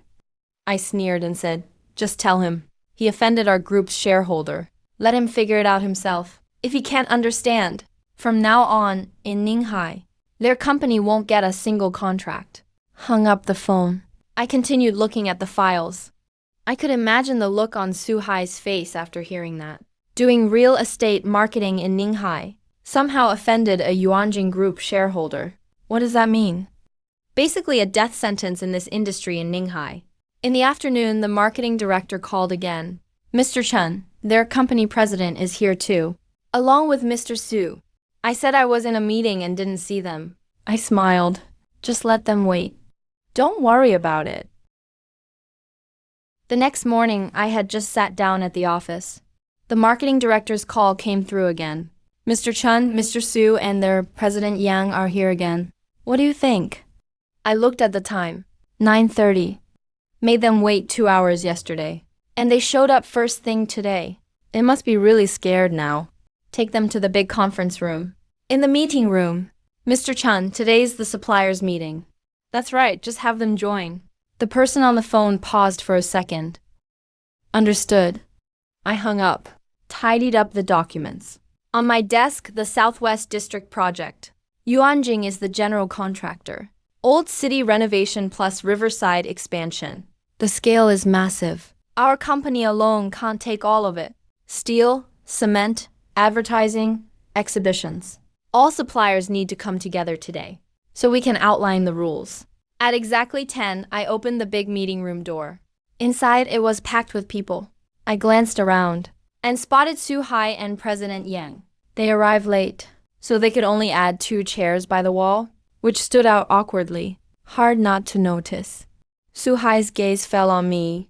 His expression froze immediately, mouth hanging open, eyes wide, like he was paralyzed. I ignored him and walked straight up to the podium. "Everyone, let me introduce myself. My name is Chan Zuisheng. I'm the new CEO of Yuanjing Group." Whispers started in the audience. People exchanged glances. "The reason I invited you all here today is because of the Southwest District project. The old city renovation and riverside expansion. You all know how big it is. I don't need to say more. Everyone here, for the next 3 years, will get a share of this project. But one thing, I lowered my voice. All suppliers must follow one system. Act in unison. Material standards, construction progress, acceptance process. Follow the plan for everything. Anyone who messes up is out. I looked around the room. Yuanjing eats the meat. You get the soup. But how you get it is up to me. It was silent for a few seconds. Then someone spoke. Mr. Chen, don't worry. We'll definitely cooperate. Just give your orders, Mr. Chen. We'll follow your lead. Their voices trailed off. Everyone's faces were lit up with excitement. Back in the office, I'd barely sat down for 10 minutes when Su Yingying called. Mr. Chen, President Yang, and Mr. Su are requesting a meeting. Let them in. The door opened and President Yang came in smiling. As soon as he walked in, he reached out. Oh, Mr. Chen, I knew from our last meeting at your company that you were extraordinary. Didn't expect that in such a short time. You'd become the CEO of Yuanjing. Truly so talented and accomplished. I shook his hand, gave it a shake. President Yang, you're too kind. Su Hai followed him behind. Standing at the door, it's awkward to step in, and it's awkward to leave. I didn't even look at him. Su Yingying made a cup of tea for President Yang. Su Yingying answered in agreement. She brought the tea over, placed it in front of President Yang. Su Hai stood right where he was. His face kept flushing, then turning pale. No tea for him. President Yang glanced around. Someone as slick as him naturally saw there was something between Su Hai and me. But he also knew that Su Hai and I are relatives. Some things are hard to say outright. I got straight to the point. President Yang, you're here for a project, right? He was stunned for a moment. I pointed at Su Hai. If his issue isn't resolved, you won't get any projects. Su Hai's face suddenly changed. President Yang quickly pulled him back. Zhao Su. He held Su Hai's arm. You too. Why can't you have a proper conversation? If you did anything wrong, just apologize to President Zhang, that's all. Su Hai felt his chest tighten. His face flushed purple. President Yang looked at him, then looked at me, got up sensibly. President Chen, I'll leave you two to talk. I'll step out for a bit. He opened the door and left. Only Su Hai and I were left in the office. I leaned back in my chair and looked at him. Does Su Hai know which Yuanjing Group shareholder you offended? He froze for a moment. I'm not talking about myself. I don't really care. You offended my wife. Your sister, Su Ming. She is now one of Yuanjing Group's shareholders. Su Hai's eyes went wide. How is that possible? I snorted lightly. You didn't believe I live in a garden villa. You don't believe your sister is a Yuanjing shareholder either. So what did you see in the meeting room just now? And what are you seeing here, right now? His Adam's apple bobbed. I picked up the phone. Want me to call Director Liu? Let him tell you. Which people attended the last Yuanjing shareholder meeting? He can tell you who was there. Su Hai was totally petrified. He stood right in front of me, like a tree struck by lightning. That night, after Qianchen fell asleep, Su Meng finished her shower, crawled into bed, snuggled up next to me. I reached out and hugged her. After a moment of silence, she softly said, "Drunks." Thank you. Thank you for what? He didn't answer, just rested her head on my chest. Sometimes, thinking about it, feels like a dream. The way our family is now, Qianchen is better, the business is better, we're living well too. She paused. It's just thinking back to our wedding. It was a bit bittersweet back then. It was put together so simply. No one from your family came. And my parents had that attitude. We didn't even have a proper ceremony. She buried her face in my chest and stopped talking.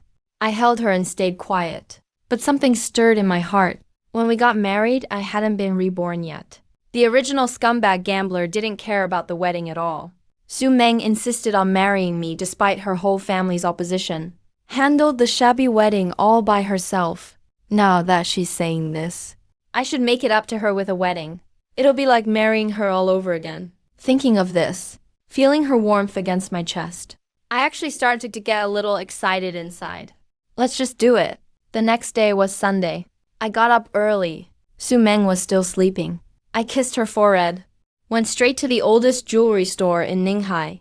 They do only custom pieces. Once the manager heard my request, he took out a box. Mr. Chan, you're in luck. We just got one in. A 5-carat flawless colored diamond. Belgian cut. Amazing fire. Inside the box was a loose diamond. Under the light, it was as pure as a drop of frozen water. This is high quality, but we never found a customer worthy of it. If you want it, we can start right now. How long does it take to make on site? 3 hours. I nodded. Go ahead. 2 hours later, a perfect round diamond sat on black velvet. Every facet scattered tiny sparkles, like holding a star in your hand. Back home, Su Meng had just gotten up, wandering around the living room in her pajamas. Qianchen was lying on the sofa drawing. I walked over, kneeled on one knee, took out the ring box, opened it for Su Meng. She was stunned last time. That wedding didn't count. This time it's me. Chan Zui Sheng, here to marry you.